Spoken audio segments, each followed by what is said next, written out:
This is a Clouds weather alert. Good Thursday morning, everybody. Meteorologist Casey Cloud back with you here in the Weather Center tracking yet more severe weather. You're seeing some severe thunderstorm warnings on the screen right now.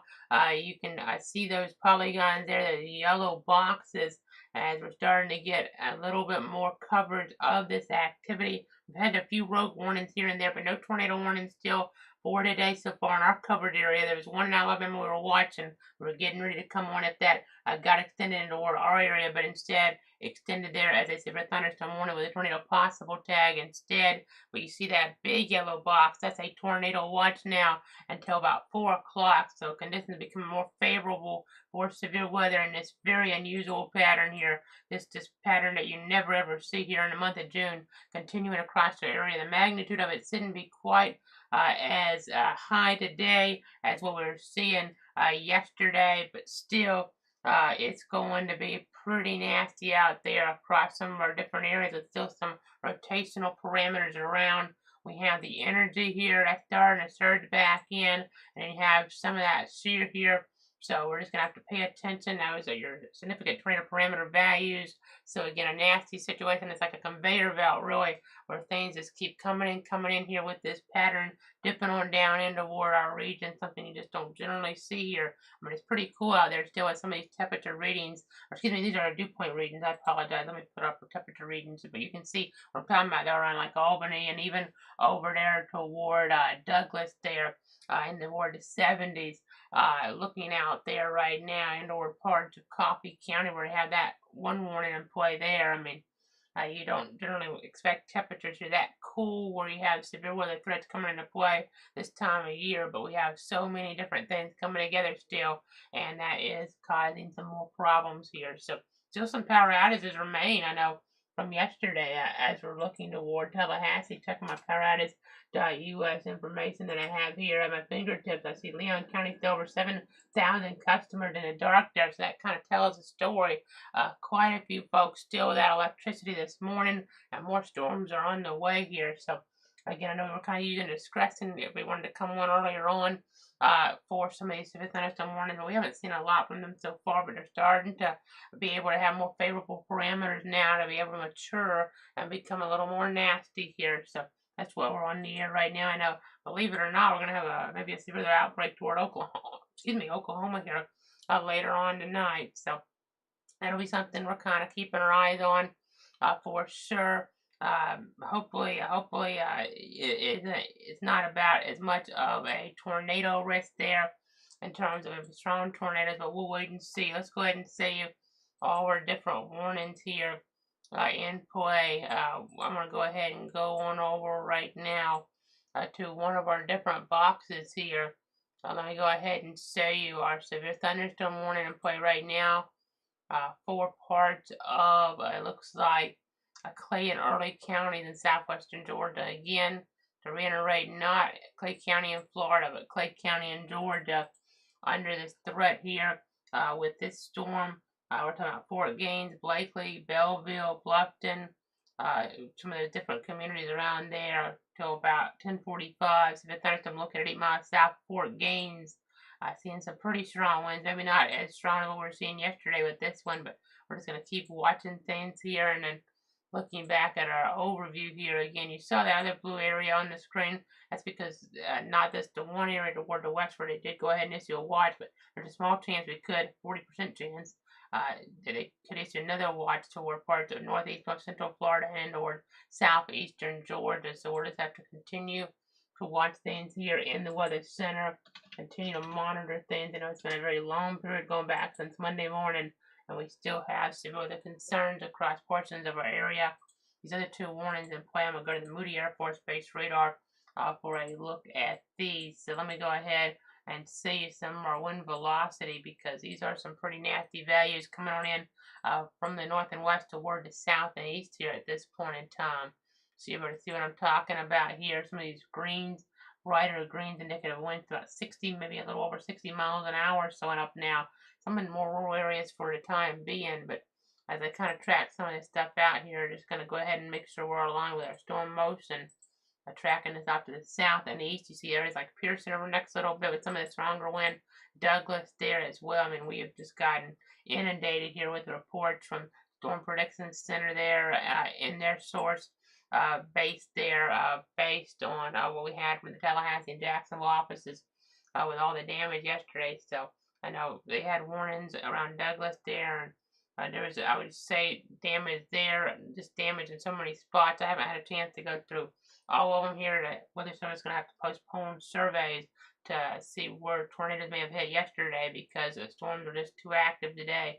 I'd really be focusing on that. So it's possible we could have more activity over some of those areas here that were damaged maybe by tornadoes yesterday, and that could, I mean, depending on exactly what happens, kind of move some things around. But I'm sure they'll be using some pictures there too to kind of figure out exactly what happened there with different events here across the region in terms of the tornadic activity. Trying to use things there, some photos and the like. But again, going back to the broad perspective here, you can see we have a tornado watch toward the west in our area until 4 o'clock this afternoon. And we have 3 severe thunderstorm warnings in the viewing circle right now. There's a flash flood warning just outside of it. We have a flood watch here going for a little while longer. May get a flash flood warning for Albany pretty soon because they're getting quite a bit of rain right over town now. I know this doesn't really show it too well yet over Albany, but just to the north around Leesburg, you can see over into rain in the last hour or so. That kind of tells the weather story for sure. As we look toward that area, a lot of precipitation falling there, kind of adding insult to injury here. So I know they had some water rescues there yesterday in Albany, so the threat just continued a little bit lower than yesterday, but still pretty high up there. I mean, the second day in a row we've had a tornado watch. Tornado watches across parts of the area, which you just never see here in the month of June outside of a landfall and tropical system. So that's kind of what we're dealing with right now. Let me go ahead and see what we have here. Let me see what we have. Again, just trying to give you guys the very latest on what's happening. We're trying to check all our different tools here that we have at our disposal in the Weather Center. You can see here again some of these brighter colored indicative of stronger winds here moving toward areas of Atkinson and Coffee right now in Irwin County and Berrien County. And this one warning goes for portion of Cook, Irwin, Berrien, Tipton, Ben Hill to 11 a.m. Second area here, Coffee and Atkinson to 11 a.m. Northern Atkinson to be precise, but you kind of get the idea. So again, some nasty conditions here. The worst of these will be going off toward the east right now, Waydale. So we got some more weather coming in though. In this overall pattern, it would seem under these storms kind of sit direct, and based on just we have the pattern here, that conveyor belt, if you want to call it that. I mean, you have a jet stream type setup. It's just so bizarre here. Things kind of have been shifting direction on us here a little bit, just with the overall setup. And I mean, earlier on, I know I was watching a area of action here that was kind of shifting, going from northwest to southeast, and then it kind of shift back over to due east. So some crazy stuff going on here with the atmospheric setup. I just don't ever see this for this time of year in this part of the country. But we're seeing it here again today. It looks like some stuff starting to get going toward Taylor County now. I see that storm starting a little bit stronger down there as we're looking southwest there and west of Perry, maybe even northwest you could call it, with some of the heavier rain. But the hail indication maybe is just there southwest of the label of Perry there, or west-southwest. So, again, I'm just going to keep looking at things. I know Albany, we're going to get more rain in there, so that could end up causing some flash flooding there across parts of Dougherty County and over next little bit. So make sure you remember to turn around, don't drown. I know that's kind of an aggressive mantra, but that's really an important mantra here in this type of situation. I know, just go ahead and zoom back out a little bit right now. We have that risk here of severe weather. It is a 2 out of 5 around here for today, including that of some tornadic activity around Tallahassee and Bainbridge there, Thomasville right on the edge. But then as we go to the north and west, you see you have a 3 out of 5 tornado risk actually in toward parts of Oklahoma and the Texas Panhandle and Kansas there. And then we have a moderate risk of severe weather, including Oklahoma City, You see your hail risk toward the west, but the wind risk here could be substantial. Could be a severe outbreak for Oklahoma City later on.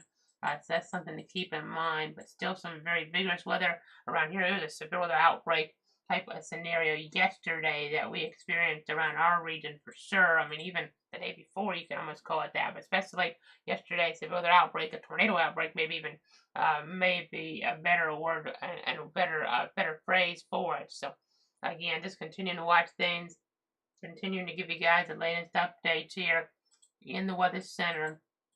I know we're going to go ahead and keep looking at some of our different scans here. I'll see if they extend that warning that's over toward Clay and Early counties there. A severe thunderstorm warning that's in play. Let's go ahead and look here back toward the west. You can kind of see it. It doesn't look like the winds are as strong as they were earlier on, which is some good news. We'll just keep looking. It could still extend this warning. We're now being told of a new advisory now for parts of Gaston, Leon, and Liberty counties until 11:30. So let me go ahead and zoom down here.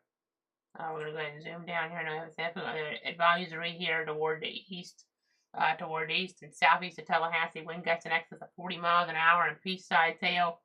A possibility over there. And then we have another storm here with a little cluster, at least. Maybe not much light in it there at this point, but could intensify. But talking about some gusty winds there in excess of 40 miles an hour. Could be ultimately moving off toward areas there across Gadsden and Leon here. Some of these rogue areas will need to be watched here. I mean, the parameters aren't quite as much as they were yesterday. We're not expecting to be strong tornadoes like what we saw. It would seem yesterday towards some areas like east of Blakely. I know there was a pretty vigorous tornado around Newton, Georgia yesterday as well. But we're not expecting maybe stronger tornadoes. Maybe we get one that kind of edges that way. But the overall threat is a little lower for tornadoes today, but it's still there, and that's why there's a tornado watch in play until 4 p.m. So again, you see our STP values, and we're really getting the significant tornado parameter values there with some very bright colors showing up here at points on that. That's your supercell composite. Let's show a little bit of brighter colors though in play, and your energy values are starting to surge northward here, and I know that's why we have the tornado watch for Tallahassee, because as we get there to kind of mix together here, a little more favorable maybe in the Big Bend today versus what we saw yesterday. Here is more focused obviously over South Georgia. Here's your wind risk, but here's your tornado risk. It's a little bit more toward the south, so that's something to bear in mind as we're getting a bunch of advisories now. Things are starting to kind of heat up, literally and figuratively here. Temperatures getting warmer here, and then also just the overall setup here promoting more potential for some severe activity. So just going to go ahead and continue to watch things here, continuing to monitor the situation. I know we're looking again at that tornado risk here.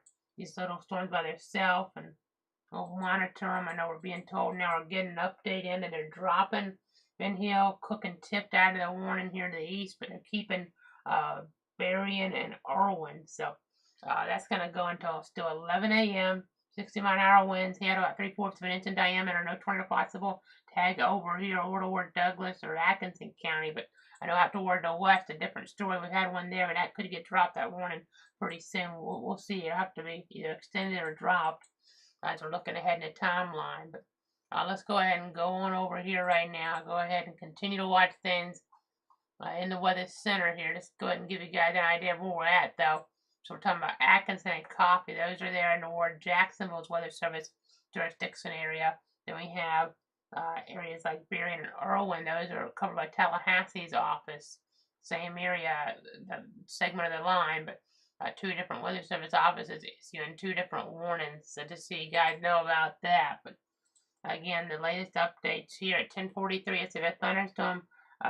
We're watching that threat there in play, and really severe thunderstorms are located along a line extending from West Green to 7 miles northwest of Nashville, moving southeast at 40 miles an hour. Nashville over toward it looks like Berrien County Airport through about looks like 11 o'clock here. So that's where we're going to be looking here in this type of setup.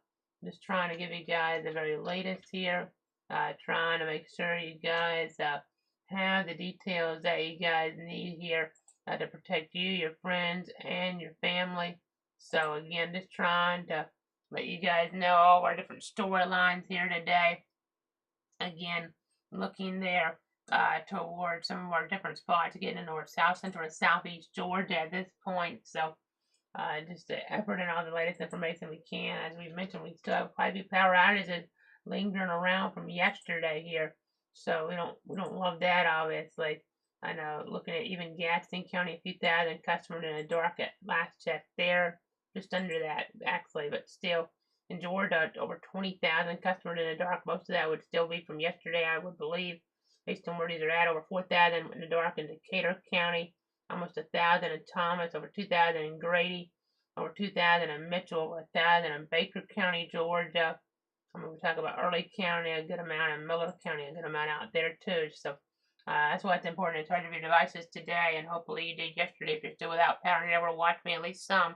I mean, you don't want to run your battery down doing so unless you have that threat coming right toward you. Still don't run your battery down, but just you can check in for more frequent updates in that instance. But if that's not around you right now, obviously you would want to kind of conserve that battery here on your phone, as it's very unusual for us to have power outages lingering in a severe setup here overnight. But they were just so widespread in some spots, or at least so, I mean, I don't want to say widespread per se in the sense that they were like over 50% in a lot of zones, but did have some areas that were reaching that. But my point being is not able to get all the power back on here before this next round, and these next rounds of storms come on through. So some folks might not have a good way or good ways to get alerts here at this point. So that's something to bear in mind here. Again, kind of unusual for our area, but so we're going to get a new update in here now. I know they dropped that severe thunderstorm warning out toward the west there. Also being told now of an aerial flood warning, so not quite enough for a flash flood warning, but an aerial flood warning now for portions, as we're getting information about flooding here in toward the chat session right now, in toward parts of Alabama, but in the parts of Georgia, we have an aerial flood warning now at about 1:45 Eastern for portions of Calhoun, Clay, Dougherty, Lee, Randolph, and Terrell counties. So gotta be aware of that here as you're looking at these type of situations. You remember still to turn around, don't drown when you have this flooding around, these nasty conditions around. They can be problematic towards some of your areas here. I mean, it doesn't take, flash means a rapid rise like what we have there, or maybe Abbeville. They're getting some reports of State Highway 10 there. They're reporting that in the chat.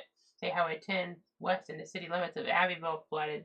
But toward the east here, we're talking about area flood warning in play until about 1:45 Eastern. So Doppler indicated heavy rain.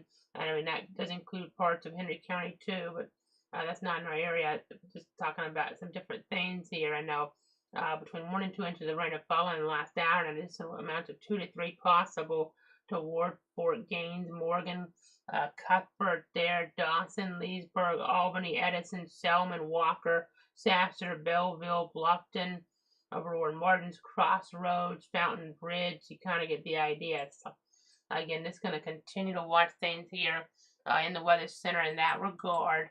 Again, we currently have 2 warnings still outstanding that we have to be watching a little more carefully. That we don't necessarily say require us to be on like tornado warnings, but it's a situation we had enough warnings in play with the tornado watch now. I thought we'd jump on here. Maybe we'll get lucky. We won't get warnings for a little while. We'll take a break and come back here later if and more than likely when needed here. But we'll just kind of have to play it by ear to see how things go this morning here across portions of the area.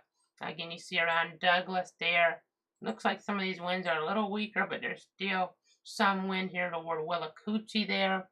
More rural areas, but still going to be watching things, tracking some things out through Willacoochee. And I see some significant weather advisories out toward the south and east.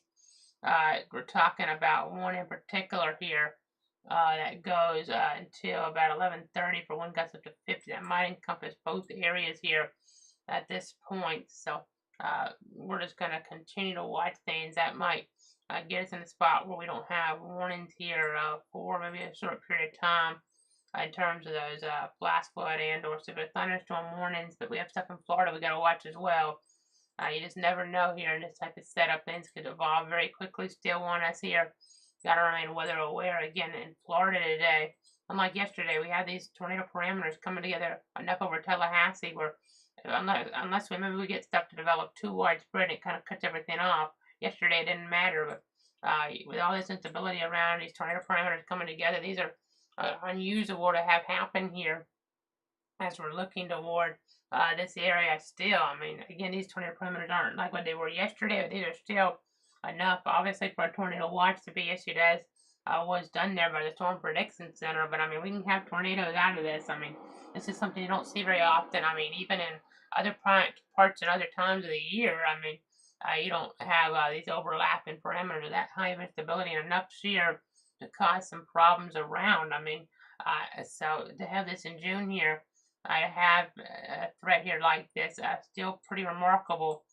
It's not getting up into water areas like Albany right now, which is good even at the end of the tornado watch. I mean, maybe it tries to get further up there, but hopefully, I mean, you don't want the rain obviously because of the flood potential, but maybe that's at least working their atmosphere over enough where we don't get that further up toward the north here, further on up toward the north here as much because they've gotten their fair share of tornado warnings here. As we look back over that period there yesterday, I mean, we were on for about 8 hours straight there with that stream, and then for about 7 hours of that, we were only taking breaks here and there. I mean, only a few during the tornado coverage because we had, I mean, over 20 warnings for tornadic activity issued across our area, which is just a remarkable number in the month of June. Something you don't even hardly see out of tropical systems, but for them to last as long as they did, and just we got some pretty large tornadoes out of that action too. The threat here today, I mean, we'll probably still get some tornado warnings here based on a tornado watch being in play, but hopefully we don't get 20. But still, we got to pay attention here. Let's look at infrared satellite real quick. You see some quarter cloud tops, especially toward the Big Bend region. I'll have to watch there to see how things kind of develop as we're looking at things here. See how the process is really. I know Jacksonville's office reminded everybody that severe storms are likely across the region here today. You can see that slight risk of severe weather going out toward the south and east. You see hail and wind going through Lake City and north parts of Bradford. And we cross, you see that risk over there as well, extending out that way. I mean, you can't completely depend on these lines. We got so many reports yesterday. I mean, they didn't all stick to the lines. Even later on last night, things were so robust to the north. Didn't really stick to the lines necessarily, as we had that one warning of Jacksonville set to expire in Atkinson and Coffee, so that's probably a good sign. But Irwin and Berrien here, Irwin and Berrien about 11 a.m. Still going here for now at least. And then I am being told now a flash flood warning they are issuing now for, and they're going to go ahead and cancel the area flood warning. Maybe they decided to really go with a flash flood warning, and then kind of was thinking that myself here that might make a little more sense now, a little more substantial here as they're dropping to Berrien and Irwin now. So that's kind of some good news off toward the east there. But we just have to keep watching things here in that regard. I know. Let's go ahead and tell you though about this flash flood warning. So that's your newest warning on the screen now. Newest threat here starting to become a little more magnified again. I mean, we've had that threat here, but it's been a little while since we had a flash flood warning issued here in play. I mean, we had a bunch yesterday, but what I mean, okay, we just got a new thunderstorm warning toward Decatur, Grady, Metro, and Thomas till 11:45 a.m. So we'll jump to that in a moment. But in the ward parts of Georgia, Calhoun, Clay, Doherty, Lee, Randolph, Terrell, flash flood warning to 12:45. Just remember to turn around, don't drown here in the ward this area. Fort Gaines, Cuthbert, Morgan, you have Dawson, Leesburg, Albany there, Edison, Selman, Walker, Sasser, Belleville, Bluffton, Fountain Bridge, Goffs Mill. You kind of get the idea. Some rapid water rises here, a possibility. So you got to be really, really careful here. Got to be really, really cognizant of what's going on. Again, as we continue to watch things here this morning, just you don't see this threat here coming to play too often here. But we're seeing it right now. So you just got to be kind of mindful here of what's happening. So again, let me clarify that. I think I said it expired at 12:45.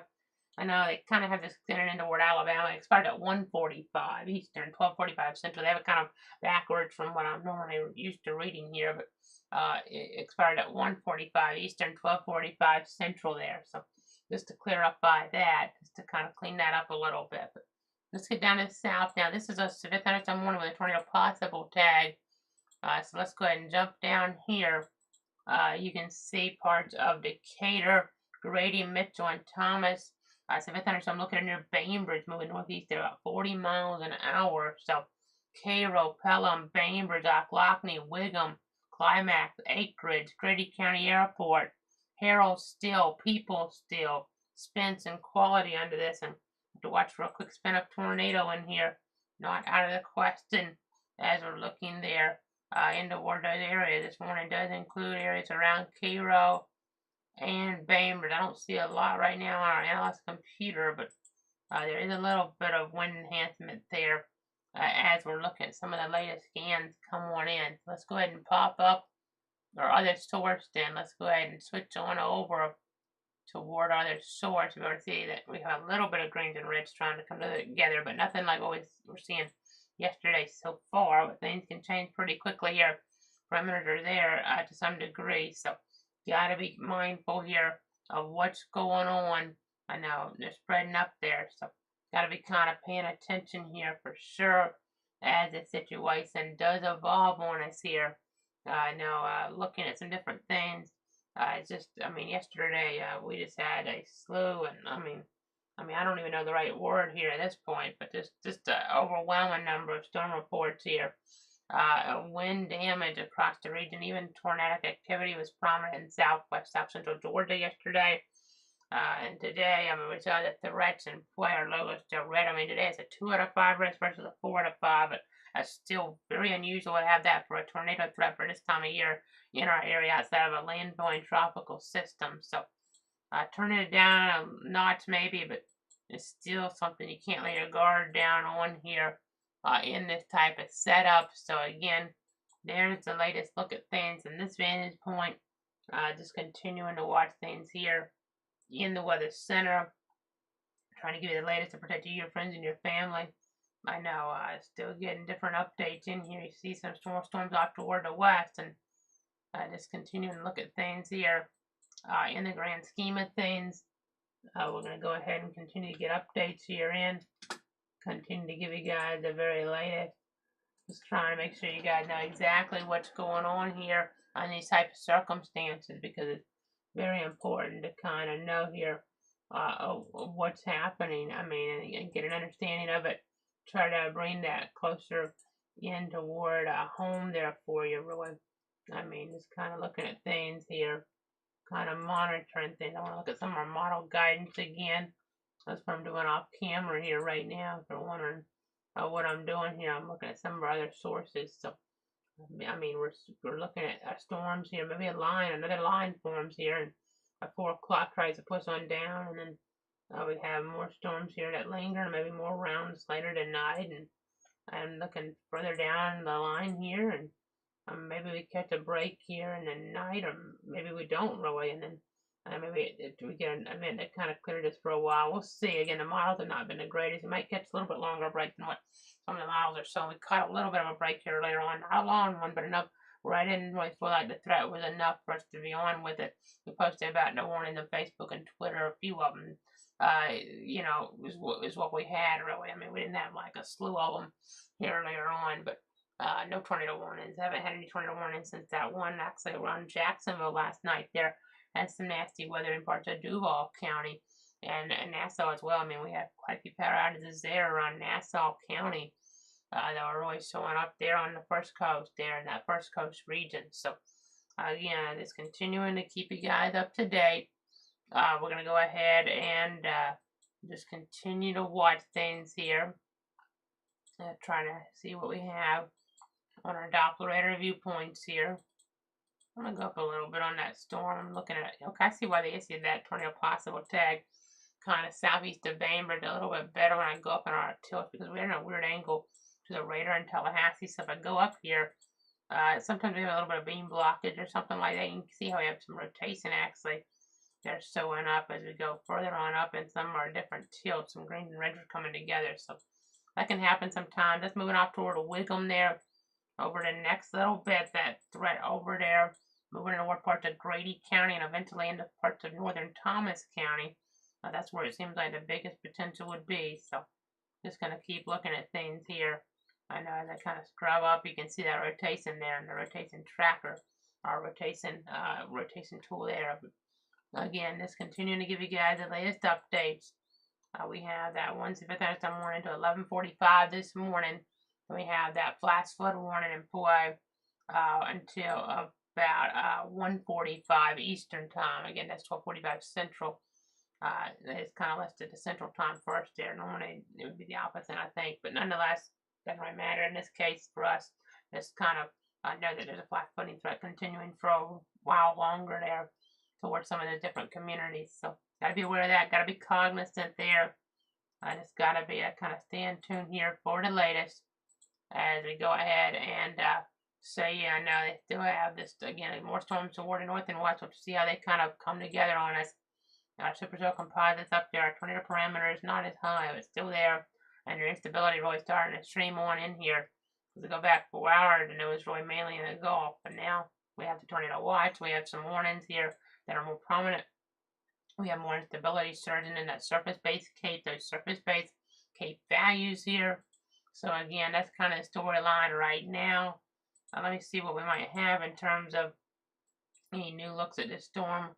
There looks like maybe just a little bit of a pickup there on this storm here, just southeast of Climax right now. Moving toward areas there, US 84.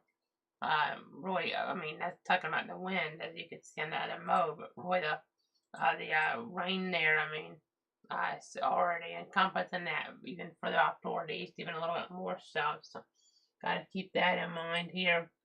Gotta monitor that as we go ahead and give you guys the very latest. Again, scrubbing up into tilts here a little, you can see how we have a little bit more wind energy as we go further up here. So that could be trying to make its way down to the surface later on in the form of maybe a higher wind threat and or a tornado. So be watching that there as I scrub up and tilts here too. You can kind of see what I'm talking about here. I just kind of looking and seeing some of these brighter colors here, indicative maybe a little bit stronger threat trying to get down there and toward parts of Grady County here over the next little bit. So we don't have any tornado warnings right now. This is the one thunderstorm warning, severe thunderstorm warning with the flash flood warning. So what I'm going to do right now, I'm going to take a quick break. We're going to keep the stream going. I'll be back here with another update in just a few minutes. We're not going to like just a radar loop mode or anything like that at this moment. But so we're at 11:03 right now. I'll be back here about 11:10 with more other information as we try to give you guys the latest information to protect you, your friends, and your family. Of course, I'll jump back in sooner though if it is required to do so. Something like a tornado warning popping up would make us come on here a little bit sooner to give you guys that latest information to protect you, your friends, and your family.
This is a Clouds weather alert.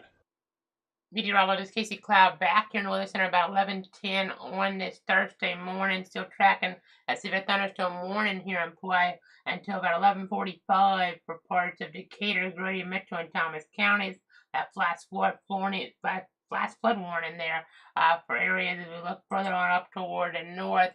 Toward parts of Calhoun, Clay, Dougherty, Lee, Randolph, and Terrell counties in Georgia until 1:45, and then you see that pink area there. I said the thunderstorm watch now just recently issued in addition to the tornado watch. The tornado watch goes to 4 in the yellow shaded area, but the pink shaded area, the severe thunderstorm watch, that goes until 6 o'clock. So just gonna have to keep watching things. I know we had different things around our area where some trees fell on homes there yesterday. The power outages, some of them not completely restored across the region. So kind of an unusual setup to have that magnitude of nasty weather there toward different zones of our region. But again, more weather here today. It's going to be pretty nasty, it looks like. So already starting to see that. That's why we're on. I mean, toward parts of Decatur, Grady, Mitchell, and Thomas. We're going to get even nastier here as we look ahead, but not as nasty, hopefully, as what we saw yesterday, but could still be pretty nasty here in some spots. I mean, still can get some spin up tornadoes, obviously, but being told there,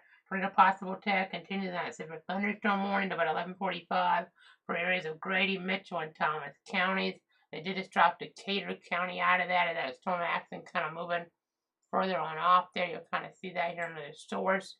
You can see, and it'll show you here in just a second, that area out of Decatur dropping on off here. But this part of it will be dropping off here on this mode in just a second. But they're getting closer toward Cairo there. So we're just going to have to keep looking at things. Here's your update. You can kind of see some of the greens and reds here coming together in a way just north of US 84. Maybe there's some stronger winds trying to get down toward the surface as I'm going up in the tilt. You know, it's going to displace things a little bit. But again, just thanks so much for tuning in. Thanks so much for trusting me here as we're watching the coverage live right now, maybe on Facebook, Twitter, YouTube, or Twitch here. Again, it's just all about trying to keep you guys safe and informed out there as we have a look here at some of the wind modes here that we have at our disposal here. Let me go ahead and zoom back out a little bit. You can see here, just looking at our region and seeing some of our different advisories in play as well. This storm, I know, could be a candidate for something here a little bit later on. Toward Madison County, we already have significant weather advisory down there. Wind gusts in excess of 40 possible, but maybe you end up seeing that strengthen on us here over the next little bit. There is a little bit of broad wind enhancement into the interstate. Maybe isn't quite as. Let me go back. Let me go over to this. I have it scanned back a few frames here, and you'll be able to see it. Doesn't look really robust there, but scanning back and forth, you can see had a little bit of green and red there showing off. But I'm talking about maybe a weak rotation or just wind enhancement. Nothing like what we were really seeing yesterday here so far. Some of these storms that were just so overwhelming, but we still got to just keep our eyes on things here. In the Weather Center, we're going to have to keep our eyes on things here. On this Thursday, again, we have the yellow area, that broad area, that's a tornado watch until 4 o'clock. A severe thunderstorm watch in the pink zone until 6 o'clock. So, got to be mindful of things. I know summary here for the tornado watch from Storm Prediction Center is that clusters of thunderstorms, including supercells, will continue to spread east-southeastward through the afternoon across southeast Alabama, southwest Georgia, and the Florida Panhandle, and damaging winds of 60 to 70 miles an hour, large hail of 1 to 2 inches in diameter, and a couple of tornadoes will all be possible. And then we look over toward the east here. We look over toward the east till 6 o'clock. It's a thunderstorm watch in play. Northeast Florida, southeast Georgia, clustered of storms, including supercells, will spread east-southeastward across southeast Georgia and northeast Florida through the afternoon. Damaging gusts of 60 to 70 miles an hour and large hail of 1 to 1.5 inches in diameter will be the main threats here as we look on over some more parameters. Again, our tornado parameters aren't really showing up as much to the east. That's why it's a thunderstorm watch situation instead of a tornado watch toward the east. I know yesterday they were just inundated with tornado warnings toward that Albany television market. I mean, we could, of course, cover almost all of that here within our 62 counties. And just to see the number of tornado warnings within that TV market area was extraordinary. for this time of year, and we're still going to have that threat today to some degree, but we shouldn't have as many as we did yesterday. We had over 20. I mean, that's just crazy to think about within our covered area. Tornado warning count there today. I mean, if we get a little bit of a period where we get those to really pop up, probably more closer toward those southern tier counties of South Georgia, talking about like Decatur, Grady. You kind of get the idea of that area. We're watching things, Thomas, and then maybe in the northern Florida there around the Big Bend, around Gadsden and Leon. So we'll see. I'm hoping maybe, and this happens a lot of times now. It didn't happen in Georgia yesterday, but a lot of times it happens where you get stuff to kind of develop too close together.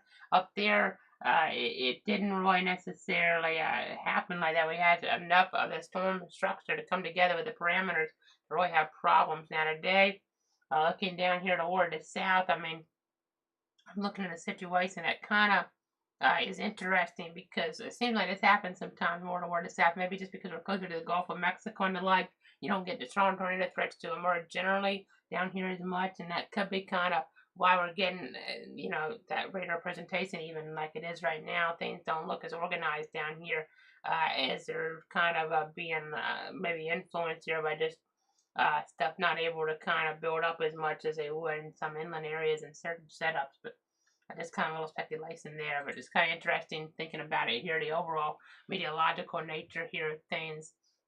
Going ahead and looking here as we watch here our Doppler views. We have some strong storms headed toward Waycross right now in Homerville. Not severe, not warned, but we didn't have warnings for a little while there yesterday in the severe thunderstorm watching, and things kind of re-intensified there on us, re-emerged per se.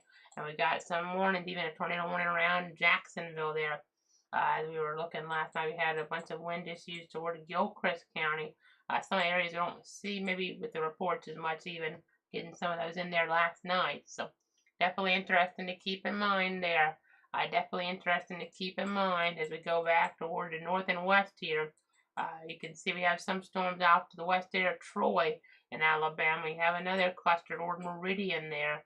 And again, I know we have that flash flood warning toward Albany, though. Rain rate maybe kind of calmed down a little bit, but still at an inch of rain in the last hour. That's just adding on top of what we've been seeing there. I mean, last 12 hours didn't gonna really do it justice versus last 24. In fact, let me see here. I may want to go ahead and check storm total and other source here. I'll go ahead and read off the number it gives you. Gives me here in the Weather Center. I'll read it off to you guys. So let me do that. I'm gonna go to our Fort Rucker radar real quick and read off our storm total. And I don't have it pulled up on the screen we have for you guys, but I can just read it off over here because at this point we can really accumulate things. It starts there back about 2 o'clock yesterday morning. I mean, we're talking about in Albany proper. I mean, parts of town getting 5 inches at least. I mean, but some areas in south and east estimates on the radar is estimating closer to 8 inches of rain is falling. That's just one method. Let me use a different method here.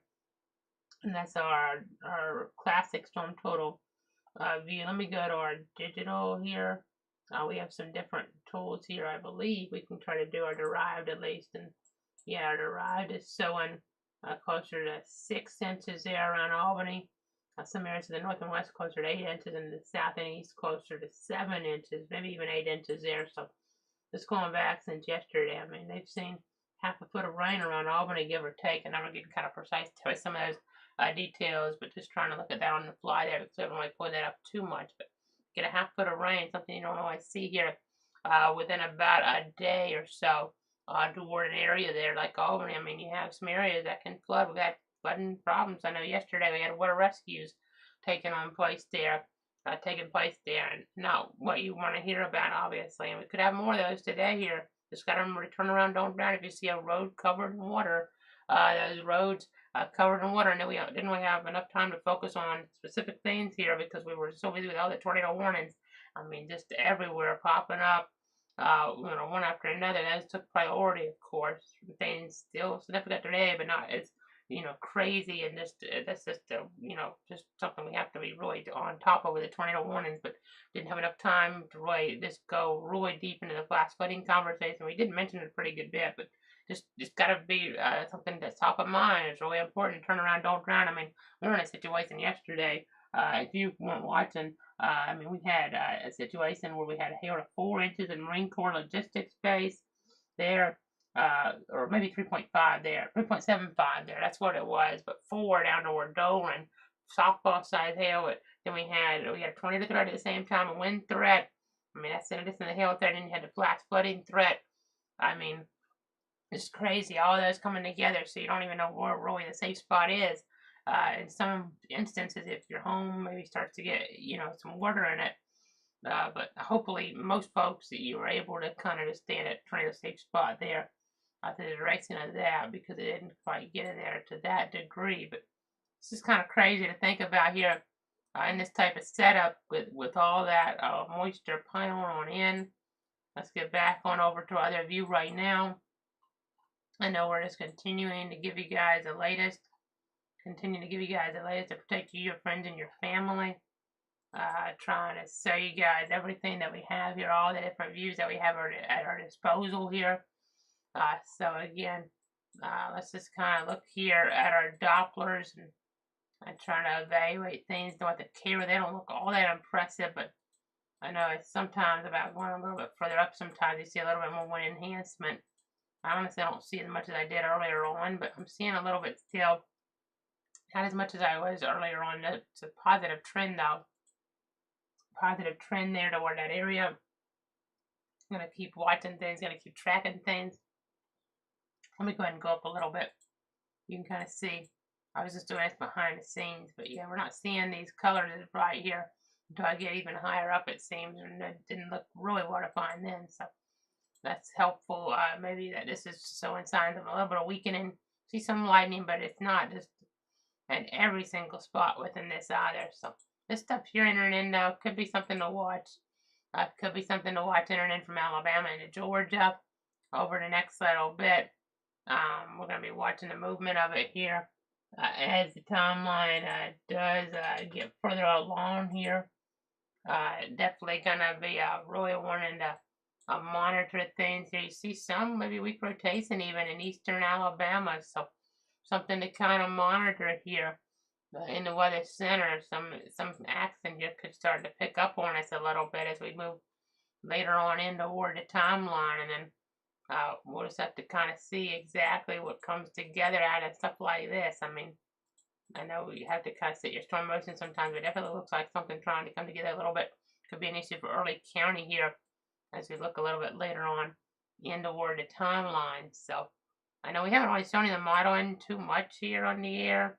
I hesitate to even go over there right now because it kind of is a little sometimes misleading, because the waves there sometimes the storms are either stronger, than what the models show, or not as strong. But that's just kind of, I'll do it kind of verbally just to reiterate that the storms here, we're going to have still those threats lingering around here.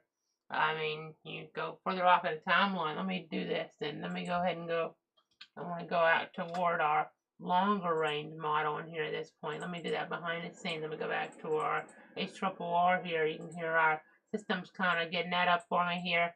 And I'm just looking, you see, we get a good batch here of storms tomorrow, and then we get a break, and then maybe even some more toward the southern areas on Saturday. So hopefully they'll later on in the period. We haven't had a chance to really give you a full forecast in a while either, because it's just been, storm threat after storm threat after storm threat since Monday morning, really. But today, we're going to have those high rain chances around tomorrow, Saturday to some degree. We're going to start seeing, depending on where you're at in the area. I'm kind of focusing on Stark here. For Stark in general, high rain chance today, 80%. Tomorrow about 80%. Saturday dropping down some. Maybe 60, 70%. Sunday 50, 60%. So and that's for your Father's Day. Hopefully we can kind of get this press further south here, and that Father's Day will look a little bit better. I know yesterday we were all about this circulation. I didn't have right time to even, to even just do anything but just give you the tornado warning information. We had over 20 tornado warnings in our area, which again for June is just extraordinary. Outside of a tropical system, that's pretty much unheard of, I would say, across our area. So again, just looking here, I'm looking at our waves of storms here. Again, maybe we get a little quiet period at points tomorrow. We did get a little bit of one today. I'm still seeing storms Saturday and still Sunday. I mean, some of those might dive south, which would be helpful. But then Monday, I'm seeing more waves, and maybe start to see a breakup in a pattern at some point next week there, and that'd be some good news. And it looks a little bit better. I mean, we'll finally get out of this pattern that you don't want to see around here for sure. It is not a fun pattern to have to be in here in this type of setup. These conditions definitely not ideal here as we're looking at different things. Just kind of checking some more information right now. Something I've wanted to do. I never had a chance to do it because we were just on for so long here. Yesterday with tornado warnings, we were battling the tornado warnings pretty much. Hopefully, we don't have to get in a pattern like that today where we're just looking at circulation after circulation. We have to focus on that. I will say there is now a threat here to get further off toward the west and north. Maybe just destructive severe weather toward Claiborne County, Mississippi, or Claiborne County. I'm not sure which way you pronounce that. Maybe Claiborne County in Mississippi there. Until about, it looks like 11 o'clock Central Time, hail to 2.75 inches in diameter. Again, we had some of that stuff around here with hail upward of 4 inches toward Doran. I mean, that's extraordinary, and not in a good way. So, again, I'm just trying to give you guys the very latest here, trying to give you guys an update on what's going on, and on just exactly what's developing here across the region. I'm looking here right now at there's something I want to pop up here. I haven't had a chance to do it. I wanted to kind of see a chart of just the alerts issued by the Tallahassee office here in terms of tornado warnings in this month. I mean, I'm going to see if I can kind of, let's see, I mean, you just don't see this very often. It may not be something I can get off here real quick because when I'm talking, it's not the easiest thing to just kind of pull up here. You have to do a few things, but I'm going to try my best here to try to pull this up here and see if I can get a list here. So, I mean, for the year, it looks like, so 2023, the yearly county tornado warnings yesterday in Tallahassee jurisdiction did surpass last year's. So now it looks like, and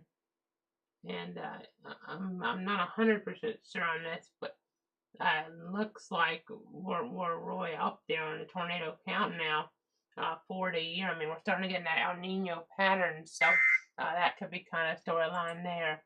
Okay, I know we're getting an update here.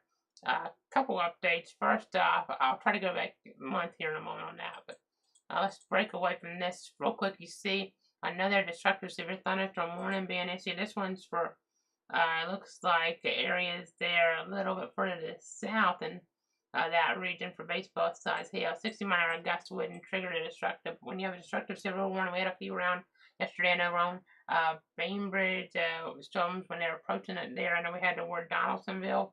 And I think it did include Bainbridge there as things just really came together. But, you know, just the storminess around there did trigger like what you go off on your phone. You know, it would go off on your phone as like a tornado warning almost because so important, so serious. But another update beep here. They corrected a report to say it was thunderstorm wind damage until a survey can be completed. Instead of, they're not going to use the word possible tornado, right now for what happened in Clinton County. But we'll just have to continue to track things here in that regard to see if that indeed was a tornado. That'll be surveyed eventually here. I know there's just a lot going on. I don't know if Jackson will get out there today. I know, again, Tallahassee's not going to go out there today. They said that here in chat a little while ago. But again, let's continue to watch things here. There's our warning right now. It's the thunderstorm warning. Of course, we have the flash flood warning as well. We talked about toward Albany and Dougherty County and Lee County there as we're looking at things. But so just looking at this on the fly here. So I'm just gonna keep trying to give you guys an update on the scenarios that we have at large here. Just trying to let you guys know exactly what's going on. So just trying to give you an understanding here as I try to kind of do a little bit of research live here on the fly because we haven't had time. Normally I do this stuff off camera, and we didn't have time to do it yesterday in our tornado coverage, obviously. break away for this long from anything in terms of like circulation, because we were getting tornadoes touching down on us and wind threats here that were just extraordinary. Real quick, let me give you an update on velocity though. So we do have some stronger winds, maybe moving toward Megs there over the next little bit. So just something to keep in mind around Megs. We'll see if they extend this one toward Moultrie, because this one here is moving northeast again. Our other areas, some of them moving southeast. It's kind of messy here at points. I mean, different directions here on some of these storms. I mean, as we've talked about, can kind of get tricky here at times, for sure. I see there's a gust of 41 a little earlier to where Waycross there. Kind of interesting to see that. But yeah, definitely interesting to deal with the trickiness of some of these storms moving in different directions here across the same area. But again, just trying to continue to give you guys the very latest here. To just let you guys know what's happening. I want to go ahead and see here. Again, just trying to find some different things here, and let me see if I can go ahead and get a map here of something up. Just I know, okay, it looks like 2023 definitely out ahead in terms of the severe thunderstorm and tornado count for this time of year now. I mean, just looking at my mapping now, it seems like we were there, close to 2009, and then this year over the last day or two, a few days at least, we jumped way ahead there, and we're on pace. If it continued like this, to be almost in a type of record-setting setup in terms of the most combined severe thunderstorm and tornado warnings they've had in a year for that jurisdiction. So, I mean, we had periods, we had lulls here for a while, and then we really had situations where things that came together on us really, really robustly. So, again, I'll see if I can break down the calendar month by month, but I gotta believe we're up there probably. I mean, we're already on the pace, now this part of the year to have more than we had here if we continued along that. I mean, you got to think that June with over 20 tornado warnings just yesterday there around the Tallahassee jurisdiction is just something I really haven't seen unless it was a tropical setup here. I mean, we had storms like Debbie that produced some tornado warnings here. I know we're the Jacksonville jurisdiction. Thinking back, had tornado watch. I remember out toward Tallahassee. I don't know how many tornado warnings they had over there, but okay, new severe thunderstorm warning now for Madison County until only 11:45. So what direction are they tracking this? They're tracking it northeast, so it's moving toward Jacksonville jurisdiction. So they have a decision to make on this here over the next little bit. But again, we're gonna look here. Look at that wind now. So I'm trying to set up there just east of Hanson. That latest scan coming on, kind of getting the latest scans as we switch radars. I know. A little bit weird. Almost seems like it kind of goes a little bit worse there, right as that warning was being issued, but kind of surging on up there, and we'll have to just see how this track. They have it tracking more like this out of their CWA, out of their county warning area. So again, just continuing to watch things here in the Weather Center. Trying to let you guys know here what's happening. Again, it's a very short fused warning, only until about 11:45 here. Let me read the Polygon details to you guys at home. At 11:32, a severe thunderstorm is located near Blue Springs, or 9 miles northeast of Madison, moving northeast at 45 miles an hour. Lee and Hanson here under this type of threat. You have Panetta, if I'm pronouncing that right, in there as well. So this is going to continue to watch things. Again, a very short fused warning. So to reiterate, severe thunderstorm warning for northeastern Madison County until 11:45 a.m. At 11:32, a severe thunderstorm located near Blue Springs, or 9 miles northeast of Madison, was moving northeast at about 45 miles an hour, 60-mile-an-hour wind gusts, penny-sized hail there. The hazards in this type of setup. So some damage to roof side and trees could occur. Not as likely as what we had in some of these storms yesterday, but still. That's right on that line there. So we'll have to see what they do. At least Jackson would have to issue at least a significant weather advisory. They may go severe thunderstorm warning out of this there toward the east. We'll see. But at least a significant weather advisory would need to be issued here, be required as we're moving on off toward the north and east here. And now, just continuing here to give you guys the very latest. Just trying to let you guys know here what's happening. Let me just see here. all of our details. Again, we have this other warning here. This one right here, Pelham is on the edge. You have Ochlockonee Megs there.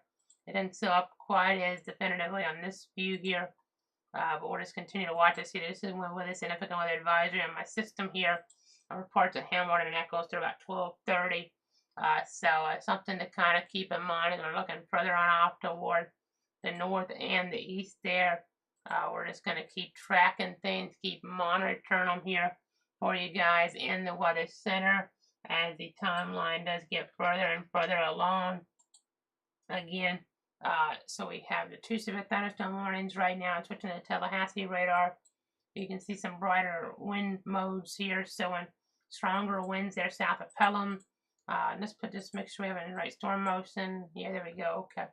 So that's moving up toward Moultrie over next little bit. We'll see if they extend a warning into Moultrie or not. That's Tallahassee's responsibility there.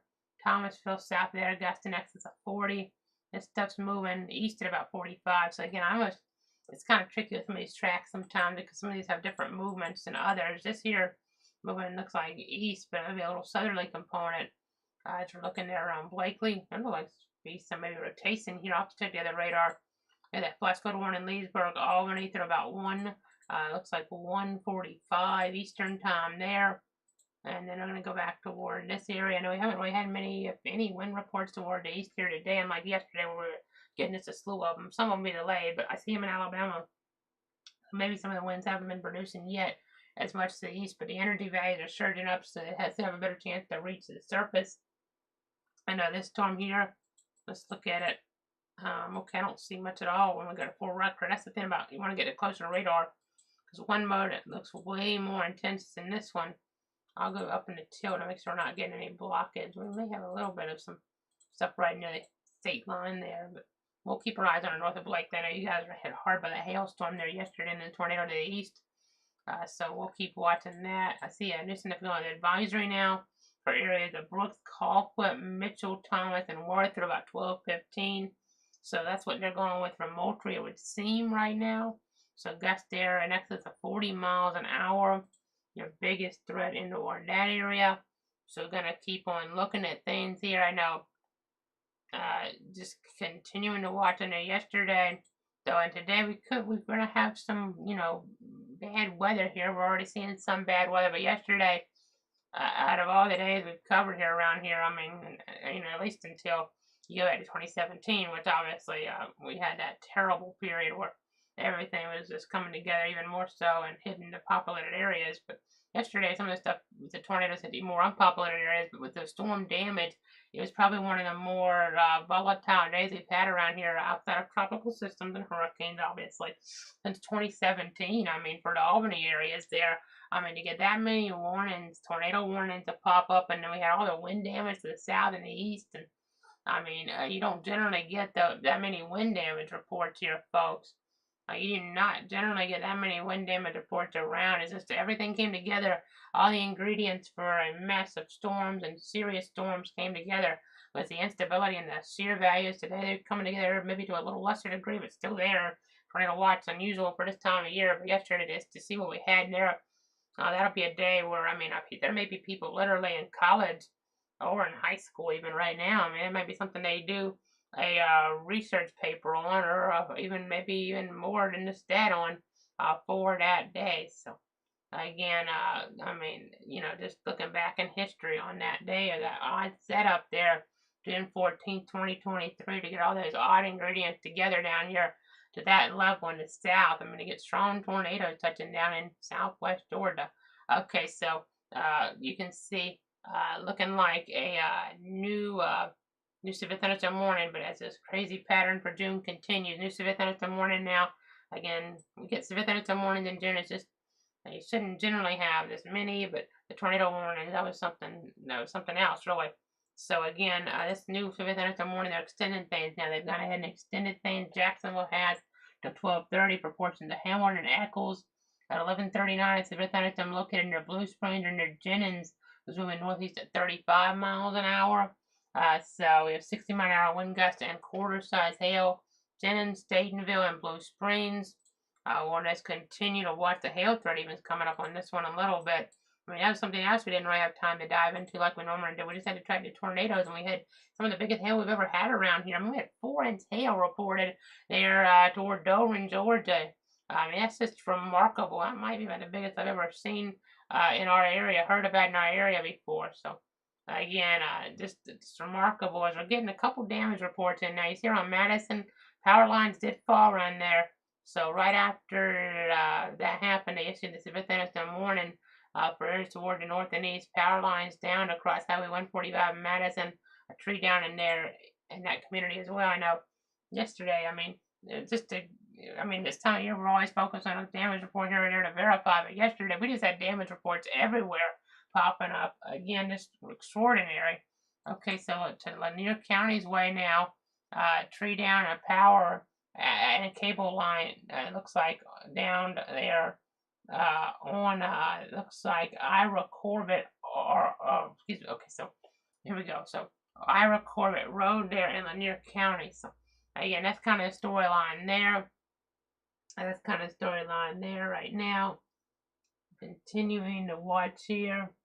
I know that storm in the Hamilton vicinity is moving east northeast around 40 miles an hour. That's kind of the storyline for them. This is moving towards 75 here in a little bit. Might be able to pull up a traffic camera for it. So we'll bear that in mind. Let me see. I might need to go to our live radar because if I wait too long with this, then we might miss the word. Okay, yeah, we need the hail looks like it's growing pretty quick, moving toward Jennings. This may be about the worst signature we've had all day for anything, folks. Looks like we're getting a pretty nasty hail signature moving toward Jennings now. So let's go ahead and make sure you're really inside there. You don't have enough time to move any cars or anything. It's moving too quickly, but in toward Jennings, you have some pretty nasty weather. I mean, I know they're saying with the next 10-20 minutes, that's more for Staytonville though. For Jennings, you only have maybe a minute or two to get inside there. That comes on into your pictures. So, again, that's kind of storyline there right now. I need to go and pull traffic. So, see if maybe we get the hail live on the air here. We got some interesting flashes there last night for sure. Interesting flashes there for sure as we were looking toward parts of the area. I mean, in toward Jacksonville and Duval County on our cameras. Jennings, let's go ahead and pull up some of the cameras here. By the way, Berrien County got to 43 a little while ago. Let me just see here what I'm gathering. Let me just kind of get an idea here. I want to go ahead and check some things really quick here in the Weather Center. It's all about protecting you, all about protecting your friends, all about protecting your family here. Again, just trying to double check some of our different tools that we have at our disposal here. I'm going to go ahead and just keep looking here. Keep making sure everything good to go in terms of some other sources here.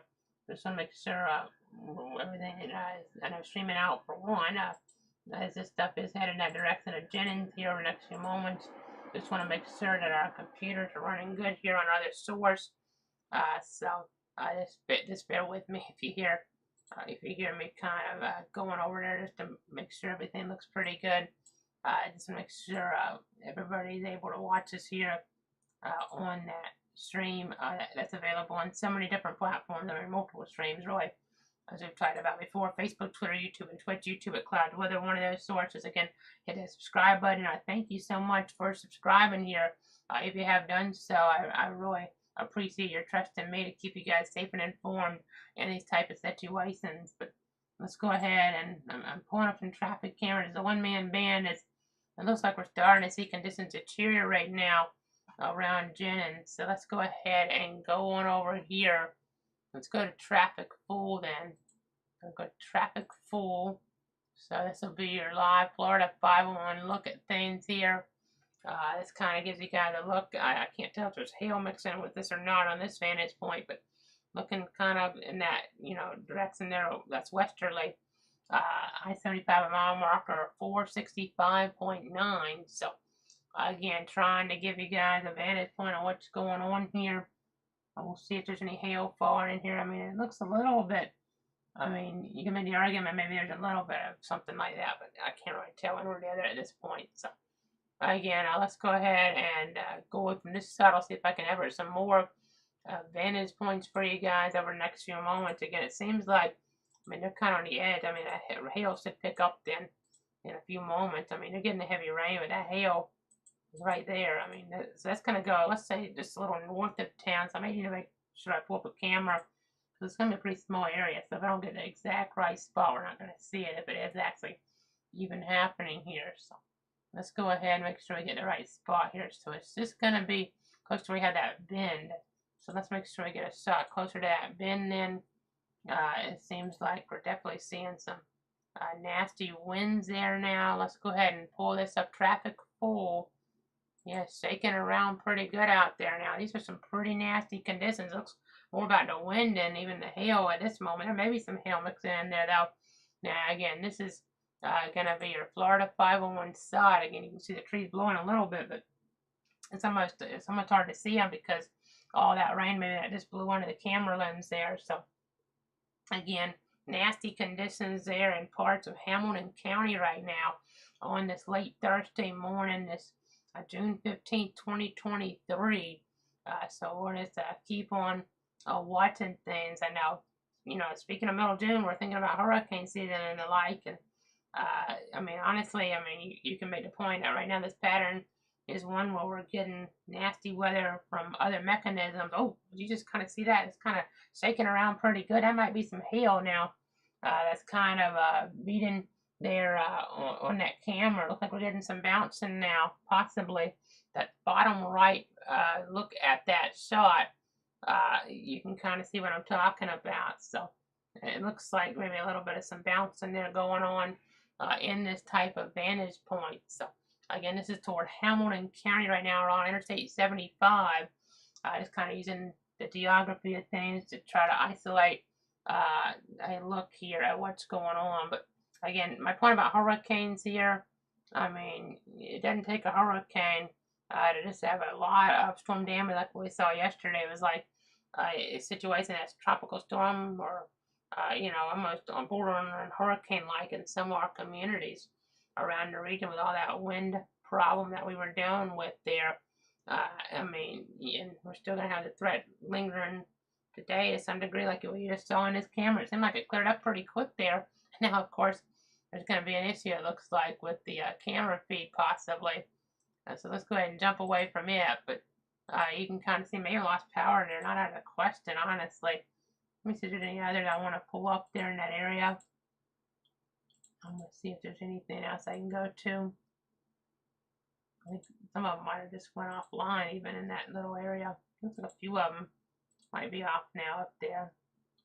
Yeah, I mean, that weather, you saw how things were shaking around there. So definitely kind of treacherous there for sure in that part of our region. Causing some problems here as weather conditions. Yeah, looks like we might have lost some of those cameras. That kind of tells you how the weather was and the weather is. I mean, they'll be losing some of those cameras there in that little stretch. Definitely seemed like we had some really treacherous conditions. Well, several of those cameras are down there in that stretch now. I mean, I think we're about the right spot there. Best vantage point, but not anyway. You kind of saw what we're talking about. I mean, this is about a minute or two behind. I mean, this area here is probably right over this now, and that's why we're having trouble with some of those cameras. I mean, some of the other ones just away from that are working, but right there in that area, we're not seeing that. So we just got a new flash flood warning I need to tell you guys about. This one's until 1:45 Eastern Time for parts of Calhoun, Clay, and Early counties in southwestern Georgia at 11:47 Eastern. So again, okay. So let me clarify this. So 2:45 Eastern Time here is the time frame on this. So let me. So I know 1:45 Central Time, but 2:45 Eastern Time here. So Calhoun, Clay, and Early counties at 11:47. Doppler indicated thunderstorms producing heavy rain across the warned area, with between 2 and 3 inches of rain have fallen in the last hour. Additional rainfall amounts of 1.5 to 2.5 inches are possible. There were flash flooding ongoing or expected to begin shortly. So that's this area right up here. Again, this goes till 2:45 this afternoon. You see areas around Blakely, and this is the north. I know right now getting some of the heaviest rain.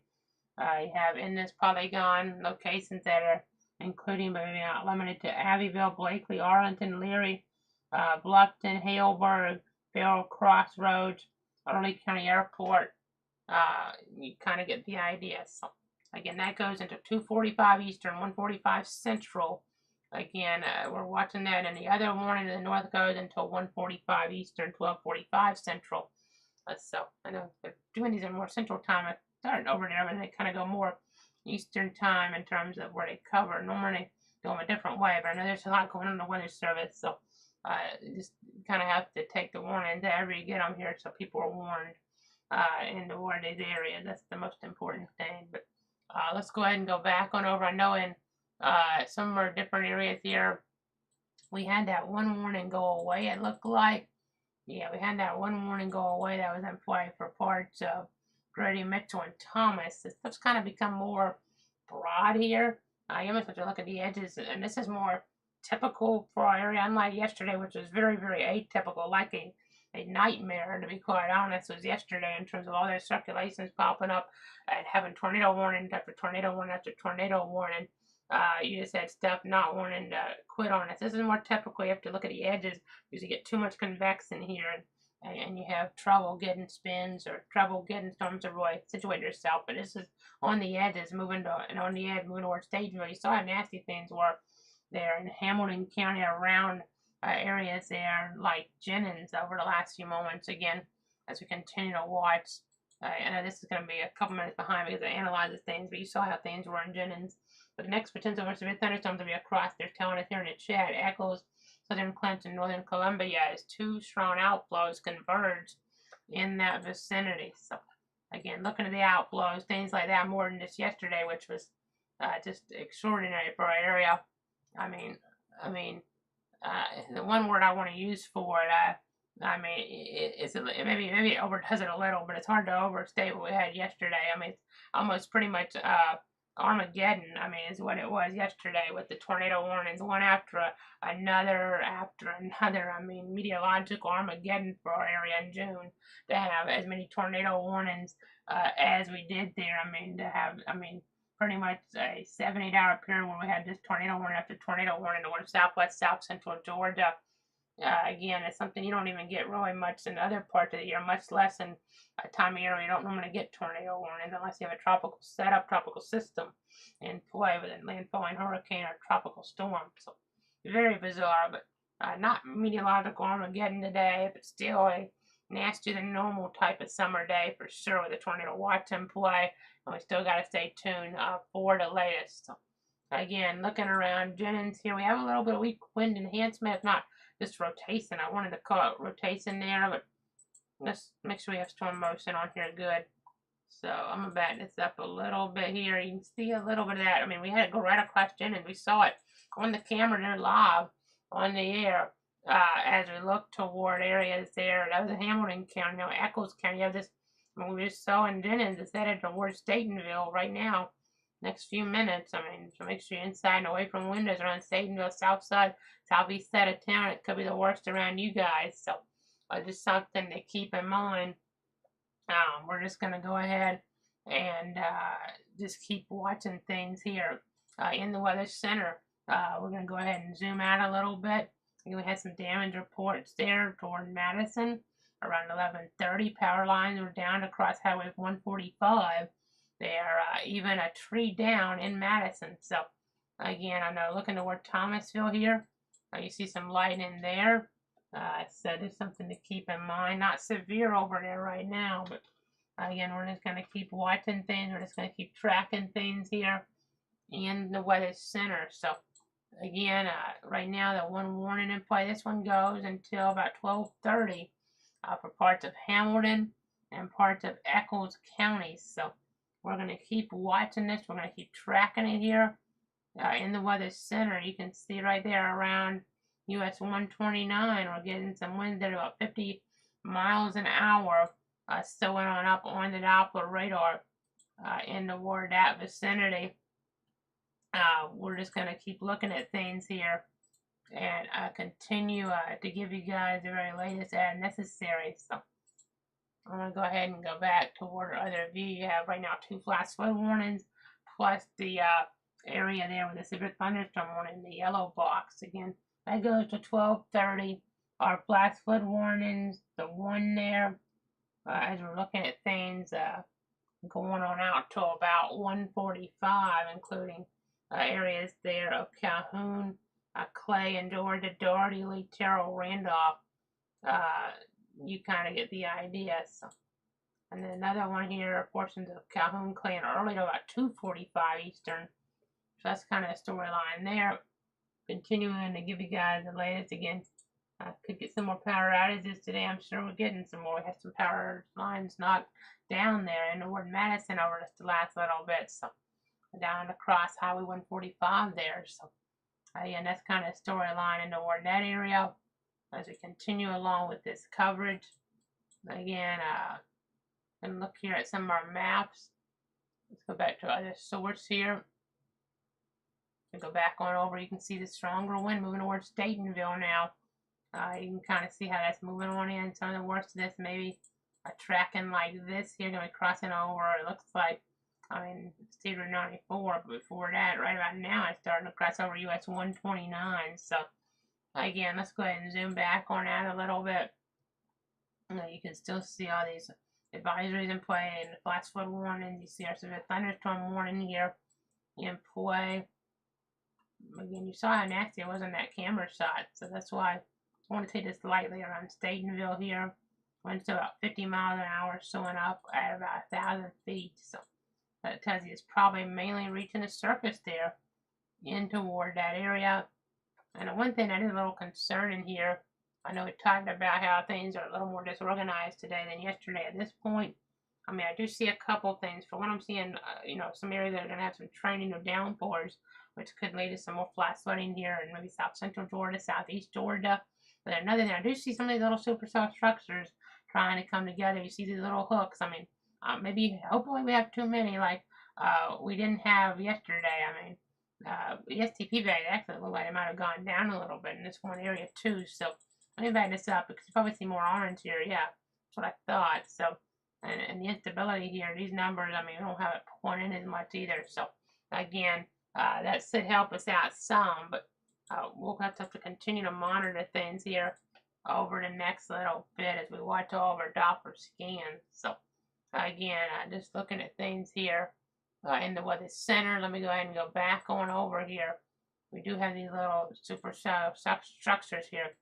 These mini supercell structures. We don't see much with them, unlike yesterday. I mean, you had just them really start to organize. We're kind of close again to the coast, as we mentioned. That could kind of, in some ways, preclude these from organizing as much, and we don't have as much instability in the north today with this convection up here. So, again, it's not going to be as favorable of a setup as yesterday, but I mean, not much is going to be as favorable as the setup that we had there yesterday was, I mean, toward the Albany area. So, again, and the southwest Georgia, south central Georgia communities. But, again, going to go and zoom back on out now. You can kind of see Texas there. Not too much going on in terms of convection right now, but toward Oklahoma later on, we're going to have a moderate risk of severe weather. This has kind of gone up pretty quickly on us here. For later on, you have Oklahoma City under this. You have areas there on Moore and Norman under a risk of severe weather. I know we're switching on you real quick here, but yeah, that's kind of really become a bigger storyline now. Later on tonight, it's going to be more about the wind, maybe a significant wind event for those folks, but even some large hail there.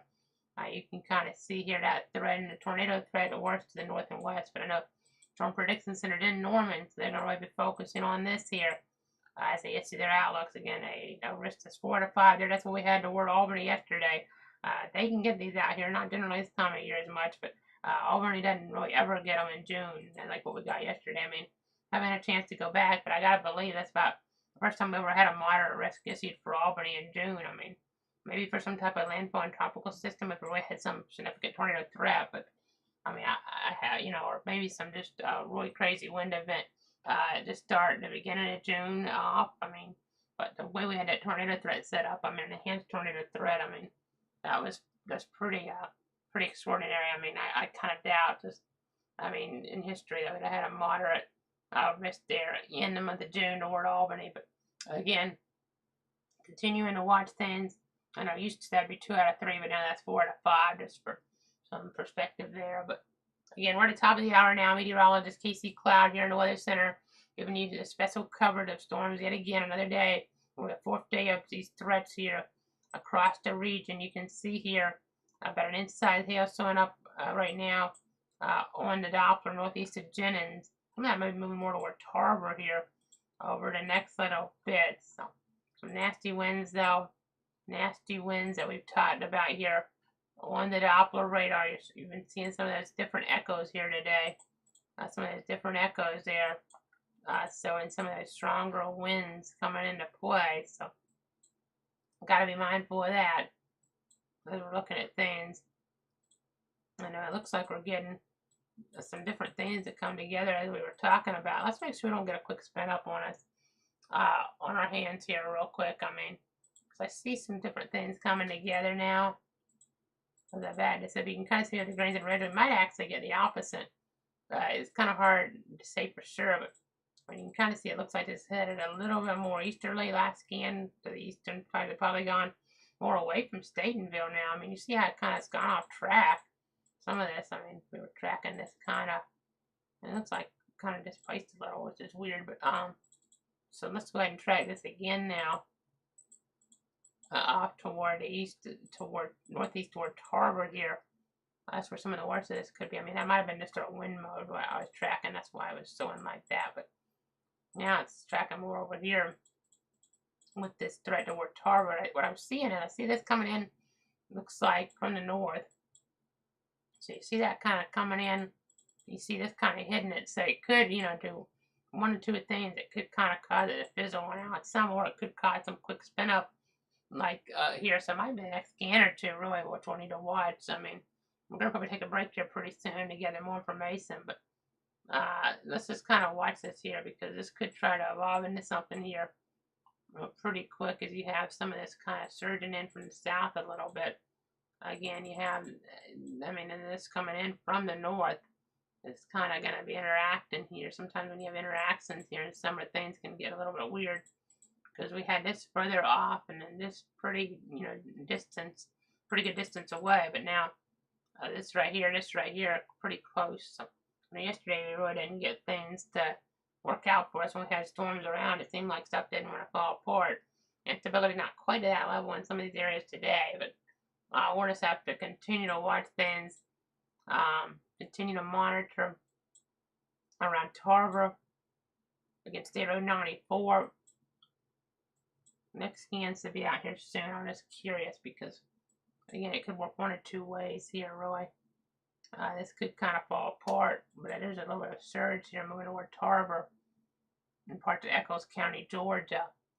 So, again, just kind of letting you guys know about this there inward parts of the area. We're just going to keep watching, keep tracking. Okay, it looks like that latest scan's out. And really, I mean, check this. Kind of looks like it's kind of falling apart. I mean, that's good news. I kind of, you know, thought it would work one or two ways. It almost like it's kind of, it's like almost now it's kind of shifting directions a little and going more, you know, so it's not quite interactive, but it seems like it's not quite as organized there. So we gotta keep watching things just in case it gets tricky, really, really tricky with storm interactions here in the meteorology world. But we're gonna keep watching things, keep tracking things here in the Weather Center. Unless we get a tornado warning to pop up, obviously, which we jump on for immediately. We'll be back here at about 12:15 with more weather information to protect you, your friends, and your family here on this Thursday. So keep it tuned here. We got a severe thunderstorm warning going. We have this flash flood warnings going as well here. So we'll be monitoring the threats. Severe thunderstorm watch in the pink till 6, tornado watch in the yellow until 4.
This is a clouds weather alert. Meteorologist Casey Cloud back here with us at 12:15 on this Thursday, tracking the severe thunderstorm threat still toward parts of South Georgia. One box still on the screen. That's a new warning that just got recently issued here by the National Weather Service in Jackson over portions of Echoes and Clint there. Central Echoes, Central Clint until at 12:45 or so. At 12:07, the severe thunderstorm was located about 9 miles west of Needmore or 11 miles east of Staytonville, moving northeast at 55 miles an hour. So talking about mainly rural areas there, central Echoes and central Clint counties here, but 60-mile-an-hour winds, quarter-size hail could be the impacts there. I know one thing I noticed on our analyst computer a moment ago, I'm going to go back over here, is that we had a little bit of a surge of wind right after I said it might happen. We took that break there. We had one little pixel kind of develop on us here, maybe a little weak rotation right in there. You can see it just east of Tarver there. I don't know if we had any type of debris. I'm looking real quick. I don't see anything that is really standing out. But you can see right here, this was a pixel here that actually, I'm going to double check, make sure we have it in the right mode here. This actually is showing winds to about 68 on some relative, but on base it was only going 55. So a little bit tricky here. A little bit tricky in terms of this developing. I don't know if the 68 was accurate here because I might be overdoing it based on just some of the different movement. But 55 here would seem more accurate here as it was moving along. State Road 94 right before the new warning was issued here toward the east, just outside of this polygon. You saw that one issued, and things don't look as organized there right now, but winds about 45, 50 miles an hour, showing up still at this point in time in the base velocity. So we have one severe thunderstorm warning, mainly rural areas right now. We'll go ahead and go back over to the other view. I know if we weren't already on, it might not like come on for something in that more rural area, but we're just gonna have to keep our eyes on things. I know in the chat session they just gave us an update that they're watching a storm that's showing some signs of rotation there along the Covington Crenshaw line, and if it holds together, it could make it to Coffee County in about 30 minutes or so. So there's something to keep in mind there. We'll keep our eyes on that, and then seeing a significant weather advisory for portions of Leon, Jefferson, Brooks, and Thomas until 1. And the stuff out here will take a while, obviously, to really be, getting into where our Georgia counties or Florida counties here, depending on exactly what we're focusing on more so. I mean, when I talk about Crenshaw, Covington, let me just kind of see, guys. I mean, we're talking about stuff there that is really on in this area. You see the rotation there right north of Andalusia there. Mobile's office covers this zone. But as we look further on off toward the east, Tallahassee covers this area. It would still take a while to get into where our region, I mean, Tallahassee's office covers it, within 30 minutes, but then our region doesn't start until you get towards southwest Georgia. So have to hold together a ways to make it there. Hopefully it doesn't, but you never know. Anything can happen. We'll continue to watch things as we look at our covered area there. Our coverage map. Again, continuing to give you guys the very latest here on what's happening. I'm going to go ahead and go back on over toward our analyst computer right now. You can kind of see here. You can kind of see what's going on here.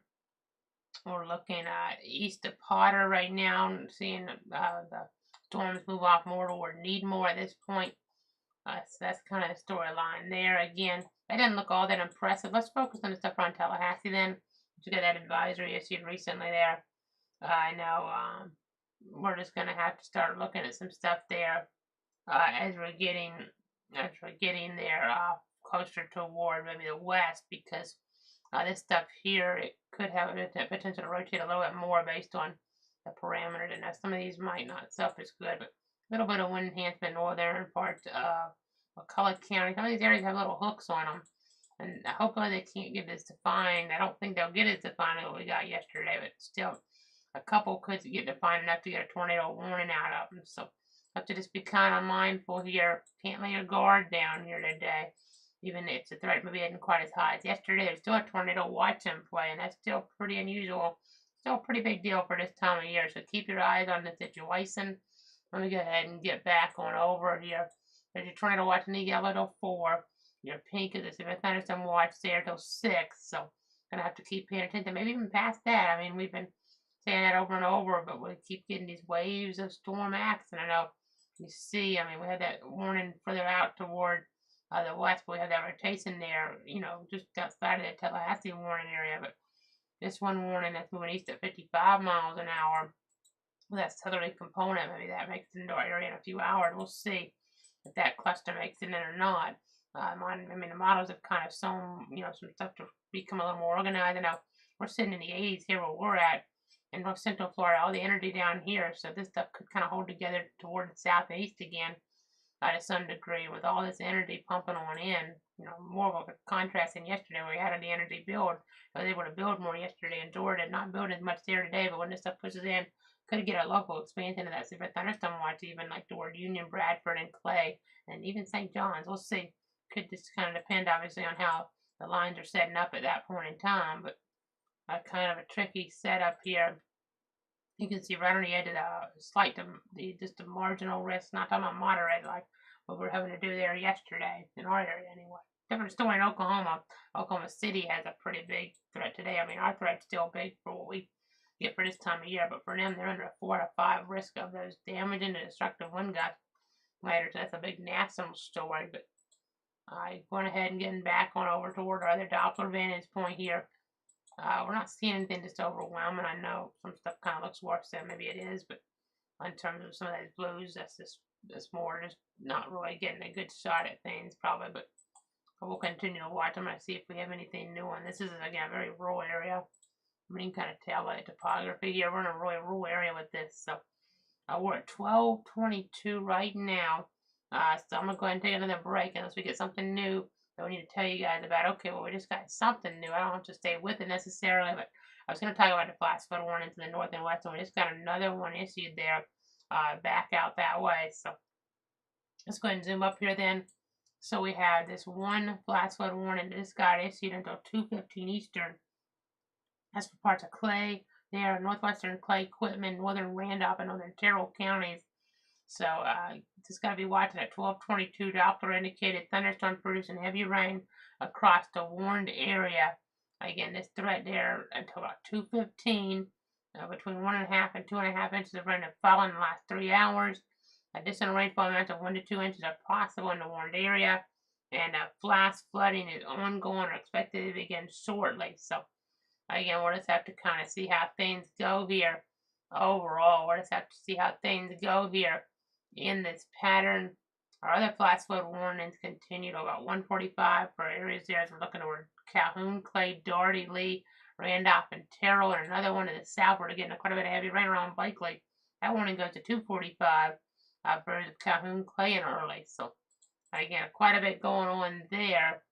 Update from the Weather Service at Jacksonville, outflow pushing into northeast Florida, so on inbound speeds there peaking to about 35 to 40 miles an hour, so the instability is increasing, and that means the storms along the outflow may strengthen and produce 40 to 50 mile an hour winds across the Jacksonville metro through about 2 o'clock, so something to kind of keep in mind here. Some nastier storm action trying to maybe emerge here as we look ahead toward that timeline. I'm going to go ahead and see where else we want to go with this. Okay, we just got a new message of scales disgusting from the Storm Prediction Center now on the tornado watch back out toward Tallahassee. They're saying here in the chat that the greatest severe threat in the next 1 to 2 hours should extend across parts of southern Alabama and the southwest Georgia and the Florida Panhandle. The most intense convection across tornado watches should remain focused along a stall boundary that extends from central Mississippi into west central and southern Alabama and southwest Georgia, and any supercells that can remain discrete will pose a threat for large hail as moderate to strong instability and 45 to 50 knots of deep layer shear foster robust updrafts there. There will also be a tendency for small clusters to develop and move east southeastward along the front there. So got to keep that in mind. We just got so many different things to watch here overall. So many different things to watch here as we are monitoring the situation. Just trying to go ahead and go ahead and update you on things. So, again, I know in Alabama they're talking about how some of the small clusters developing may have a greater threat, and that's what we're seeing maybe more towards southwest Alabama. Some of that stuff out there. So Gotta be watching the latest mesoanalysis there. According to Mobile Tallahassee, shows some of that storm relative velocity associated with a low-level jet. However, deviant storm motions to the right of the mean wind have generally not been observed this morning, but still any surface-based supercell on south of the boundary may pose a tornado threat with somewhat better chance focused across southeast Alabama, southwest Georgia, and parts of the Florida Panhandle in the near term. So again, I know it takes a lot for these tornado threats to come into play, as we've talked about here. And let's look at some of our different parameters. We had the instability to surging up there so high yesterday, and the Georgia that really just helped cause, to that spin just to get everything to be problematic. We'll still get some of those maybe today, but just trying to watch them play till 4, but it shouldn't be as widespread as what it was yesterday. We're going to keep you guys up to date. I had those few little things to tell you guys about here that just came on out. Again, the headlines here right now, flash flood warnings remain in effect, and then with one just being issued there for parts of Calhoun, Clay, and Early counties, but then, and let's just go ahead and kind of check here. Or excuse me, that was a new one. Let me double check because that one goes a little longer. So not for that was for Clay, Quitman, Randolph, and Terrell was the newest one. But again, we have 3 flash flood warnings there in play. 3 flash flood warnings in play up toward the north and west there. So definitely interesting to monitor here for sure. Monitoring the severe thunderstorm warning as well. So just going to keep tabs on everything. If we get a tornado warning, something like that, we need to jump back in immediately. We will. But otherwise, I'll be back here about 12:40 with more other information to protect you, your friends, and your family here on this Thursday afternoon. So watches continue. There's warnings we're talking about. I'm going to be paying attention to everything here in the Weather Center.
This is a clouds weather alert. Meteorologist Casey Cloud back here in the Weather Center at about 12:40 on this Thursday, tracking our severe situation across North Florida and South Georgia. And right now, we just have the flash flood warnings, which can still be dangerous. But those are the only alerts per se in terms of warnings like that in play here across our counties, which is some good news. I know there's some special marine warnings, and that one just popping up there up the coast with special weather statements, the flood watch, the tornado watch, the severe thunderstorm watch. There's a lot of stuff here, but right now we don't actually have any severe thunderstorm or tornado warnings, which after yesterday, I mean, in a way, I mean, it's a relief, but I mean, it's not surprising necessarily because we're seeing some of that convergence like I was talking about, but it's just kind of interesting here. It's a little bit of a positive thing here from what we were seeing. As I mean, we had the warnings here in play last little bit, but that one there that we were tracking toward parts there of Eccles and Clinton County being knocked off the board there. That's a thunderstorm warning. Gonna have more probably alert cell thunderstorm warnings, maybe some tornado warnings popping up. We had one in Alabama earlier on this morning, but they didn't translate off into Georgia here, thankfully. But we're still having to watch things. I mean, there's still some areas of weak rotation here. Can't let our guard down for sure. So I know eastern parts of Decatur County gonna have to keep our eyes on things. Let's go ahead and go on over toward our other source here. You can see these little structures. I mean, they may be too close together, unlike yesterday, to really be able to take off. But you can see some greens and reds here trying to come together. You see a significant weather advisor toward this area here. You saw maybe some winds aloft trying to sew up one there, but I think that was overdoing it some. This will give you a better look at this. I know it's not based on the direction, it's really in terms of the winds, but again, Monticello 30, 40 mile an hour gusts here possible. I know I was seeing a gust of about 46 miles an hour a little while ago with this banding here up toward Glenn County. So still some nasty conditions, but right now, interestingly enough, no severe thunderstorm warning or no severe thunderstorm warnings or tornado warnings here on the board within our local 62 counties. We do have the 3 flash flood warnings though in play. One of them including areas there of Calhoun, Clay, Doherty, Lee, Randolph, and Terra about 1:45 Eastern time, and then we have another one to about 2:15 Eastern for portions of Quitman, Randolph, and Terrell, and Clay as well. And then looking over to about 2:45 Eastern, areas of Calhoun, Clay, and Early. So a lot of flooding potential still into some of these spots, especially around Blakely and Arlington. Seems like the heaviest rain now coming down around there. Some areas getting close to 3 inches just north of Blakely over the last hour.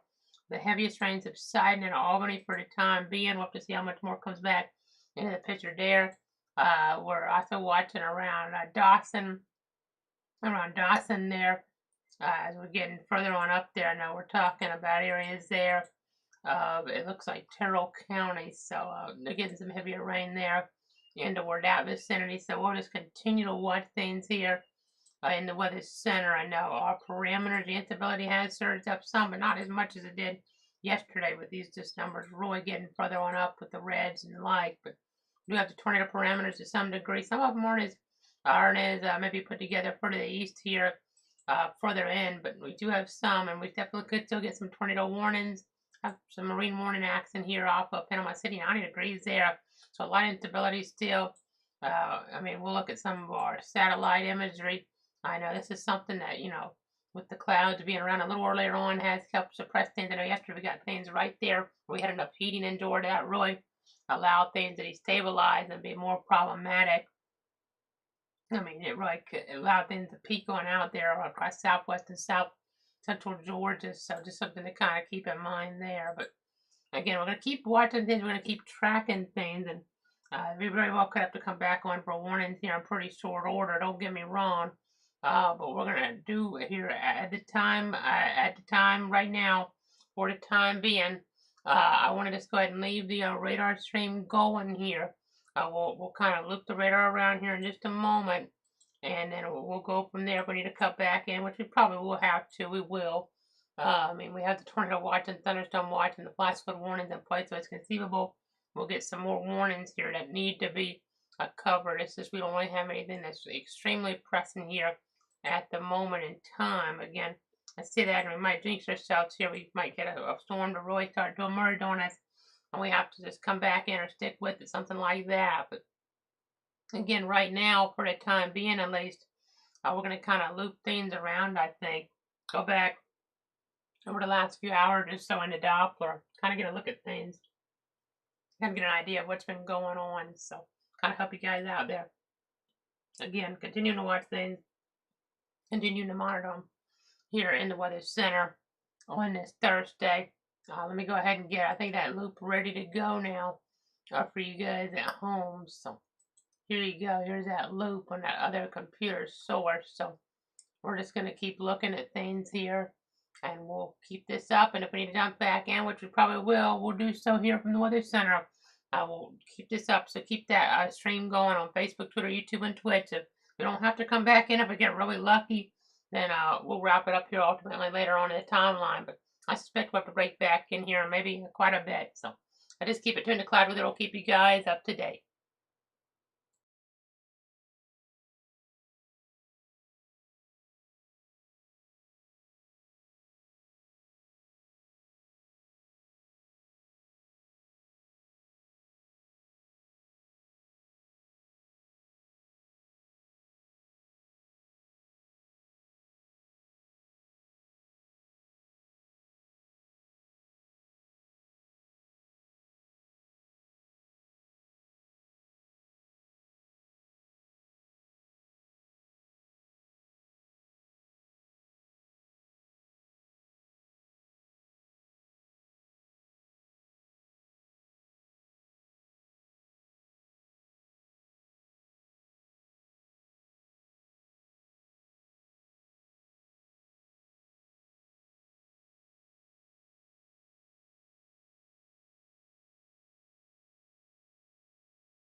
This is a clouds weather alert.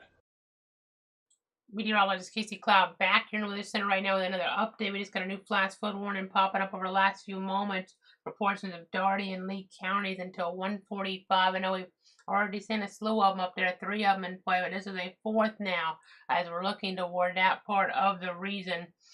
So again, we're just going to have to continue to monitor things here for sure. I'll go ahead and jump back over here. You can see looking there at this box that was just issued at 12:47, emergency management reported thunderstorms producing heavy rain in eastern Albany there. Between 2 and 3 inches of rain have fallen in the last 3 hours. An additional amount of 1 to 2 inches are possible in the warned area. Talking about Putney, Albany, East Albany, Turner City, Marine Corps Logistics Base, Radium Springs, Williamsburg.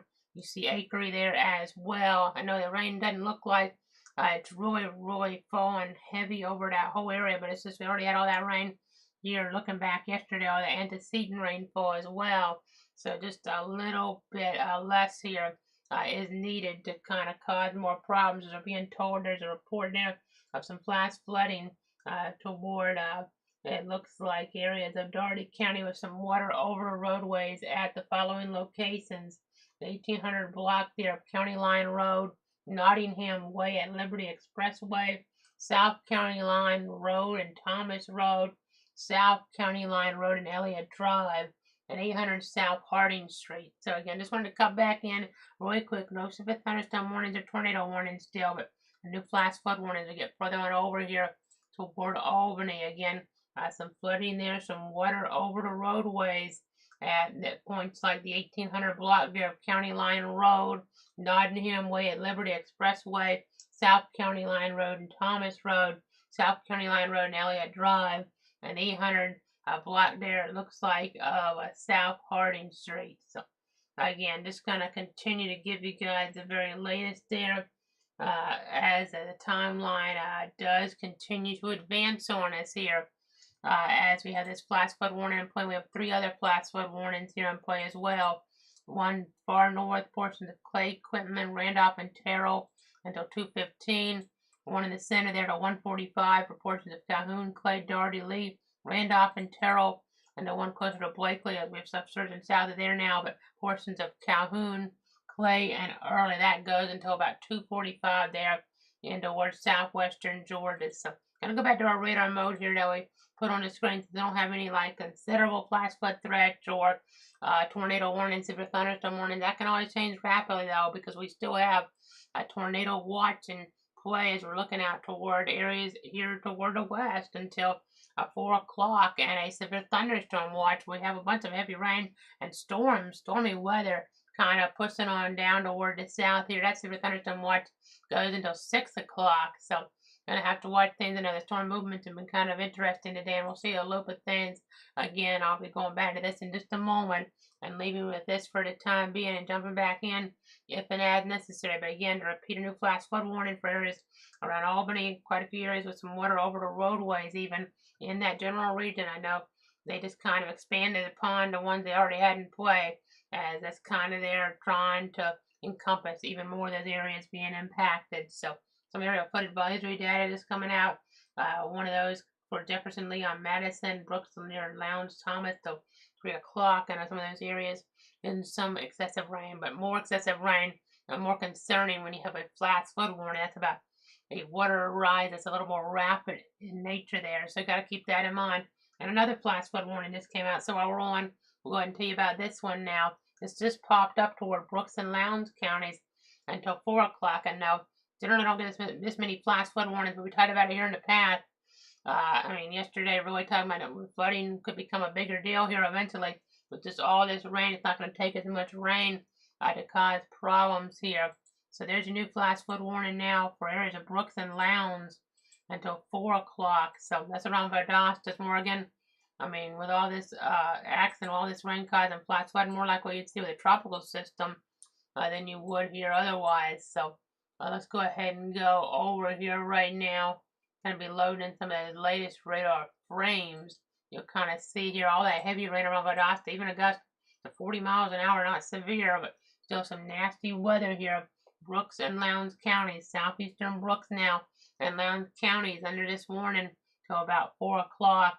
Doppler indicated heavy thunderstorm action producing some flash flooding concerns there. Valdosta, Lake Park, Quitman, I-75 exit 16, Bremerton, Dasher, Kinderlow, Valdosta Airport, I-75 exit 11, Clayettville, I-75 exit 22, Blue Springs, I-75 at exit 5, Twin Lakes, Impressed there, Naylor as well. We're also being told of some maybe flash flooding concerns toward Thomas County. No flash flood warning officially there, but water over the roadway and railroad tracks there around Thomasville. So just remember to turn around, don't drown when you're in these type of situations. I know it kind of is a little bit odd of a mantra in some ways, but it can save your life here when you think about it. You just don't want to go into a roadway that's covered in water here. You're just not certain how deep it is. And as we're here in the daytime, many people out and about, just got to be really careful here and use extra cautions. So now 5 flash flood warnings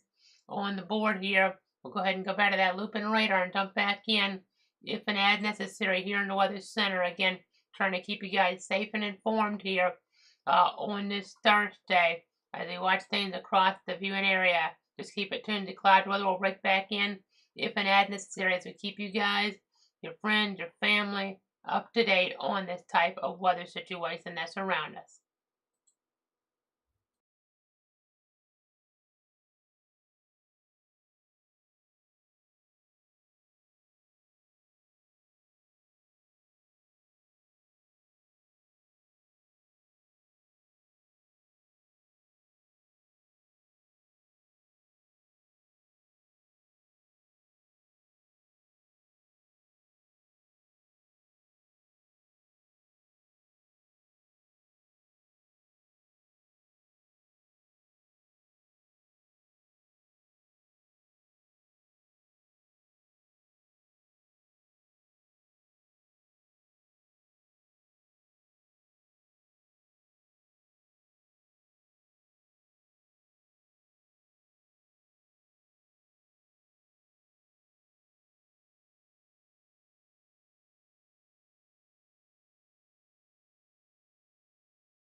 This is a clouds weather alert.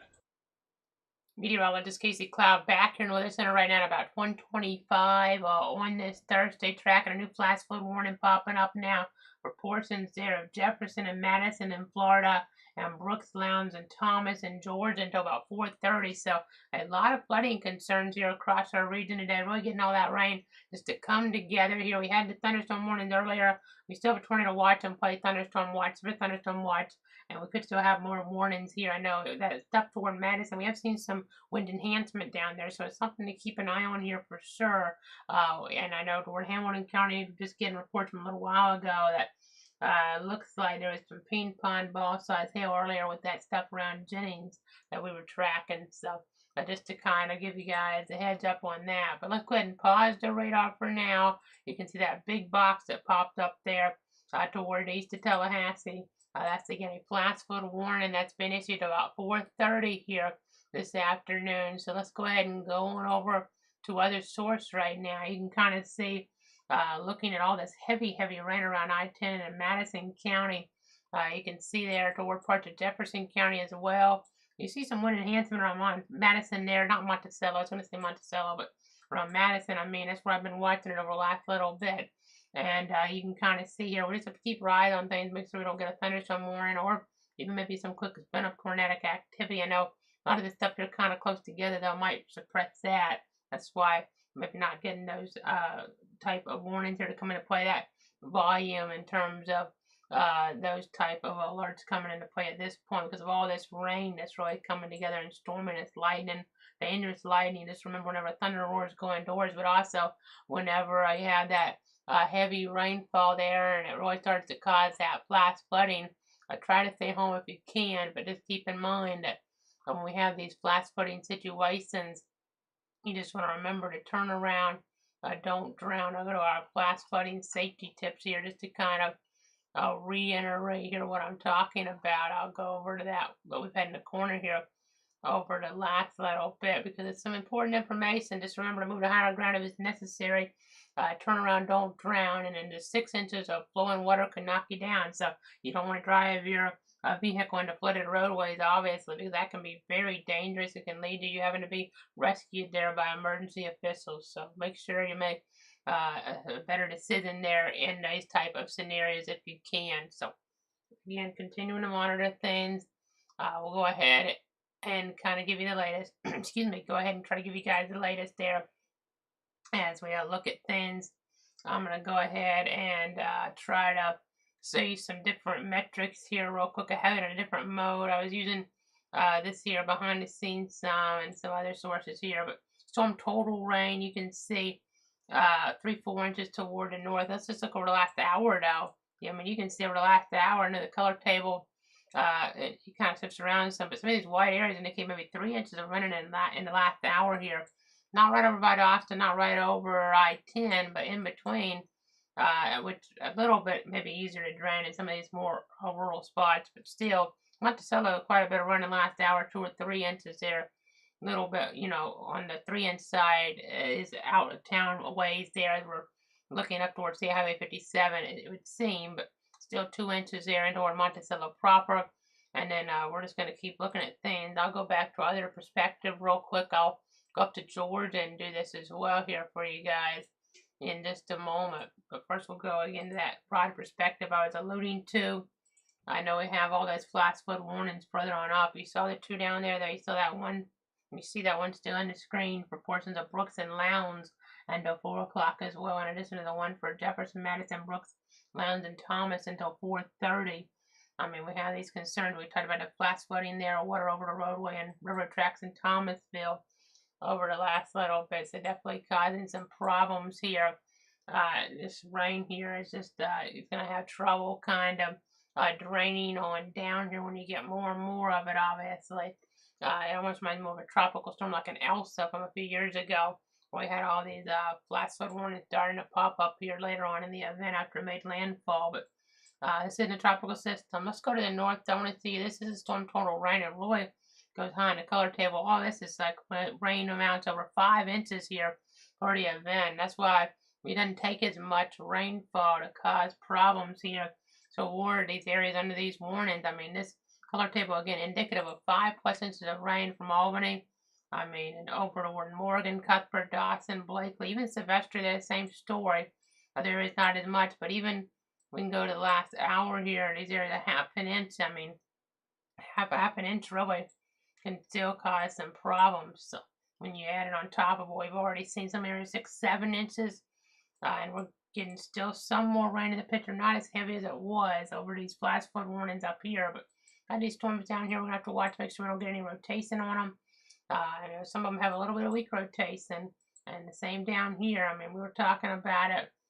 Even that storm in Madison County seems to be catching my eye a little bit, so we're just gonna have to keep our eyes on things here in the Weather Center. We're continuing to watch things to protect you, your friends, and your family. I mean, just a slew of flash flood warnings here in play at this point. So remember, turn around, don't drown. I know the heavier rain subsiding for now toward the north and those boxes toward Albany, but still some roads could have some problems. And then toward the south, heavy rain coming down around I-10 there in the ward parts of Jefferson and Madison counties. And then we have flash flooding concerns toward Brooks Lounge, toward Thomas County there as well. So just got to remember those mantras to turn around, don't drown. This is a pretty long view situation lasting about 4:30 or so. So definitely something to kind of be mindful of here. You just don't want to be caught off guard in these type of circumstances. Another update here on our wind mode of the Doppler. You can definitely see some stronger winds there in Madison County. Maybe not quite as defined as they were earlier on, but we're going to keep our eyes on things. Gusty winds in here, heavy rain, lightning, some flash flooding concerns again. An unusually high number of flash flood warnings here for portions here of our viewing circle today. This is with the National Weather Service in Tallahassee. Again, you have 2 flash flood warnings down here, and then you have, I believe it's 4 up here. So that gets you 6 flash flood warnings here across portions of our area. That is excessive here, folks. So you just gotta really be cognizant and really careful here in these type of setups. We'll keep you updated if we need to come back on. Will as we get more flash flood warnings, or obviously if there's severe thunderstorm warnings, tornado warnings. We'll jump back in to give you the latest to protect you, your friends, and your family here on this Thursday, on this June 15th, 2023. Such an odd setup here still. This pattern is dipping on down here with the overall atmospheric scenario in toward our region, producing stuff we generally don't see. All this rainfall, the storms, and mixed with the instability. And then you have, I mean, you had, especially yesterday, the tornado threat come into play today. It seems more about the flash flooding threat starting to become magnified. So, again, we got to be really careful here.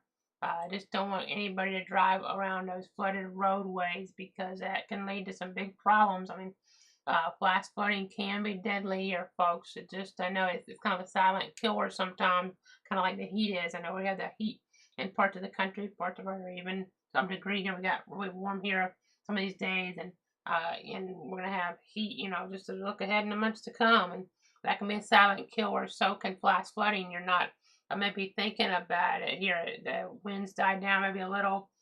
Still maybe some lightning depending on when you're going through things, but maybe you're not in the worst part of the storm, but flash flooding can still be really, really dangerous. So keep that in mind. You see the storms dipping down here across parts of northeast, north central Florida as well. Non-severe right now, but still pretty nasty, still pretty strong here.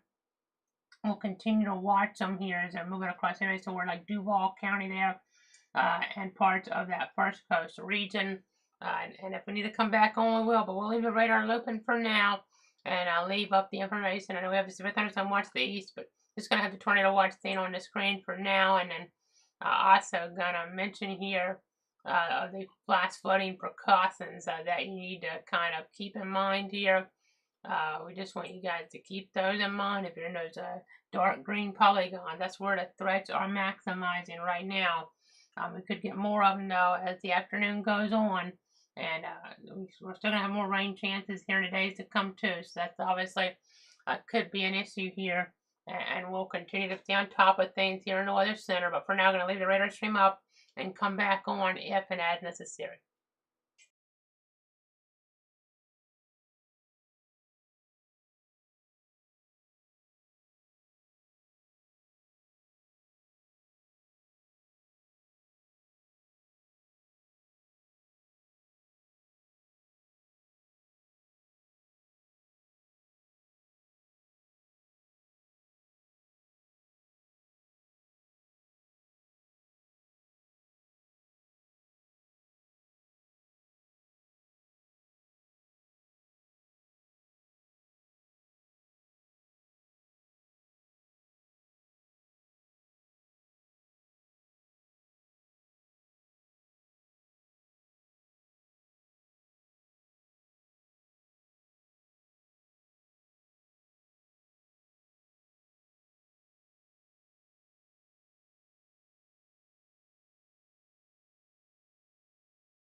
This is a Clouds Weather Alert. Meteorologist Casey Cloud back here in the Weather Center right now about 3:48 on this Thursday afternoon. Tracking a new flash flood warning really coming into play now toward part of, it looks like, our viewing area in Brooks, Lowndes, and Thomas counties until about 7:15. Seeing that threat continue there in that vicinity, really. So let's go ahead and zoom on in on our other Doppler radar mode right now. We'll kind of see what's going on out here. As we get in towards some of these different polygons. The newest warning is at about 3:40 for Brooks County, Lowndes County, and Thomas County until about 7:15. At 3:40, local law enforcement reported thunderstorms producing, it looks like, some heavy rain there across the warned area. Flash flooding is already occurring, and several roads are flooded in Thomas, Brooks, and Lowndes counties. We came on earlier, talked about the situation here, and it's continuing. The rain not as constant as maybe as it was earlier on in spots, but still causing some problems here. You just need to remember to turn around and don't drown. That important mantra there that the Weather Service has. I know, just looking at some of the different reports, you see some of those flood reports here on the screen. Several roads flooded in Lowndes County. That was at 3 o'clock or so. Same for toward areas around Quitman and Brooks County at 3 o'clock. And I know in the chat, it is put it out. It'll pop up here in a second. Several roads flooded in the Thomasville area as well. And they're actually getting some active rainfall here at this point in time. So that icon will pop up here in a moment. This one down here, though, is for some southbound lanes there of Highway 53 and Northwest Hickory Road being flooded in northern parts of Madison County. So a nasty situation here for sure. Just continuing to monitor things here in the overall setup as we're just continuing to get the latest information on in here. I know, just looking right now toward the south, you can see even maybe some weak rotation or some wind enhancement there in northwestern Taylor County. Nothing warned right now, but we'll just watch to see if that tries to become a little more organized down that way here over the next little bit. So definitely something to keep our eyes on here. We're also just going to go ahead and go to the broad view of the region because we actually have some more storms that could be severe coming into play. We haven't had any severe thunderstorm warnings issued for area in a while. That's why we haven't come on here. We haven't came on as of the last couple of hours or so. As the last flash flood warning came out here as we were looking back, probably closer into ward. I guess it was at 1 o'clock hour at this point. Across portions of a viewing area. So again, just kind of the storyline there as we continue to give you the latest to protect you, your friends, and your family here. An interesting situation here, and we still continue to have some impacts across our region. And again, you see those some thunderstorm warning activity off toward the west, and even something maybe that's destructive there in South Alabama toward Monroe County. Maybe for the community of Wallace, there could be baseball-size hail out there. And then as we look toward the east, we're talking about more like penny-size hail and 60-mile-an-hour wind gusts for this severe thunderstorm warning that includes areas there like Dale, Coffee, Geneva, Houston, and Holmes counties there between Alabama and the Florida Panhandle. So just giving you guys the latest in that regard. We're now being told, I was going to kind of bring this up, but they've gone ahead, it looks like, and replaced one of the watches in play here with another one. So I believe we'll find out here in a moment for sure, but I believe they're going to go ahead and go to the tornado watch and replace it with a severe thunderstorm watch. That'll be into effect here till 10 o'clock tonight. So this threat not ending here. Just have to keep our eyes on things as more of this action comes in. You would think and hope the atmosphere will be worked over enough that this stuff wouldn't be as potent toward the east, and we'll just have to wait and see. The instability is really significant toward the coast, but not as significant as we get where the storminess is here headed toward. I mean, you can kind of see even right on the edge of the instability, it's gonna maybe knock off even some more as we get further to the southeast, but maybe some of it builds back in there as we're still in toward that afternoon time frame. I know we've cooled off a lot here toward Bradford County. Quite a bit of rain here over the last little bit in Bradford County around the Stark area. And I'm just going to go ahead and look back on my gauge here. I hear tornado watch being canceled, severe thunderstorm watch being issued now for areas like Leon, McCullough, Jefferson until 10 o'clock tonight. Looking like it's going to be more about the Florida counties now. So you'll see that here in a moment. on your screen. Let me double check that. They just sent out a whole bunch of stuff, but I believe that's going to be more about Florida counties here. That makes sense based on the instability here. Yeah, and we're still in the 60s here with those rainfall amounts that have added on up here over the last little bit. I mean, not too far off of an inch of rain toward areas east of Stark over the last bit. We haven't really got as much rain as many of our other neighbors here recently, so getting quite a bit of rain here this afternoon. Not the worst thing here, didn't get the severe weather necessarily. Some gusty winds, but nothing overwhelming here. It doesn't seem the worst dark. I know we had some street flooding toward Duval County. No flash flood warning this there, but some aerial flood warnings coming into play and toward that vicinity. And just continuing here to look at things in the Weather Center. I know, again, quite a few things to talk about, even some stronger winds we had toward the coast at St. John's and Flagler. For the most part, they were just under severe. I noticed Augusta might have got just over that. As we look in here, look at some of the different data.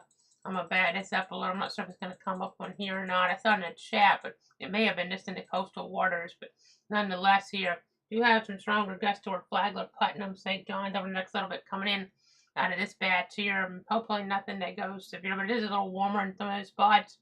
A little more unstable air mass down there. So we'll have to see if things kind of tap into that.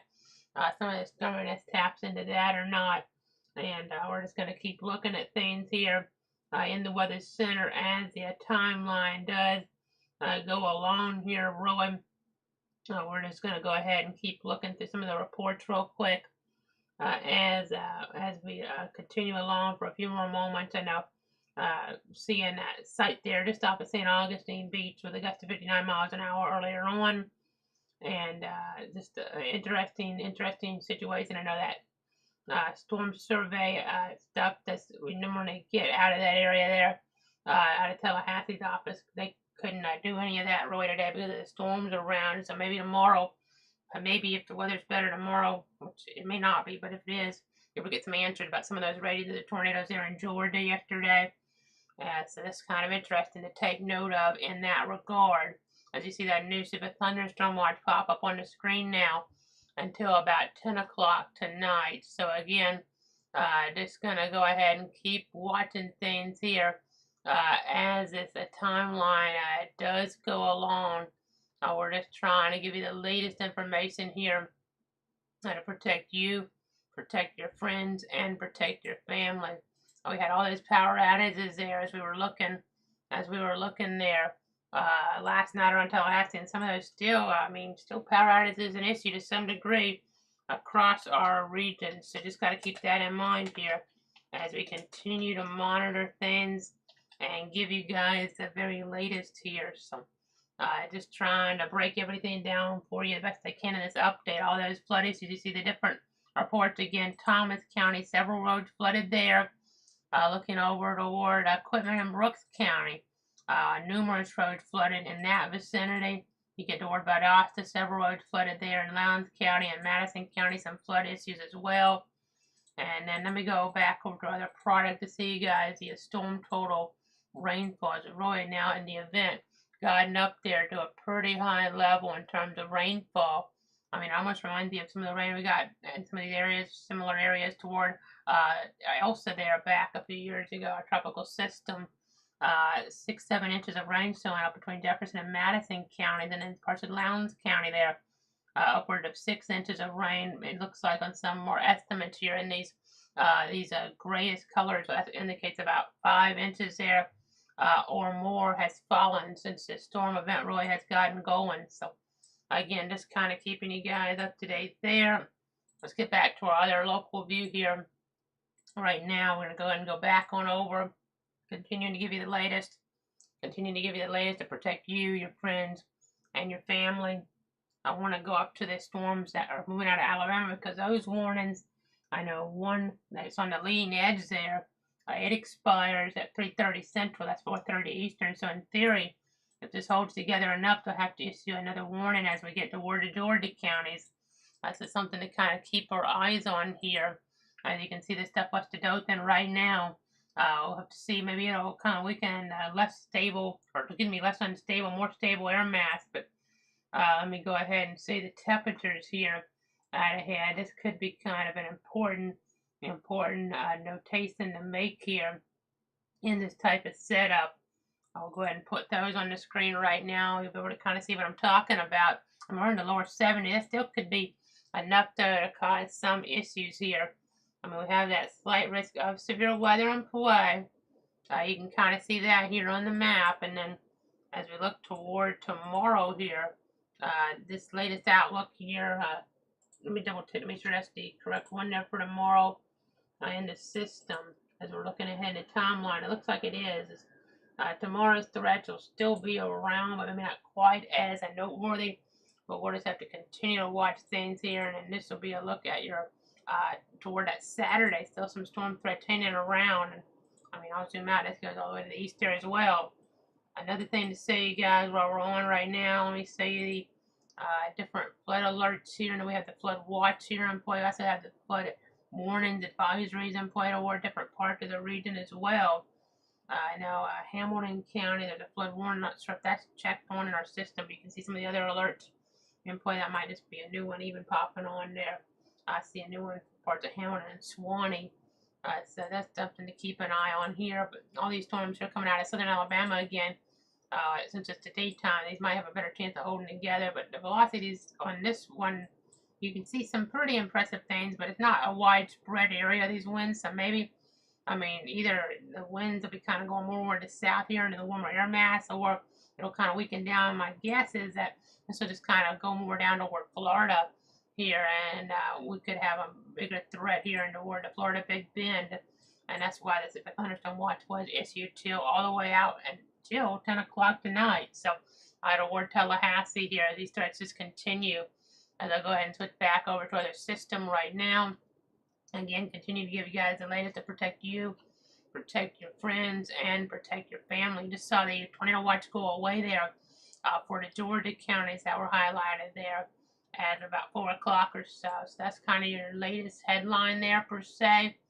As we continue to watch things, I want to look outside real quick here where we're at. We're getting some rain in Bradford County still. Again, quite a bit of rainfall here today, and you can see the skies right now. Some pretty nasty conditions around, but nothing like in terms of severe weather here at this moment. We're not even interested in a thunderstorm watch here in Bradford. Just looking at rain gauge, about 8/10 of an inch of rain now is what we're up to today. So that's kind of just the storyline. You can kind of maybe hear the rain in my microphone behind me here.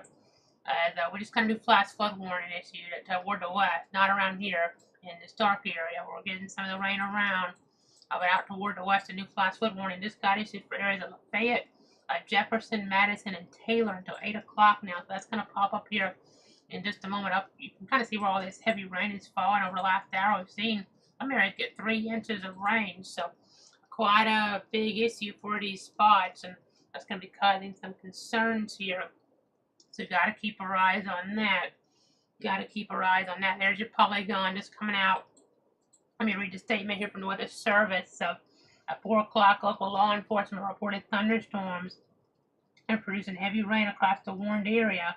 Flash flooding is already occurring in Madison County with numerous roads flooded. Monticello, Mayo, Perry, Madison, Greenville, Lee, Sadie Grove, some of the spots under this threat over the next little bit even. We can keep going here. Areas like Boyd there, Lamont, Hampton Springs, Osceola, a few more of the examples there. So again, a new flash flood warning now at 8 o'clock for areas there around Mayo, Perry, but then again, to kind of be a little more precise or concise here, Jefferson, Northern Lafayette, Madison, and Taylor is what we're talking about. So let's look over to the covered map real quick to give you guys an idea of where they are. In toward the viewing circle. Again, we're in Bradford County around Stark. We cover these 62 counties in terms of our really advanced type of coverage here. So again, portions of Taylor, Madison, Lafayette, and Jefferson under this new flash flood warning for another 4 hours. So again, got to be careful there. Remember, turn around, don't drown. Some of these roads could have quite a bit of water on them, even if you're not in a life-threatening situation or get in a life-threatening situation, you could still cause some damage to your vehicle going on some of these roads that are flooded. So keep that in mind here too. In these type of situations, again, you just don't want to mess around here with flood waters, and that's what we could be dealing with in towards one of these green polygons. A little bit more serious, more substantial So keep that in mind. I know quite a bit of lighting out here. This may again be enough to hold us together toward the south and east. We'll see. I know they didn't include the Georgia, southwest Georgia counties, so in this, the instability really just cuts off right there. So it'll just be interesting and kind of curious to see exactly how things go in the nighttime. I mean, we did still get some warnings up here without much instability in play. I don't think we got too much wind out of those in terms of damaging conditions, but this stuff here we're gonna have to really watch and just make sure things are all right. And then let's go back out toward the west here. We have something that's kind of interesting that's coming to play around Oklahoma City over the last little bit. Oklahoma City, Moore, and Norman, they're all under a tornado watch now. And that tornado watch goes during this national level concern until 10 o'clock Central Time tonight. So again, just continuing to watch things out there as well. They're at 3:03 Central Time. But you can see all these areas there around Oklahoma City under this tornado watch. We already have a severe thunderstorm warning, already a considerable threat here to the west of it. Looks like Hobart. So it looks like we're talking about areas there like Ouachita County there under this threat as well, even Greer and Beckham. So Goffball, Sizell, and 60-mile-an-hour wind gust, the potential out there. Looking at some of the parameters, all that instability, and we do have some tornado parameters trying to come into play. So got to be kind of careful. Sometimes things overachieve around Oklahoma City. So we've seen that earlier this year already once. So got to be careful here around Oklahoma City. All these different parameters again in play. You don't want to be caught off guard. There's your moderate risk, the tornado threat. Well, the biggest is more out toward that corridor to the west. Maybe not strong tornadoes as the anticipation, but you just never know. And then your hail threat more to the west, but the wind threat goes through Oklahoma City. It goes through areas there around the university there, talking about Oklahoma, talking about Moore there. You can see some of these areas there. Yeah, you've heard about maybe on the national weather stage before. So again, this you see the big hail threat that could even go down in toward Dallas. You see they're under enhanced risk. No watch there, yeah, but warm temperatures, a heat wave type situation setting up there. And you can see we have significant hail, significant wind possible in toward those areas. So gotta be kind of careful. I mean, you can see Shreveport there. As we look, that was for your wind at least. The hail not as much maybe over there, but we're just going to keep looking at things, toggling between things. But again, that's kind of a national headline. No longer tornado watch around here, but we now have one toward Oklahoma City, and again, Norman there. You've heard these towns before. You have Guthrie, you have Seminole there in Oklahoma, Ada, Oklahoma, over toward Pauls Valley, Ardmore there, Duncan, Lawton.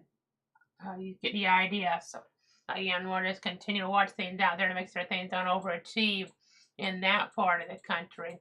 Again, we've been really, really busy here. I know they're telling us there's storms right at the coast here getting pretty strong around Palm Coast, right over Palm Coast. So we'll be taking advantage of some more favorable conditions down there. I mean, they're at 75, but just maybe trying to, be more by itself there and potentially be a little bit more of an issue for some of those folks in toward that area. We'll just kind of watch things as we're looking there toward parts of northeast Florida's coastline per se, as we're getting down toward Flagler County. No, again, severe thunderstorm warnings yet in our area here as of the last while. I'm saying yet because we could have some more coming in from the north and west though. So again, we'll continue to be watching things here in the Weather Center. And let's go ahead and go on over right now to our other view. I know they're talking about a storm around Palm Coast. Let's go ahead and you can kind of see what we're talking about in terms of some stuff on our Doppler. We're getting some different reports from even earlier on. There's nothing overwhelming there, but actually this stuff kind of catches my eye out here too. Pretty strong wind, and some of this is contaminated, it would seem.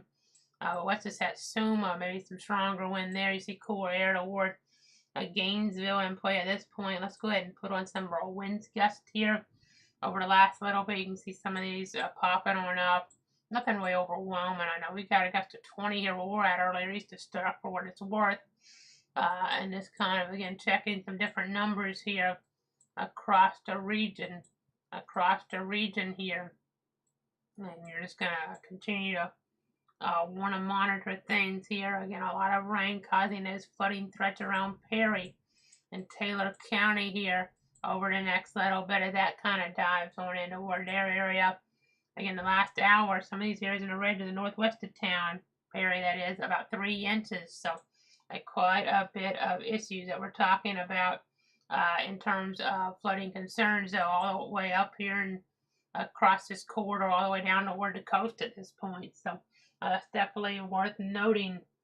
So, again, just continuing to monitor things. I know getting some different updates from the Weather Service in Tallahassee. They're saying that the extent, as we've talked about here plenty of times before in recent days, that the extended stretch of severe weather and excessive rainfall is to continue. So we just got to be really mindful of that here. That's going to continue here as we go ahead and zoom back out a little bit. Again, you can see we have these warnings out here. Maybe this stuff will kind of weaken some, but it could just kind of find a way to get a little bit more down in the word and more favorable conditions. Maybe they come up here a little.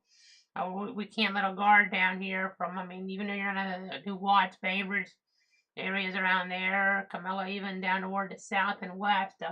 We'll just be paying attention here. I know the STP values are not overwhelming. They're there too. We can get some of these rogue storms to rotate down here, but hasn't really happened like that today so far, which is good news. But you can just see here these storms from the north and west definitely could be causing some issues as they come on in here over the next little bit. So again, just continuing to monitor things here. Monitor things here in the Weather Center. I'm going to go ahead and keep on going through some of the different information that I have here for a few more moments. I think we've pretty much covered everything we need to for now, but just trying to kind of dive into everything here.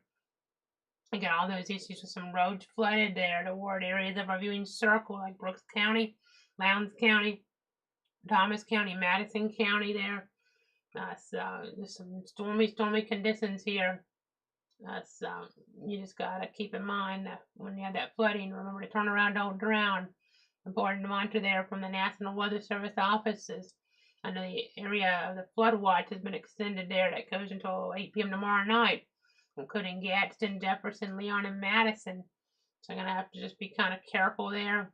Gonna have to be kind of careful in terms of that flood potential here, as we're looking ahead still as this rain and these patterns continue to persist here around the region. So again, I just really wanted to make sure you push home the message. You just want to really be careful with in these flash flood warnings. We currently have about, it looks like 4 on the board, and they kind of intermingle here, if you want to call it that, at this point. So I mean, we have 4 different boxes here where we have warnings toward parts of our area. It would appear, I know this again, the way they kind of do these, I'm just double checking here.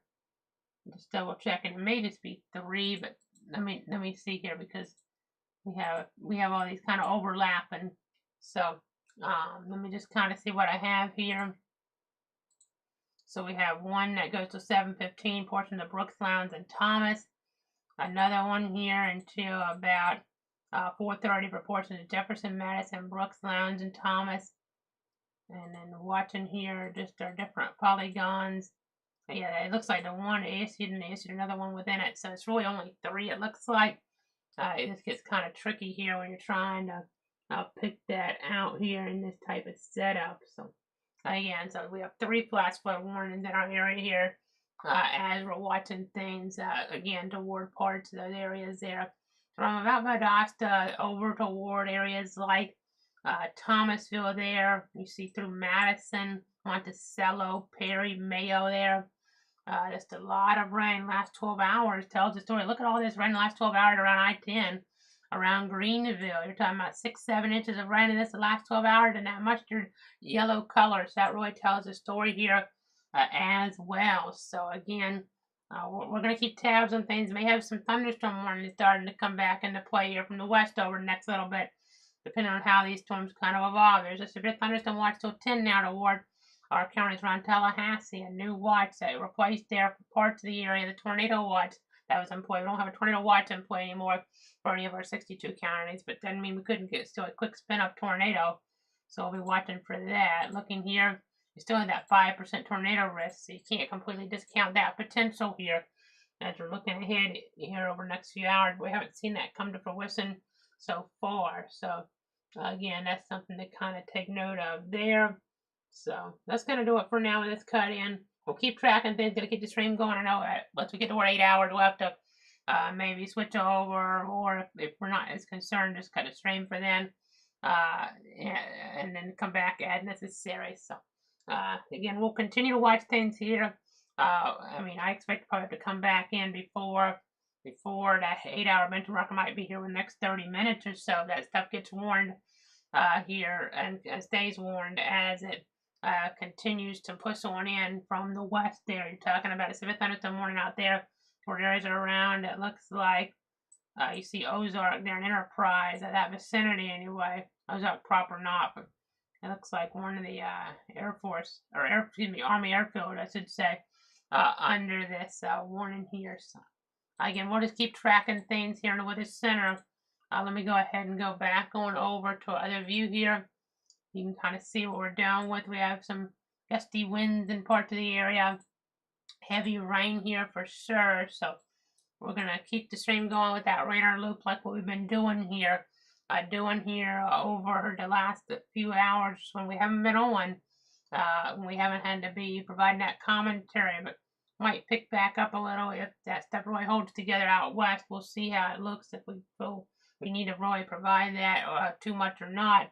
So that's something we'll kind of be watching here for you as we look ahead into toward that timeline. So I think we have the loop and radar ready to switch to now. So let's go ahead and do that. Let me go ahead and switch on over here. You can kind of see the view here over the last few hours, and then again, just going to keep watching things, keep tracking things here. We have that severe storm watch and play for a couple different parts of the area. Toward the east it's till 6. Toward the west it's till 10 o'clock now tonight. So going to be watching out there. And then again, we have those flash flood warnings here in play locally as well. There's 3 of them. I know you can see them kind of overlap. You can make the point maybe there are more, but no, it's 3. I double checked this now. Going between them. 3 flash flood warnings, 1 for portions of Jefferson, Lafayette, Madison, and Taylor. And that's till about 8 o'clock.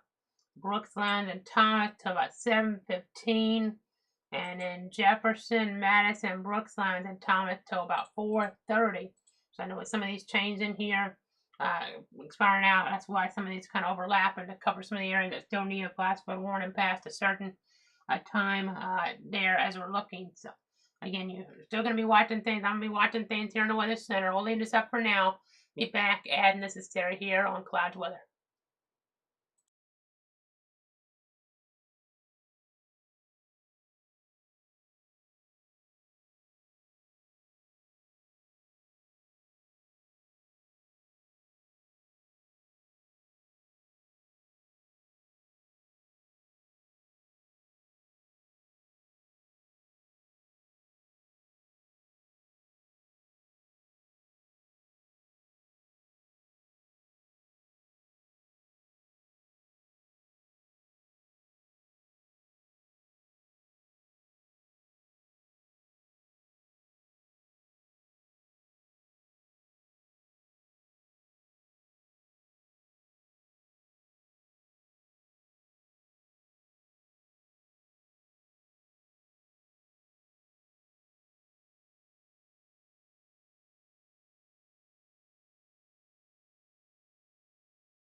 This is a clouds weather alert.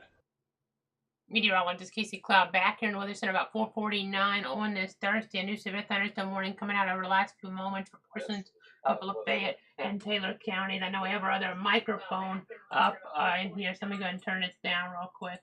Sorry about that. You can kind of hear a little echo, but you guys kind of get the idea. We have a new severe thunderstorm warning now popping on up. So again, that's why we wanted to jump in right now, and that's for parts of Taylor and Lafayette counties until about 6 o'clock. So at 4:44, the severe thunderstorm was located 16 miles west of Perry, moving east at about 30 miles an hour. So Mayo, Perry, Pineland, Overlord. It looks like Cabbage Grove, Scanlon.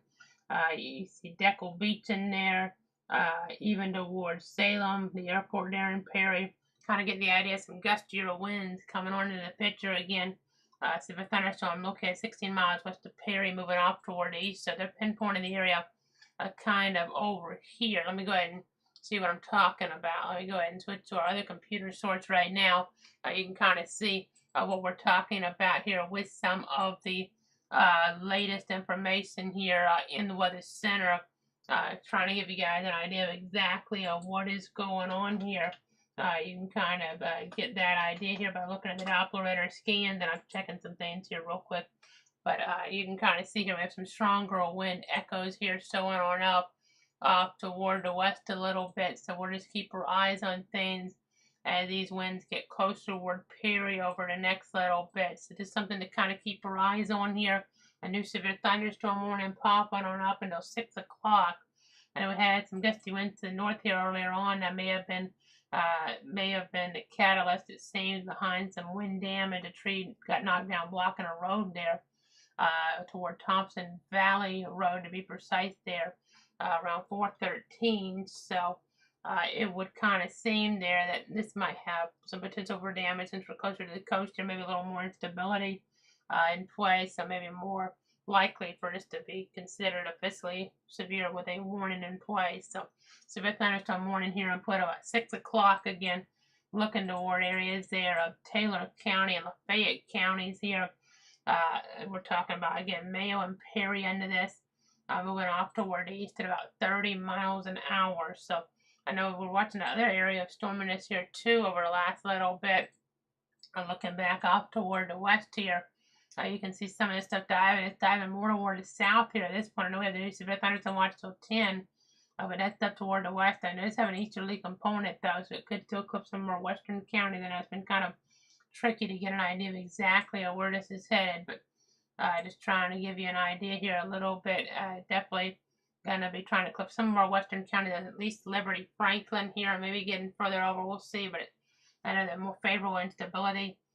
More down toward the south here. That's kind of why it's doing what it's doing, because the accent here, the overall parameters aren't as favorable to the north. We've seen a lot of rain today, a lot of nastier storminess per se, and that's why we still have some flash flood warnings. I know in Georgia remain in effect till 7:15 for parts of Brooks County over there. So that's also going to include Lowndes and Thomas here as well. So let me go ahead and take off our information about the severe thunderstorm warning. Again, you can see that down there. You can see that severe thunderstorm warning down there, and we'll keep our eyes on it. And of course, the thunderstorm watch is in play here that we've had. I know the one to the east they've kind of hadn't gotten rid of here, but the one to the west goes until 10 o'clock. So we'll definitely keep tabs on that as well. But again, just watching things here in the Weather Center. Again, we have the warning toward Perry and Mayo here. So just make sure you're inside and away from windows with these conditions. And again, this is diving to the south. We also have some more storms back further west. You see east of that more, and then we go further west. We have a new tornado watch for Dallas and Waco now. Some very warm temperatures here off toward north and central Texas. So gonna have to kind of monitor things as we get into toward that region. Some higher tornado parameters, some destructive storms southwest of Oklahoma City. We could be talking about baseball-sized hail as we're looking toward one of these. The other is more on the order now with the threat of golf ball-sized hail. So it's a considerable threat. It's gone down since that polygon got placed here on the screen with that more considerable level being upgraded really to that destructive type of tagging that goes off on the cell phones. But Also being informed of some flooding out toward, it looks like Hamilton County.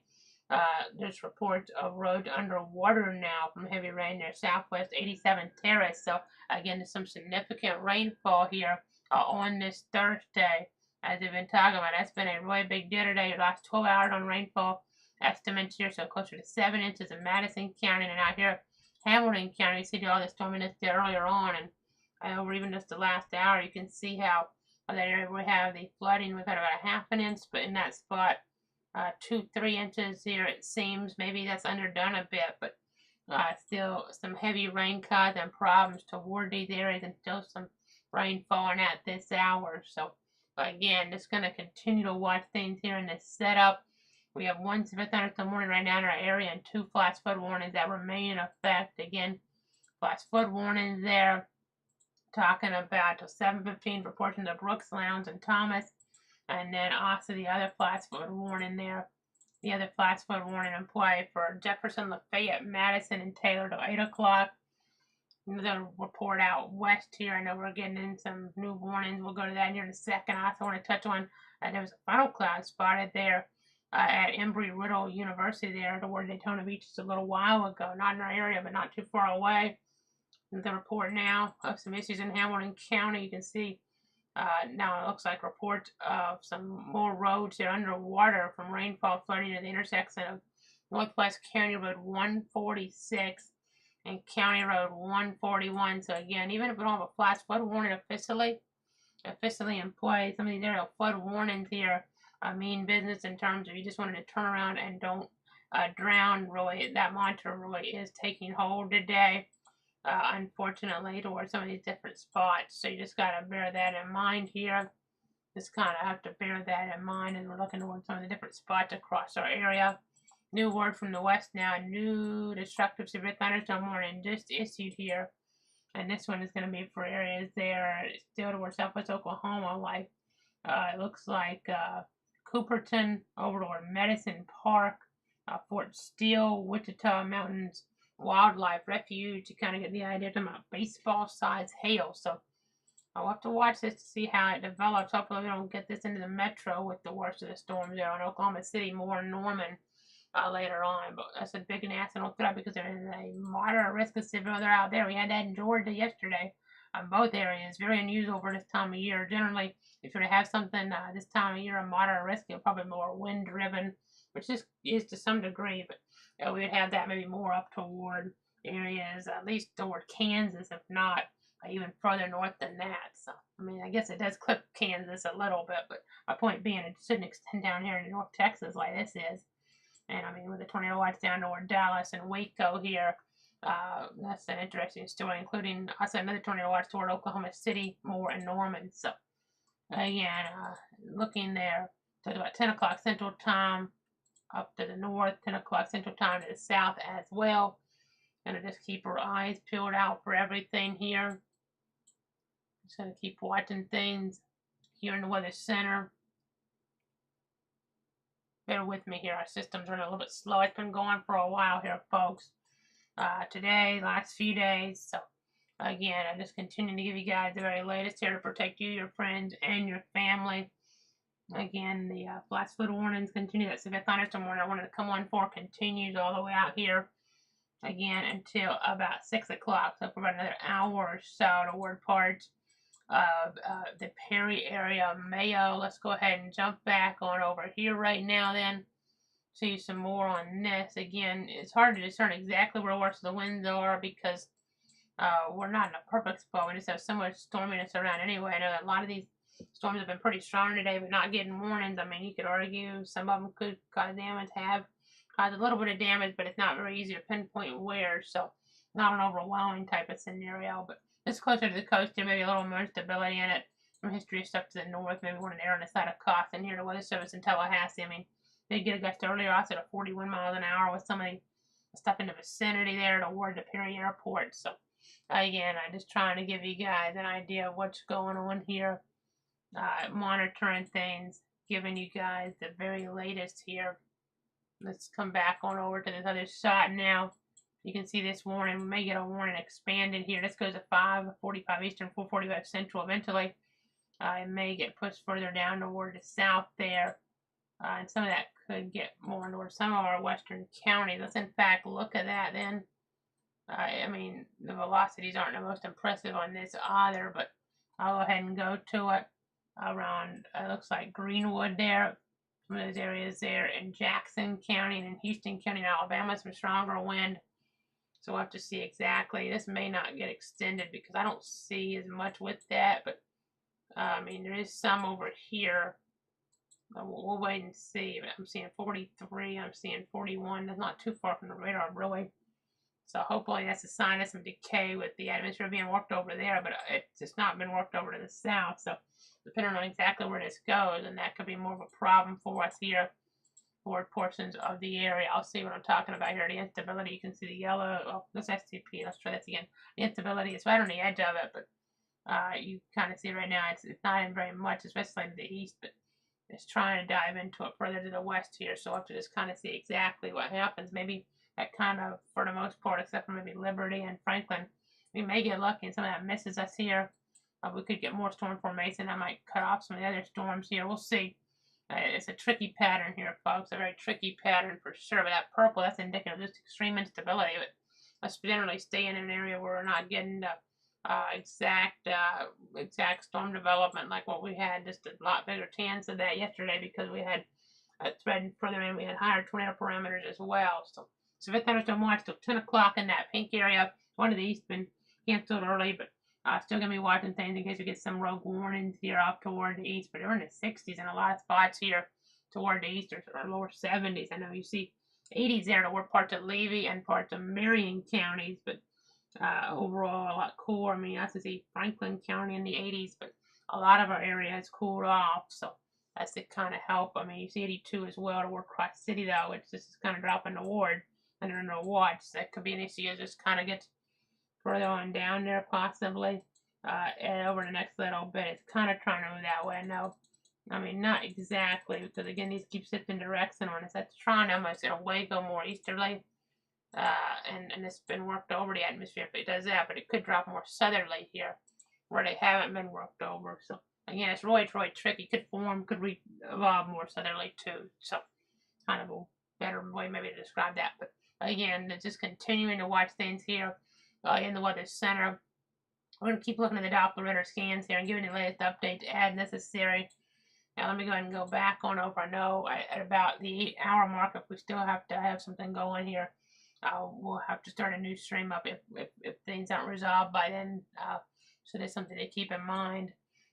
Definitely something to keep in mind here in the Weather Center. Let me go ahead and go on over right now to our other view again. I know we're going to have more rounds of storms here, more threats even tomorrow, hopefully a little bit less even in the day, but we're still going to have some more warnings probably here. Same for Saturday, maybe a little less, but still more toward that Saturday. It's kind of like heat storms here, an odd pattern in the picture here for sure. Again, we're just continuing to track things, continuing to give you the latest here to protect you, your friends, and your family. I know, let's go ahead and pop up our coverage map here real quick. Let me go ahead and see our 62 counties. Again, of course, in terms of our coverage here, we always are making sure we're on for every tornado warning storm here. And then as I go ahead and pop up that coverage map, I just want to kind of, show that to you guys because we're talking about, I mean, not just a few counties here, folks. We're talking about 62 counties. I'm about making sure we're always on for all tornado warning storms moving through any one of our 62 counties. So, again, we did that here. We run for just hour after hour after hour. I mean, today we've been able to run the radar for a while and not have to talk. But yesterday we talked from us at a whole 8-hour tornado warning stream. We had a tornado warning in Alabama, open in Georgia, that confirmation of one, and then we just had to be on, and we stayed on there. It was hour after hour after hour, and it was pretty interesting to see the overall parameters, how everything just came together perfectly at the right time of day, and to have that in June, something that some folks here, me included, I probably won't ever forget. So again, just going to keep our eyes on things here in terms of the viewing area. Let's go back on over to other Doppler radar source. Again, you see around Perry, again, some of this lighting just to west of town, maybe indicative of a little bit stronger activity. So Just keep that in mind there as we're moving in toward Perry over the next little bit. You see here around Mayo and Lafayette County, still some heavy rain there. Could have some more warnings. I need to come on for obviously when there's a tornado warning. That's when we really have to escalate things. Severe thunderstorm warnings generally this time of year maybe not necessarily require coverage, but it kind of just depends. This was a little bit different pattern. We kind of used a little bit more discretion on not coming on earlier with some of them because this didn't look like they were verifying a type of situation here where after we've just been on for so long, we want to make sure we're not kind of just overwarning you for the lower end type of stuff. But right now, we definitely could have some nastier conditions here toward the Big Bend. Of course, we're still posting about all the warnings there on Facebook and Twitter, even if we weren't coming on having a stream and the like. But again, just keeping you guys safe and informed. All of our different platforms there. You see Facebook, Casey Cloud WX Cloud Weather. You have Twitter at Cloud Casey. You have the auto alert at Cloud_WX on Twitter, YouTube there. That's at Clouds Weather, so make sure you hit that subscribe button if you haven't done so already. And then also you can search there on YouTube, meteorologist Casey Cloud. You have Twitch there, Clouds Weather, then you have cloudweather.com, and that has all the different links that are available there in terms of the different streaming platforms. You can kind of go between some of those different options just by looking at the top of that page, pretty close to the top anyway, of that page where it talks about the live coverage. You have the radar tab on that website as well. It gives you an interactive radar view. You can look at that when we're on the air or when we're not on the air. So it's something to kind of bear in mind here as well. So as we continue to watch things here on the Doppler radar, we still have these threats. We're still going to have to come on here at points. We're going to have to watch stuff in Oklahoma here. I have to be on for stuff if it really accelerates out that way as well. Just kind of have to use our discretion here. Hopefully that out there it won't get to that type of level, but just in terms of our formal update, I know we've just had to have to really do the coverage here and focus on that. So we're not going to do a formal update again tonight. I hate doing that in some regard, but it's just we've been on for so long here. I mean, you kind of have an idea of what's going on in the weather pattern here and don't need that formal update here. Hopefully we'll be able to get back in that formal update pattern where we're not on as much, just having to be on during the day and even at night for the severe weather concerns. It's tough to be on then. At that time, we normally do the update because of severe concerns here, or maybe out toward Oklahoma, where they have that moderate risk here in play. 4 out of 5 severe weather risk there as we're looking toward areas around Oklahoma City and Elk City there, and over toward Pauls Valley and Ada there and Ardmore. So you get the idea. I mean, it's 100 degrees there in North Texas. They're even under that moderate risk now around Gainesville, Texas, and Sherman, Denison area.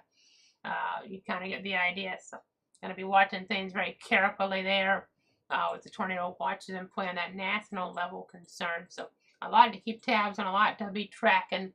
I know eventually we'll have to switch streams if we need to stick with this here past about 6:30 or so. So that's something to keep in mind. We can always come back on just for the threats as they happen here, if they happen as well. If we don't need to keep the stream going at that point in time, we'll just kind of play things by here and monitor things to try to give you guys all the latest. Let's go ahead and say the infrared satellite. You can see the Dakota cloud tops there toward Taylor County. That indicates and is indicative sometimes a more nastier accident. And you see out toward areas there north of Crestview and Milton there as well. Some of the Dakota cloud tops there toward those regions too. So something to kind of bear in mind here as we're looking at things on our Doppler radar technology. So again, looking at stuff around Perry. I know we were jumping off for the flash flood warning a little quicker for the most part here. This severe thunderstorm warning. I'll stick with it a little bit longer, but I mean, we may have some damage occurring here. It's just at some point, we don't want you to get this because of all the tornado warnings we had yesterday. Those needed to take precedence. We don't want you just to completely look at these severe thunderstorm warnings and then kind of get mixed up and think, well, okay, we have a situation here where we have these thunderstorm warnings, and then we have maybe a situation where they're almost as equal to tornado warnings, which they're not. But these storms still can be dangerous, and we're just getting word of a new warning now. It looks like back to the north and west now, so they're going to say this is tracking more easterly, it would appear. instead of more southerly now with some of this accent. So let's go ahead and switch radars in. So we're going to stick with this a little bit longer than 4 right now anyway. See that new yellow box that goes outside of watch, but we're talking about areas here of Gadsden, Decatur, and Seminole until about 6:15. Bainbridge, Donaldsonville. You have Quincy there, Chattahoochee, Greensboro, Snead, Gretna, just areas in and around our viewing area that are covered by this. Again, I mean, you have an area of Jackson County in addition to Gadsden, Decatur, and Seminole that are in our area. Donaldsonville, we're going to be watching here. Looks like some stronger wind trying to take hold around here. Let's go to our, I know the other radar might even be better. Okay, the wind's really picked up there.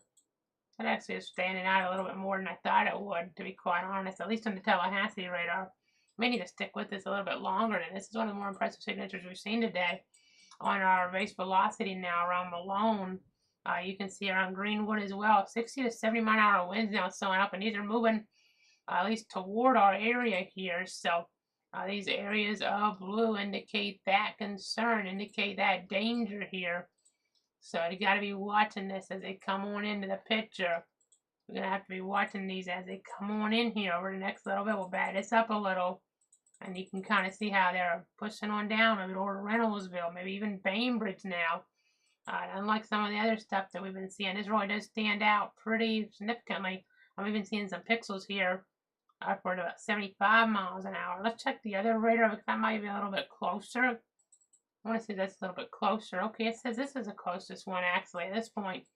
So at least, you know, where the center of the polygon is. I mean, out here might be the Fort Rucker, but over here anyway, we're just going to keep watching things very carefully.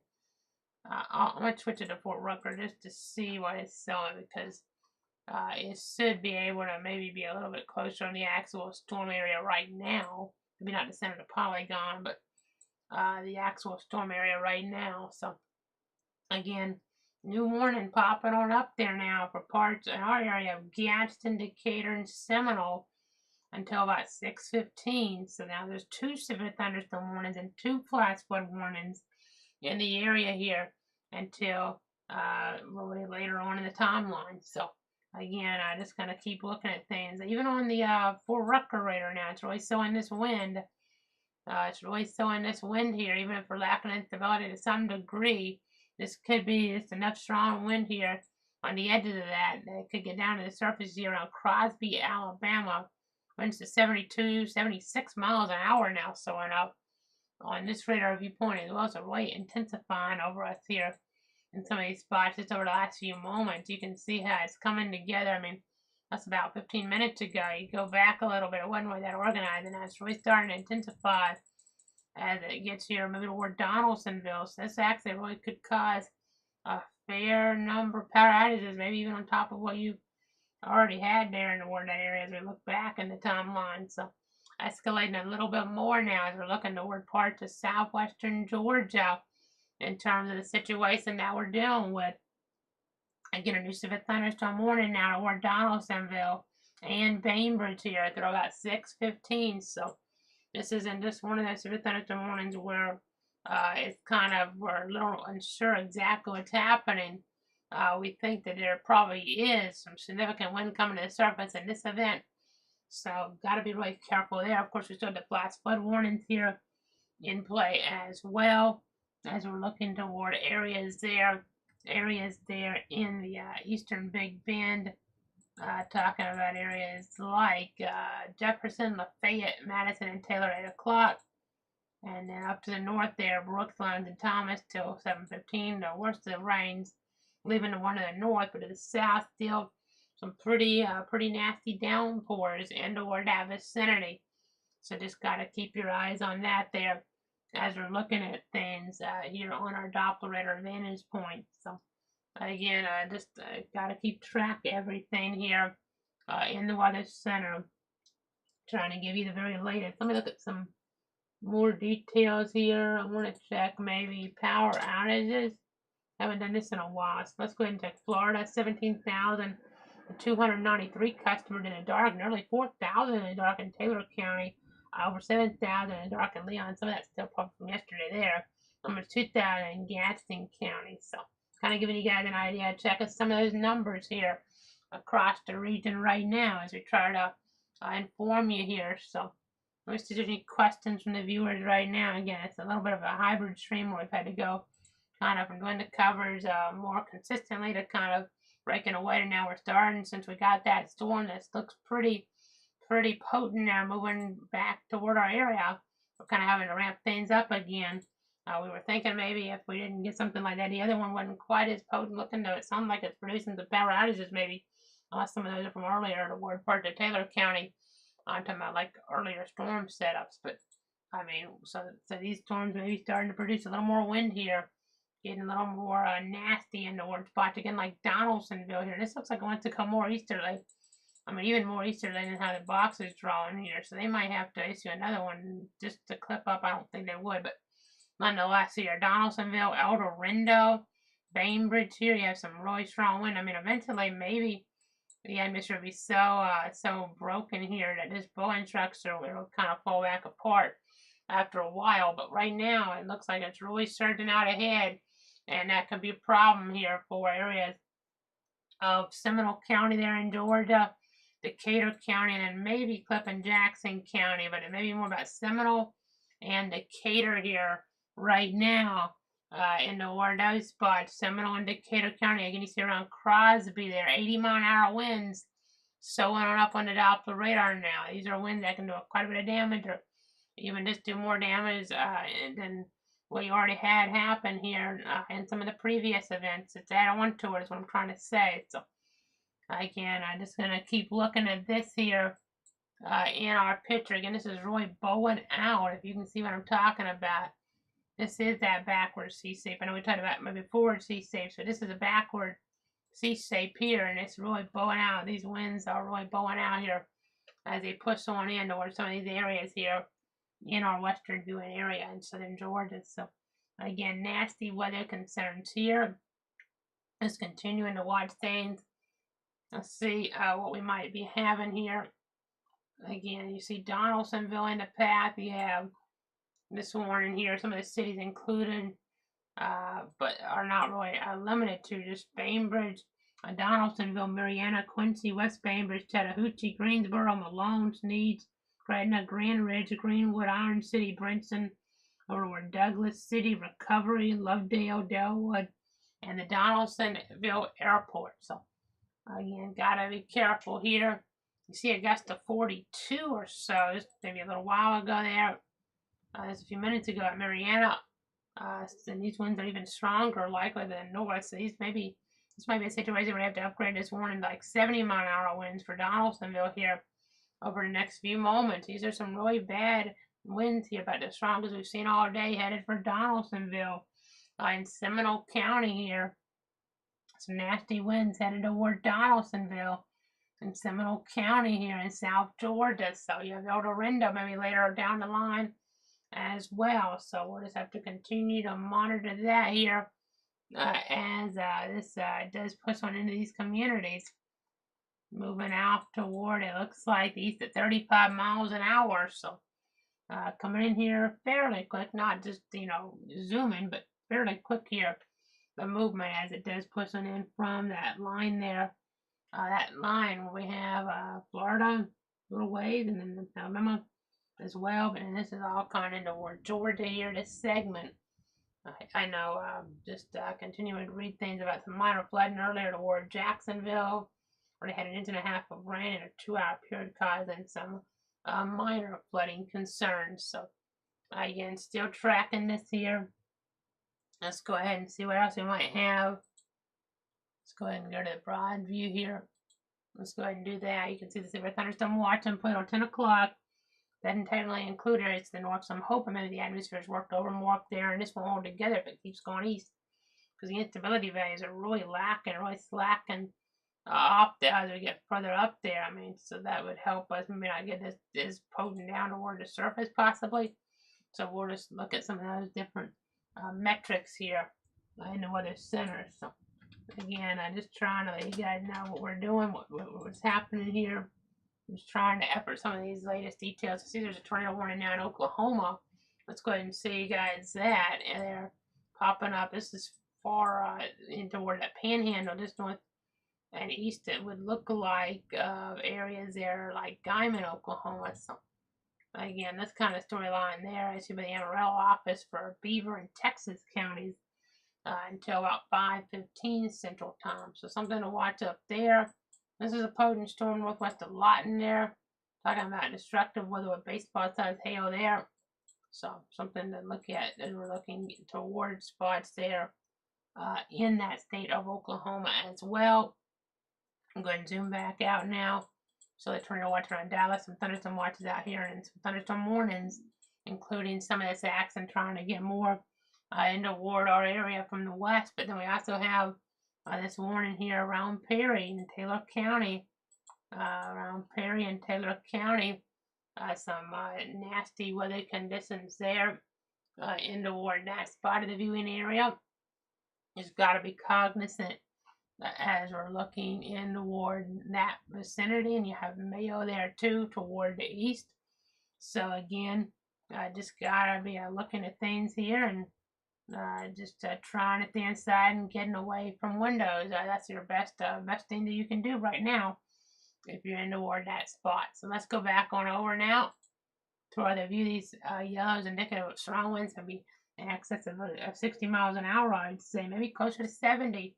As we're looking toward Donaldsonville over the next few moments in Seminole County, some strong winds appear likely there and toward the Donaldsonville area. Now you guys keep getting these threats around, having these threats around, but we'll just have to continue to monitor things here and look at these scans. You see Brenton, you see Autorindo. So yeah, some pretty nasty weather here. We'll see if Bainbridge gets into some of this or not. But again, severe thunderstorm warning up here. This continues until about 6:15. 6:15 on this severe thunderstorm warning up in that area, and then our other severe thunderstorm warning. That one's set to expire here. It looks like about top of the hour, 6 o'clock. So we got these two warnings for that type of concern, the wind potential mainly, maybe some small hail mixing in, but then the flash flood warnings, those are in play here.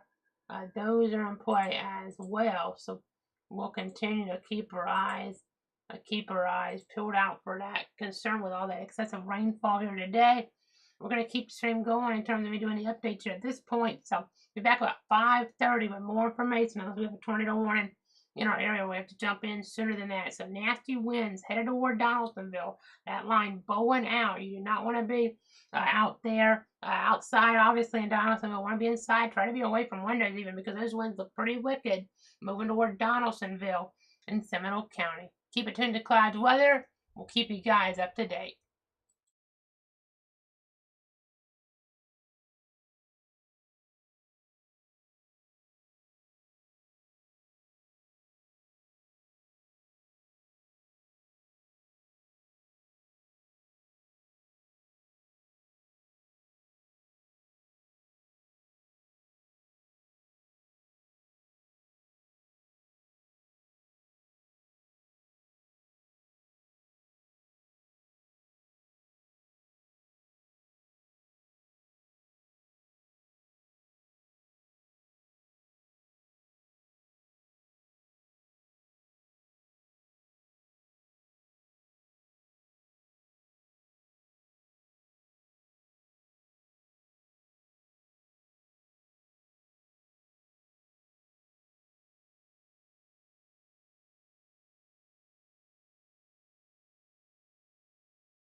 This is a Clouds weather alert.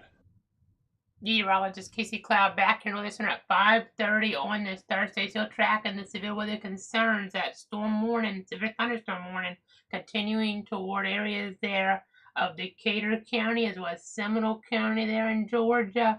A little bit of Gadsden there included as well. And that expired about 6:15. Right now we're seeing some pretty nasty wind around Donaldsonville, and some of this will be trying to translate off toward Bainbridge here over the next little bit. You can still see it bowing out here. The apex of the bow maybe a little south of Donaldsonville in some ways. In the latest scans, we saw just a few moments ago, some of those brighter yellows came through Donaldsonville. So maybe winds there of 60 to 70 miles an hour coming through town. That kind of looped this a little, but let's just stick to it like this. I think that'd be the best way to do it. You can kind of see it coming on in, and then you see Reynoldsville about to be getting into some of this right now. The worst of the bow axe, I might be more toward Brinson getting into it pretty good there. It would seem with some of these winds there. Maybe some of the axes are a little worse now. Could be aiming toward Bainbridge, depending on the ultimate movement. It keeps shifting around though. It's kind of been tricky here in this pattern, so just kind of have to think about the apex of this bow here.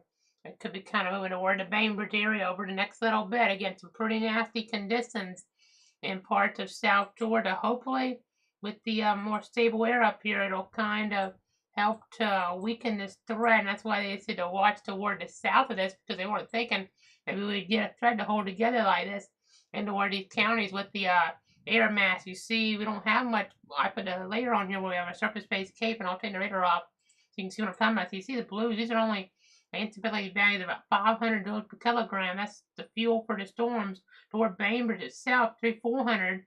And that makes it harder for the storm action to be as significant, and also for it to get down to the surface. But as we look toward Marietta and Quincy, we're talking about 1,500 joules per kilogram, and down here in this purple, that's over 4,000. So, I mean, that's 10 times the storm fuel down there near the coast compared to what you have when we have the warning. It's just the lingering action's been able to kind of try to bow out and try to at least maybe get that wind down to the surface in that area, but shouldn't really last as it goes further over. You wouldn't think. You never know, though. Things have been more unpredictable in this pattern here than you generally see. It's not like one squall line or one storm. We've just had things taking different turns based on the overall atmospheric setup at the point within, the overall pattern here.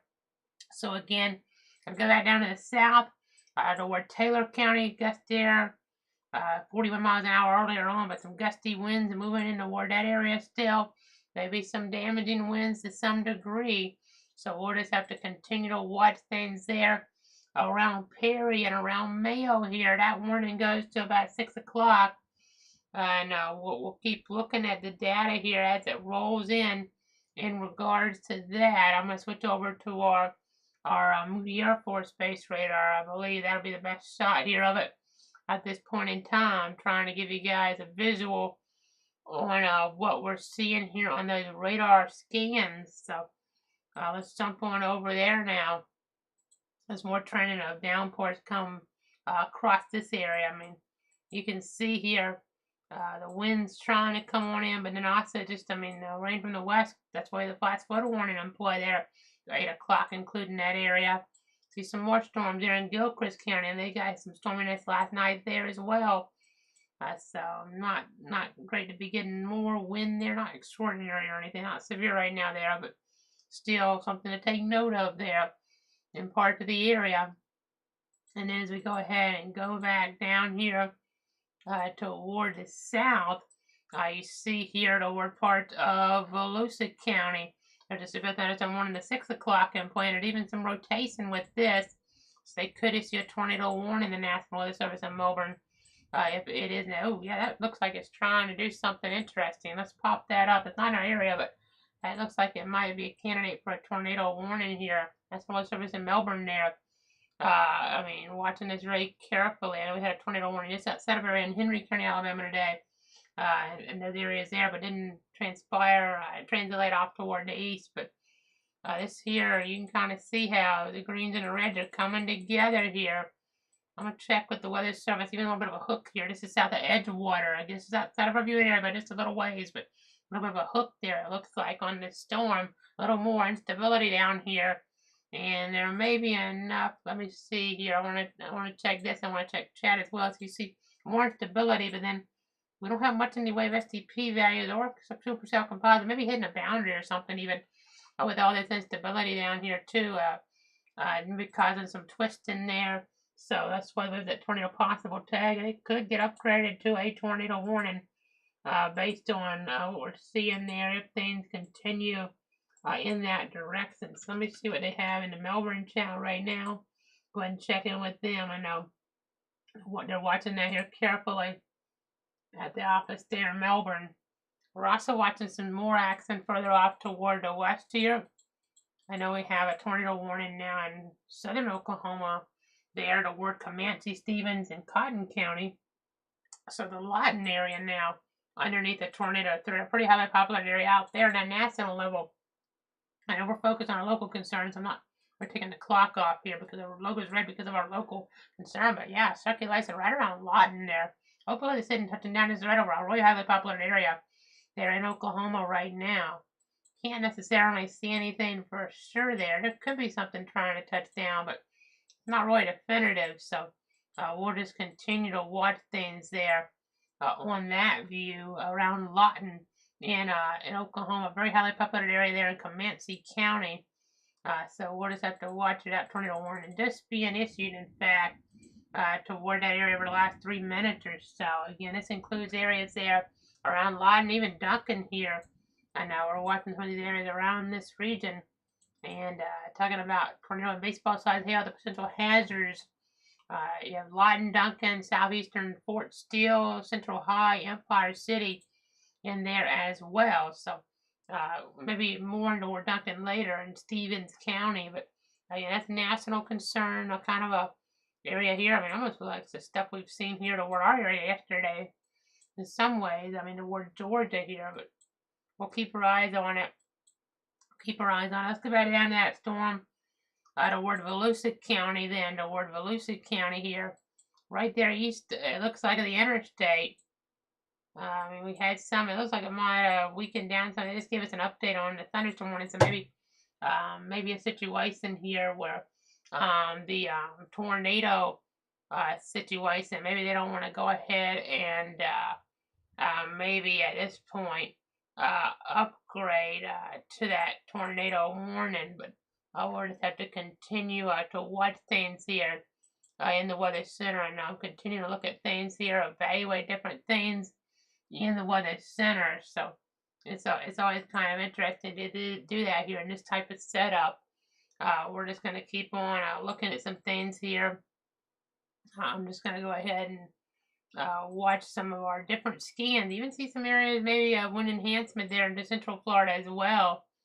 But toward the east here, definitely some more wind there. Some pretty highly populated areas there right along the coast. So maybe some damage there just to our neighbors to our south there in Volusia County, maybe over New Smyrna Beach, it looks like. So that's kind of what we're being told here right now. Port Orange and Edgewater, of course, Bethune Beach and Ponce Inlet all under this warning as well. But there's your New Smyrna Beach area, and actually it looks like it's, I mean, they're saying New Smyrna Beach, but again, I mean, it's kind of further south than that. So we'll just continue to watch things here in the Weather Center. I'm going to go ahead and go back on over to other view. Let's go back to our local concerns then. I know shifting around a little bit with some of these other storms. We have this storm moving toward Bainbridge now. That's why we're kind of on focusing on that because of a little bit more concerning signature there that we had within the Doppler radar picture here over the last little bit. So again, just try to see what's happening here as we're looking towards some of our different counties. And okay, they're going to go with a brief tornado warning for the New Smyrna Beach area. Actually, they're telling us here in the chat session. Let's jump over here real quick then. Let's jump over here. I know I'm switching some radars, but I think there's enough. I mean, it looks pretty good on rotation tracker.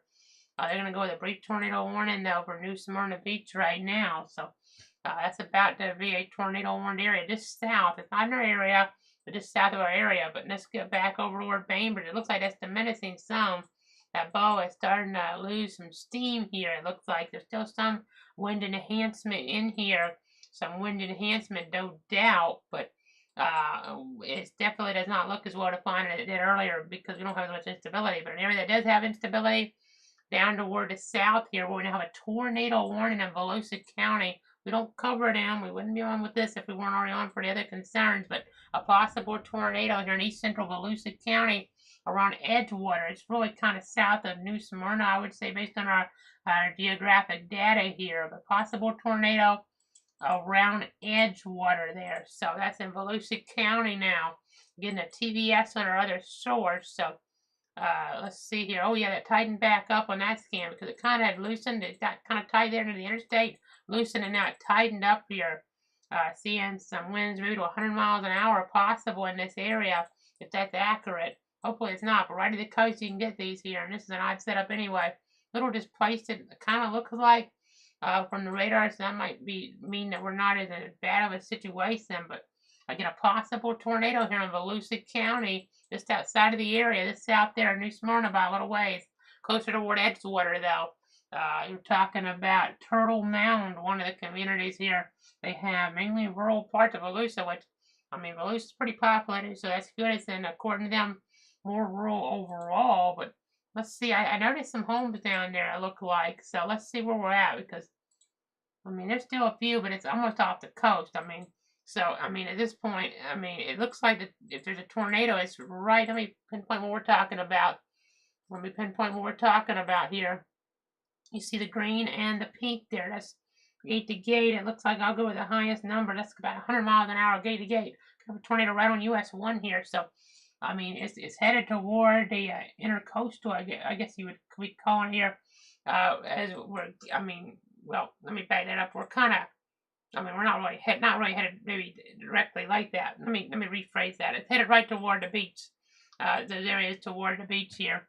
Talking about State Road A1A. So right now it's on US 1, but it's headed toward A1A there. So let's just go ahead. You see some of these homes. If there's a tornado here, maybe right in this swampy area here per se, it kind of becomes a little more organized, and then that maybe drops a tornado as it gets here closer toward the coast. So again, trying to give you guys the latest here on this. Trying to offer you guys the latest here. Bear with me here, just typing some stuff out. So again, trying to let you guys know what the latest details are. This next scan to be out here soon. Probably right there over State Road A1A here. State Road A1A. Looking for any type of tornadic debris here. Again, this is just outside of the area. We'll get back to our stuff here in a moment, but there's no tornado warning in our area. But we know many of you have interest down here in Volusia County. Flagler's really cut off coverage toward the south and east per se. Toward the south is Marion, but we have a possible tornado here in Volusia County right now. We're already on for warnings toward Taylor, thunderstorm warning, and then toward not just Perry there, but also toward Bainbridge, where we're starting to see a little bit of a diminishing trend. But this is a pretty tight circulation. This looks like it's still winds close to 100, and that may be the beginnings of a debris signature. Let's see. It could be something. It's hard to say for sure. Not 100% defined there. That's in an odd spot still, so it's not a guarantee. But it's definitely not a guarantee. But we could be seeing some pretty strong winds getting down toward the surface here, in toward this area. So we just gotta be cognizant of that. I'm just going to go ahead and keep checking some things here. Bear with me. We're going to go ahead and watch this. I know a tornado warning here for parts of Volusia County until 6 o'clock. Looks like that bounded weak ecoregion type of action trying to take place. Yeah, that's what we saw yesterday in some of this stuff. That could be a sign that we could have a tornado here, because it was looking more, it didn't look as like that as much in some of the other frames, but now kind of wrapping around this, so that definitely could be a tornado in here, and we just have to be kind of cognizant here of that. So just bear with me here. This gets even further over. Still hadn't quite gotten there toward State Road A1A and that unpopulated zone that I was talking about a moment ago in between, but State Road A1A here. State Road A1A. Gotta be in shelter here in that area. Those beach homes. This could be a tornado in progress here. Again, it's outside of our area by a little ways. We're in an area toward Bradford County, and our southern counties are Flagler, Putnam, and Marion. We don't cover Volusia here officially, but since we're already on, might as well stick with this because this looks like it could be a tornado. It could be hitting homes.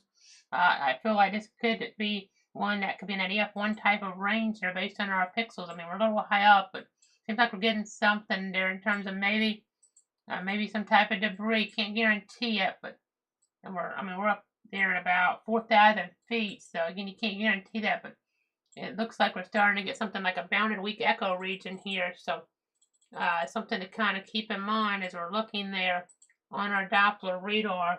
I'm going to go ahead and keep checking things. Let me kind of explain some stuff to you guys real quick here because sometimes I know you guys at home may not know what I mean by a bounded weak echo region, but we're talking about where we have really a presence of a mesocyclone there associated with supercells at points. Just trying to kind of give you a definition a little bit here while we're live on the air, but again, just kind of interesting to see here for sure as we're looking at our Doppler radar technology. So let me go ahead and go on over here right now.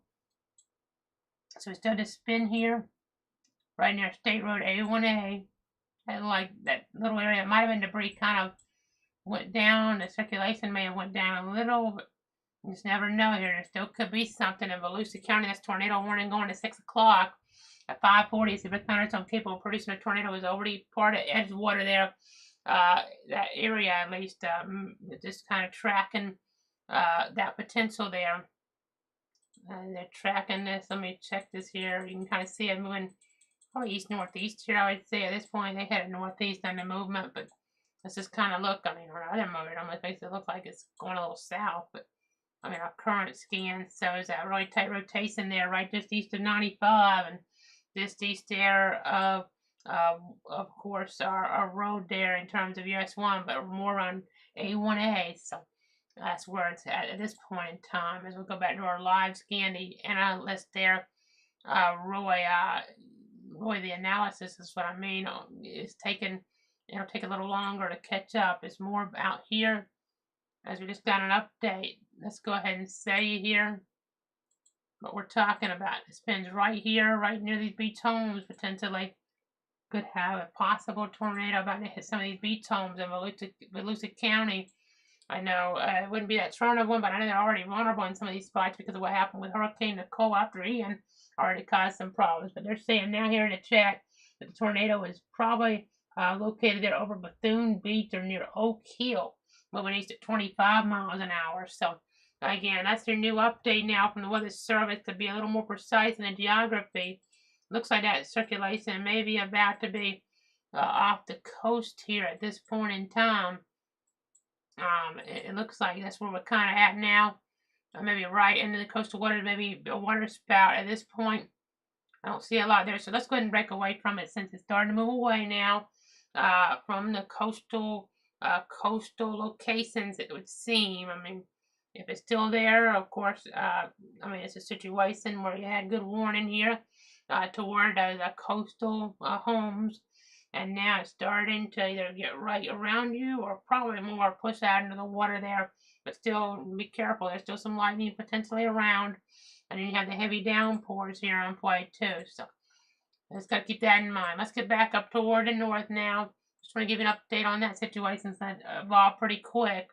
So we have these warnings out to the west. These here look like they may have some trouble getting on in here toward our areas further east because of the movement here. Hopefully they kind of go more south and avoid our area, but there is some easterly movement, so we'll wait and see. There's enough instability down here, excuse me, as we continue to watch and continue to track that bow here around Bainbridge. Again, that fell apart, it seemed like, on us a little bit, so we'll just have to continue to track things here, continue to give you guys the latest. And let me go ahead and see what we got here.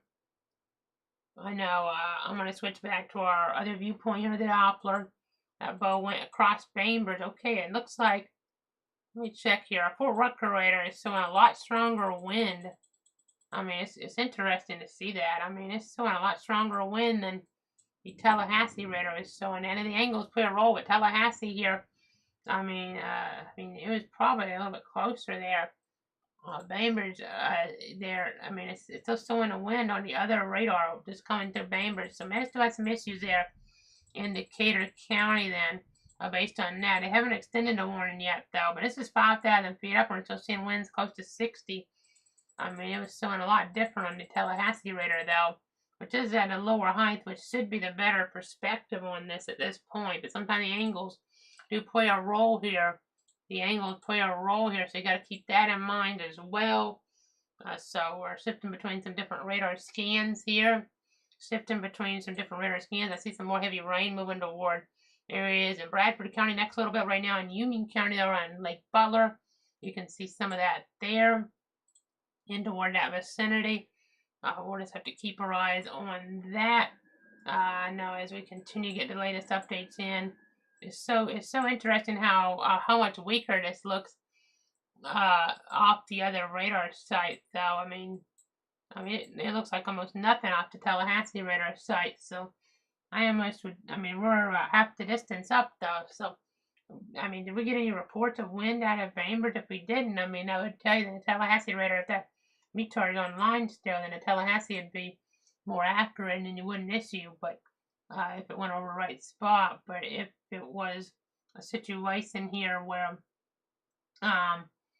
the storm cell maybe missed that, then you wouldn't know for sure. So I mean, yeah, let's see here. The bow. I mean, we have part of that bow, maybe the worst to the south, but doesn't look like we had much wind there at the Bainbridge Airport. So that's based on some early indications. So you can see here, we're watching things. Let's go back to the storm in Taylor County. And that warning goes until about 6 Taylor and Lafayette counties there. I'm just starting to get out in the coastal waters, it would seem. I mean, as we're looking there, some of this, now that could try to translate back in a little bit here. And we still have some of your values a little bit higher down here, right near the coast. So it's something to keep our eyes on here for sure as we continue to watch things here in the weather center. So just going to keep tracking things, going to keep monitoring them here for you. And we're trying to give you these latest updates here. I know, let's see. Let me see what we might have now. On that Fort Rucker radar here. That radar view. You can see these brighter colors here. Just went pretty close and not over the worst of them to south. Looks like some of the worst of the wind did get pretty close according to this. And it says winds of 70 aloft. And again, the other view had almost nothing. So, and we're not getting anything so far at the airport site. So, we should have had something pop up by now in chat saying we had a pretty high gust of that was actually verifying, and I haven't seen much of anything out of there. So that would make me think the Tallahassee radar site, as I was thinking initially here, I was doing a good job here once we started getting into Bainbridge. It's at a pretty low distance in terms of how far it is from that storm compared to the other ones. So, that would make me think they wouldn't want to reissue, but we'll see. I mean, we already have the instability lacking, so we hope the wind may be a lot, but harder to get down toward the surface then is what that could be indicating as well. So let's go ahead and keep looking at things here. Parts of Taylor County, the warning's still going there. Switching back and forth between radars if you're wondering what I'm doing here. It looks like a lot of this wind here further on down toward the south. So a lot of that away from Perry here at this point. So that's kind of your storyline there right now in Taylor County. We'll just keep on looking at that. And you see some stuff in Dixie County here. Maybe a little bit of strong wind north across the city. We'll have to see if some of that wind kind of comes on into your picture here over the next little bit. I know, looking here, gusty winds of maybe 30 to 40 showing up west of Quincy off this site. But then toward Bainbridge, lesser numbers. Maybe 40-mile-an-hour winds showing up just west of Quincy, though, with some of this, but maybe not to 60. So I know they just expired a tornado warning toward Volusia County, if you're wondering, by the way. But let's get back on in here as we continue to keep you guys up to date. Again, we have our 2 severe thunderstorm warnings in our area. This one goes to 6:15 officially, so they still have maybe a little longer to decide on what they want to do for areas to the south, or to the north, really. I mean, it started to kind of move out, and again, we didn't see as much. We didn't see as much on our other view. Again, no, it's maybe a threat for some stronger wind toward Cairo there, toward Cairo in Georgia and Grady County, but nothing that maybe is just extraordinary there. So that would be good news toward that region. But we'll just continue to look here. Let me just keep looking at our different metrics here in the weather center. Notice how these flash flood warnings continuing. A lot of rain around Perry here, piling up in that whole region, really. I mean, let's go over here again. This is worth reminding you guys in case we get lucky and don't have to come back on for a while. And again, we're not going to have a formal update later tonight, as we talked about, since we've been on just again for a good period of time today with this covered. We have, there's so much rain that's occurred last 12 hours, 7+ inches toward I-10 around Greenville, maybe even more than that, because sometimes this underestimates things a little, and you can see over 6 inches in that mustard yellow, and then the darker yellow there, and then orange is over 5 inches even, and then let's look toward Perry. I mean, they're on the edges of like 1 to 2, but they're getting it right now. I mean, the last hour, you see out over the west of Hampton Springs, over 3 inches of rain. And going back in the timeline a while here, we had this copious amount of rain toward the coast here. Well, I think it was 1 August here a few years back. But in this type of situation here, I mean, this is a month that we don't necessarily expect a pattern like this at all. So very peculiar, very unusual here. As we continue to look, you see some storms moving towards Stark, not severe, but heavy rain, some lightning in here, so you don't want to be outside, obviously, with this coming on in toward the picture. If you're around Stark in Bradford County, but nothing severe here at this point in time, at this moment, so that's good. Let's get back to the national storyline in Oklahoma. Again, there's that 4 out of 5 risk there for severe weather. We had that yesterday in southwest Georgia. Now they have one today. They don't have the strong tornado threat. That's really odd and ironic. I don't think we can run a strong tornado out here, obviously. We've had pretty bad history over here over the years with tornadoes and strong tornadoes, but it's ironic that we get the strong tornado 10% yesterday and today. Maybe not the risk of the strong tornadoes officially listed here for some of these areas in Oklahoma where even though this isn't very normal for them either, it seems even more of an anomaly for us. But looking here, you see our tornado risk is pretty high out toward Elk City and areas there in that region, Woodward. But as we look here, the hail is at 45% in that red, and the wind goes all the way to Oklahoma City. Significant wind possible there in Dallas too. And the hail threat, pretty big hail possible. I know they had some really big hail toward parts of the DFW Metroplex going back there to Tuesday, or let's see, was it Tuesday night at this point? I guess it would have been Monday night then. So our days keep going together at this point. So with all these storms in play. So again, let's look here at some of our Doppler scans. Once again, you see some different things with marine warnings and the like, and the local warnings in play as we're bouncing back and forth here. Look at all those hot temperatures, nearly 100 degrees right now. Some areas in southeast Texas, they are 100 out further west than that. But look at all these numbers here. They're near Laredo, 108 degrees, 104 on Eagle Pass. All that heat kind of building in toward Texas even more so as we look ahead. And that could be dangerous in and of itself. But looking back here at the Doppler radar, these scans are not as impressive as they were earlier on some of these areas.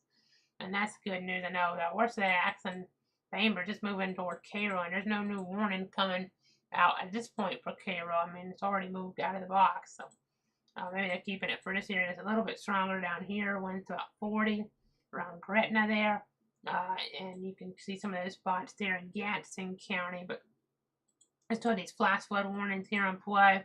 This rain here in this color table indicative of, I mean, it's showing closer maybe to the event now, closer to 10 inches, there of rain having fallen here as we look back up since this event began. So that's a lot of rain there toward Madison County, causing problems there.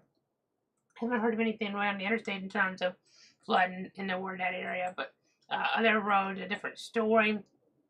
You see some areas of rotation out here. We'll have to watch these to make sure they don't come back on shore here. There's enough tornado parameters that these could kind of come back on here and maybe give us a brief tornado warning, something like that in Taylor or Dixie or Levy maybe. But we'll see what happens. Hopefully not. You hear some rain maybe in the background where I'm at now. We're hearing some heavier downpours closer towards dark at least. Probably going to drop off a little before we get the heavier and heaviest come on in. But I know that one thunderstorm warning went away there toward parts of Taylor and Dixie. That was set to expire at 6. We still got the one out toward the west here. We got some more further west as well.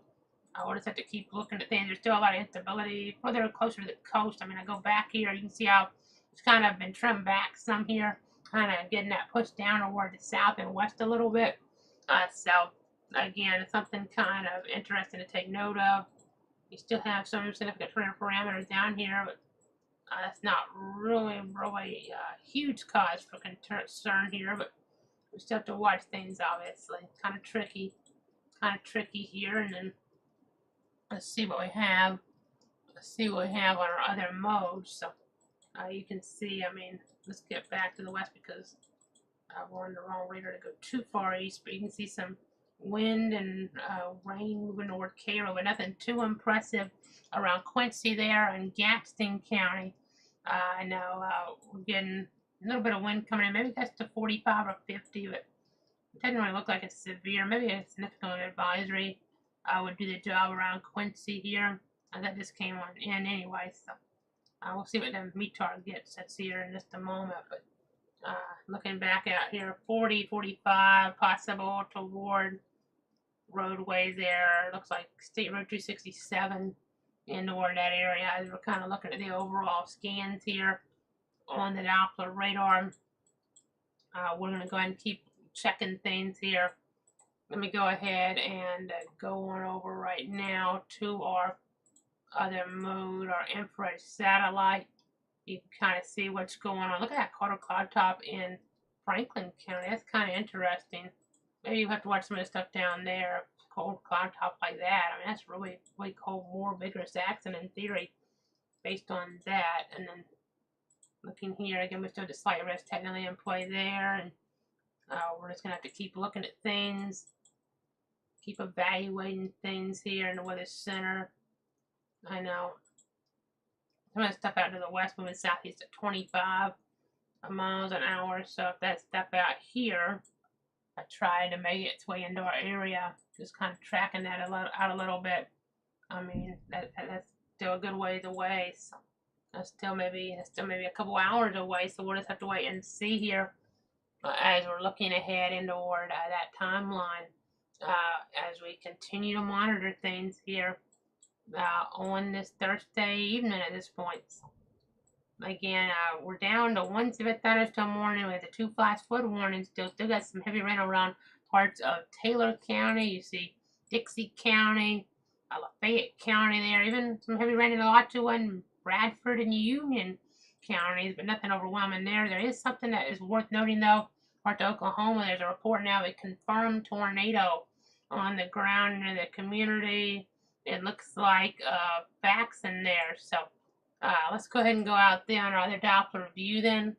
Let's go ahead and go out on another Doppler view. It doesn't, I mean, we got a couple of different areas of spin out here, so getting kind of tricky in Oklahoma. We'll have to watch this stuff to see how things evolve, and if we need to come on for anything out there or local. Again, no formal update, but if we need to restart the stream as we get closer to 8 hours, we'll have to stop this one. If we need to come back on later, we will, either just for a certain thing happening or for just a large reform stream, if either are needed. If not, then we'll be back here as needed tomorrow, as we'll have more threats to flag here as we look ahead, but local and maybe even national. But you see south of Geronimo, there's some spin there, greens and reds trying to come together. You see all that wind around Lawton. I mean, already reports of some tree damage there. You see a spin there west of Oil City. Look at that hook there. That's headed right for Duncan, it looks like, in Stevens County. So that could be a problem there for Duncan, Oklahoma. Pretty highly populated area there in Stevens County. It is canceled the severe thunderstorm warning. 4 parts there. It looks like Gadsden and Decatur in our area. So let's go back over to the east. Gadsden and Decatur, they just canceled the warning there, so that's good news. That's good news as we're looking out there toward parts of our area. That threat seemingly winding down for now, but we could still get a bow or a cluster or a line segment, something like that, to try to still come together here. So we'll have to just monitor that here for you in the weather center. We still have that flood threat, the flash flood warning still continuing. Jefferson, Lafayette, Madison, and Taylor till 8 o'clock. Brooks, Lowndes, and Thomas until 7:15. Again, we have a tornado watch even around Dallas, and we have Waco there, and Killeen included there as well. I mean, you see Wichita Falls, and you have all these warnings. These are some nasty storms there. That's some nasty rotation. They're kind of heading in the direction of Duncan, Oklahoma. You have a lot of hail already reported there. North of Lawton there, teacup size. So just gonna have to watch some stuff in the Sooner State here for sure, as we just got, looks like another tornado warning now issued. I think that's gonna be further on out toward the panhandle of Oklahoma and Texas. So let's go ahead and go over there. Let's go ahead and punch over there real quick. Again, watching some things at a national level, so I'll take our clock off for a moment. You can see here, looking west of Perrytown there, you can see some nasty weather, maybe a circulation trying to get us that together even, so we'll look at that from the Dodge City, Kansas radar. Looks like some more tornado warnings now, including one for Stevens County now. That's a nasty hook. It's a really nasty hook moving toward Oil City and Duncan there in Oklahoma over the next few moments. I mean, gotta be in shelter there in Oklahoma if you're watching from this national perspective there toward parts of Stevens County. It's a bit thunderstorm capable of producing a tornado located 9 miles west of Duncan, moving east at 15 miles an hour. Duncan and Central High there, those communities potentially in this threat. More about Duncan for a tornado. Central High could be for hail though. They're getting it now. I mean, potentially. You see Oil City, Duncan though. The spin here, right in there as we're talking. That's headed in this direction. Gotta be careful. Gotta take shelter and steer them away from windows if you're watching from the national perspective there in Oklahoma. This area, this is some really strong winds showing up around Lawton there in Oklahoma. We'll have to watch later on for areas around Oklahoma City, more Norman. There's a tornado watch that's over a wider area here as we look ahead even later on in toward the timeline here. So gotta keep paying attention in that regard. Again, as we're looking at things from the national perspective, it's such a clustering of warnings down here. There's really high tornado parameters, your instability really coming together. Let's reminisce on what we had in Southwest Georgia yesterday with these parameter spaces. The STP and the K pretty similar, maybe even a little bit higher in some of these spots here. So that's something to watch and got to be careful. I mean, you see, again, this is southern Oklahoma. You see, I mean, you have Ardmore and Pauls Valley later as we're looking out there. I mean, we'll be watching the I-35 corridor there as we look ahead and toward that timeline. Let's look at infrared satellite here. You can see the colder cloud tops in toward this area. Going ahead and looking back at the rest, there's a 4 out of 5 risk there. Tornado threat, in theory, it's supposed to taper off a little to the east, but we'll see. I mean, there's a big hail threat, a big wind threat here as we're looking towards some of these spots. So got to be kind of careful there. Just going to keep looking at things and giving you guys the very latest as the situation does arrive here. So, excuse me. So, and we're to the foot advisory now.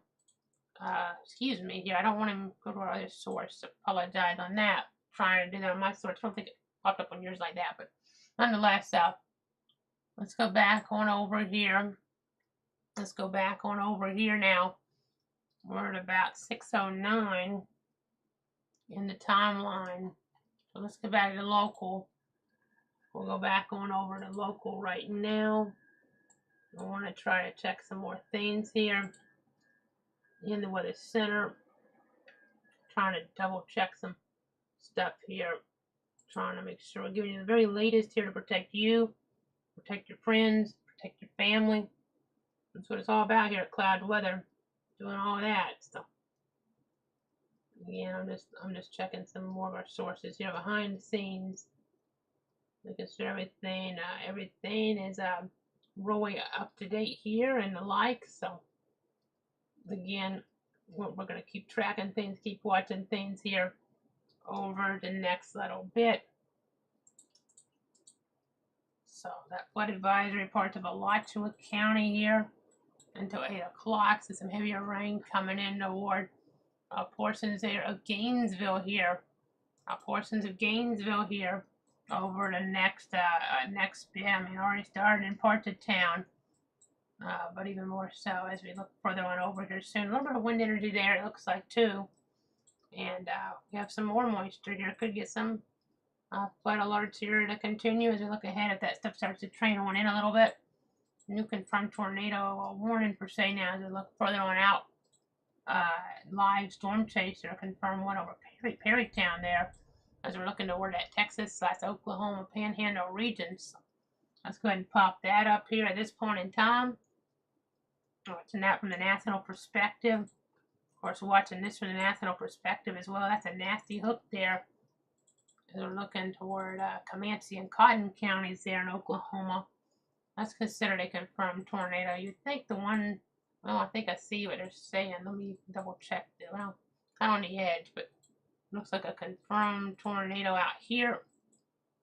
Based on some indications, maybe even debris. It didn't look as fortifying as I would think it would. This here looks like just right now some really, really nasty weather headed toward Duncan. Maybe there's a tornado in here. As we're being told now of some local damage from earlier. Let's get back over toward the east here. Toward areas there in Taylor County. Thunderstorm wind damage around 5 o'clock. So something to take note of for sure. Definitely some nastier conditions that came on through. That was according to the 911 call center. With that type of weather scenario evolving here. So again, kind of some of the interesting storylines that we're following right now. I know pretty soon we're going to be at that 8-hour benchmark, so we'll have to wrap this stream up. I'm kind of deciding whether we want to talk and then just wrap it up after we finish talking here, or we just want to kind of go ahead and wrap up our conversation here for now, and then just I'll leave the radar up for a few minutes to kind of have that finished on out the stream. So bear with me as I kind of try to figure that out. It's kind of depending on some of that stuff in Oklahoma here to some degree. But locally right now, we just have the flash flood warnings that are going for a little while longer. The one Brooksigns and Thomas till 7:15.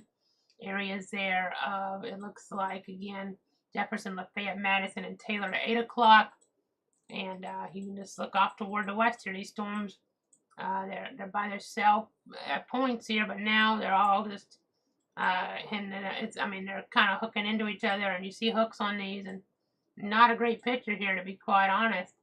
As you see now, 4-inch hail was reported in Lawton, Oklahoma. That is a violent type of storm there. We had that in our area yesterday, though. Just unbelievable. Toward Doran there, Doran, Georgia, there in toward our region. 3.75 toward the Marine Logistics Base there, Marine Corps Logistics Base in Daugherty County. So, just interesting to touch on there. Getting a word of a new tornado warning in Michigan. I haven't had one of those in a while, so let's jump up over there, see what's happening with that. We'll jump into that view and see if there's anything really important about that. It's south of Detroit. Possible tornado there, and it looks like Monroe County, Michigan. Maybe one of those spin ups right near the coast there.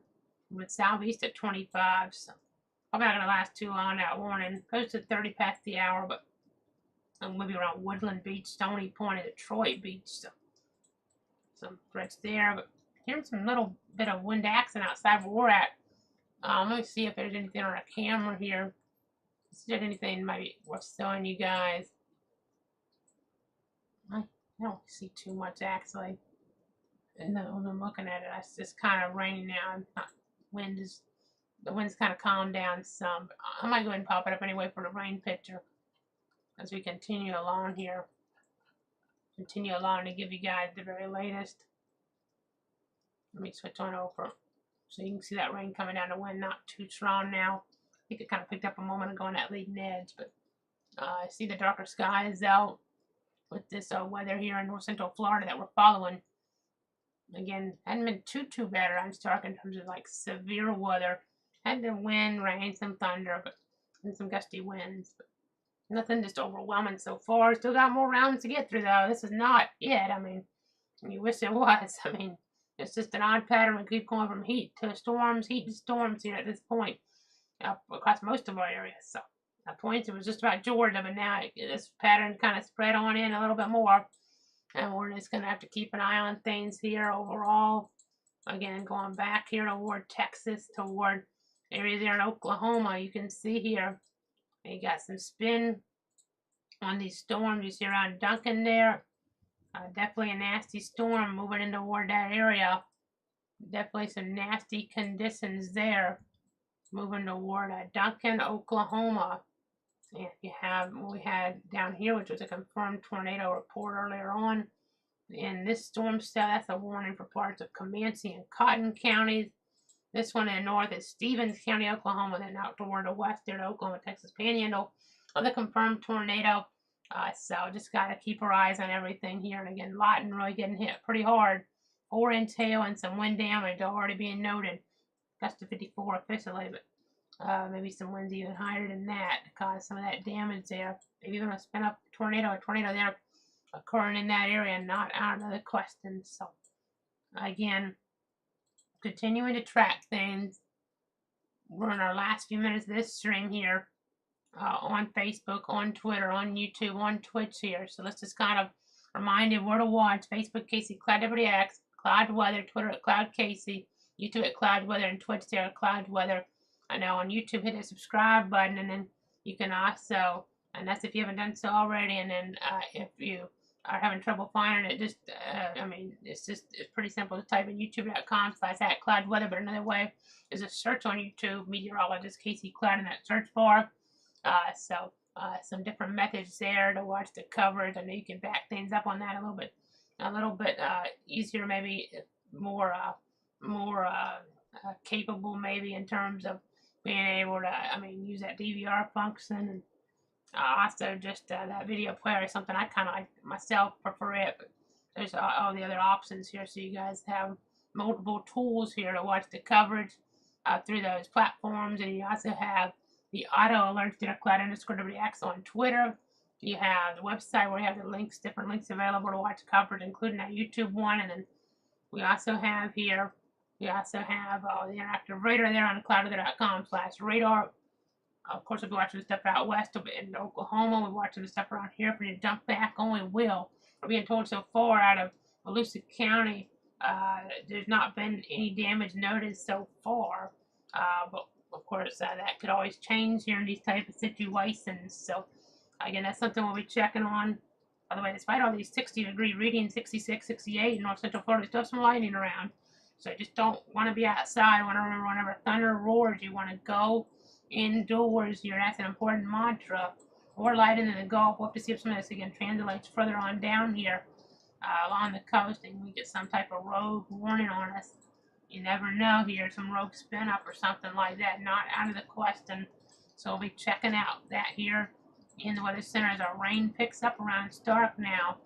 Picking up a little bit as we look out toward the west again.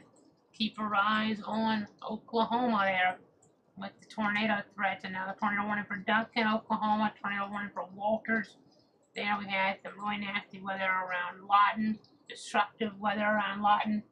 Looks like kind of been watching, that tornado warning was in play, but after that severe thunderstorm warning threat in play, and that seems to have been the bigger headline there for now. So some nasty weather in Oklahoma. You could have 80-mile-an-hour winds and baseball size hail around Duncan, even if there's not a tornado. So that's significant. That's serious stuff here, folks. Right now in Oklahoma City, the stuff isn't severe around Tinker Air Force Base, but North Watson, around Guthrie to the east, there's a little storm trying to evolve, but not right now anyway. Is it severe? But that could change pretty rapidly because they are in a pretty unstable, really unstable situation, especially in the south. These are some extraordinary values. I'm at over 7,000 joules per kilogram here to the south. So that could be a problem here. Some of these parameters might have to break in for North Texas. You never know. If something really just comes together over the DFW Metroplex, but that would be a little bit a ways away here in that timeline. So some different things here to watch. You can see how that purple, it cuts off more here than it did yesterday with the overall pattern in place. This kind of new warning in Florida, but nothing to do with our area. It's for Okeechobee County. It's going to pop up on the map here in just a second, but it's until 6:45 as we get more reports here And you'll see the Okeechobee here county warning pop on up. So give our system just a second here. Let me look down here. Again, that's going to be for the next little bit. But I know we're getting some reports from Early County, from early this morning, actually, ironically. Large tree limbs down on Highway 273 or Highway 370 blocking the road. So Baker County, Georgia, I said some large tree limbs down there. We were posting about those warnings as they happened on Facebook and on Twitter.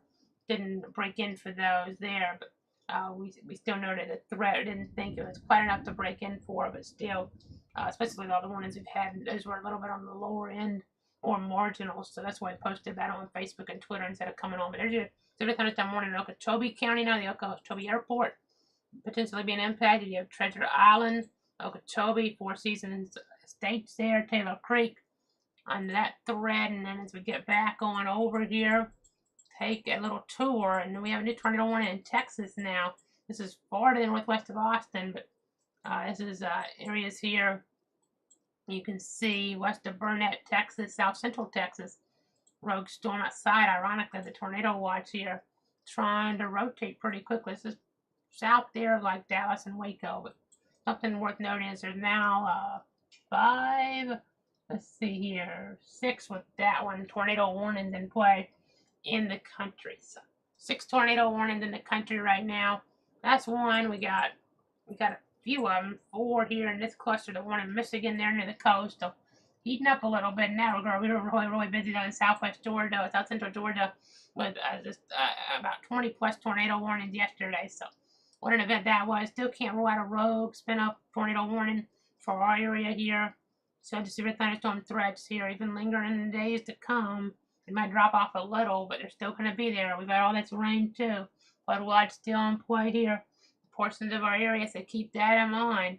If we need to break back in for local national concerns, we will. But otherwise, I'm going to go ahead and wrap it up for now. Thanks so much for tuning in. Thanks so much for trusting me. I'm meteorologist Casey Cloud here in the Weather Center. Again, we have that interactive radar available at cloudweather.com/radar. So that's something to bear in mind there as well. But for now, try to have a good evening.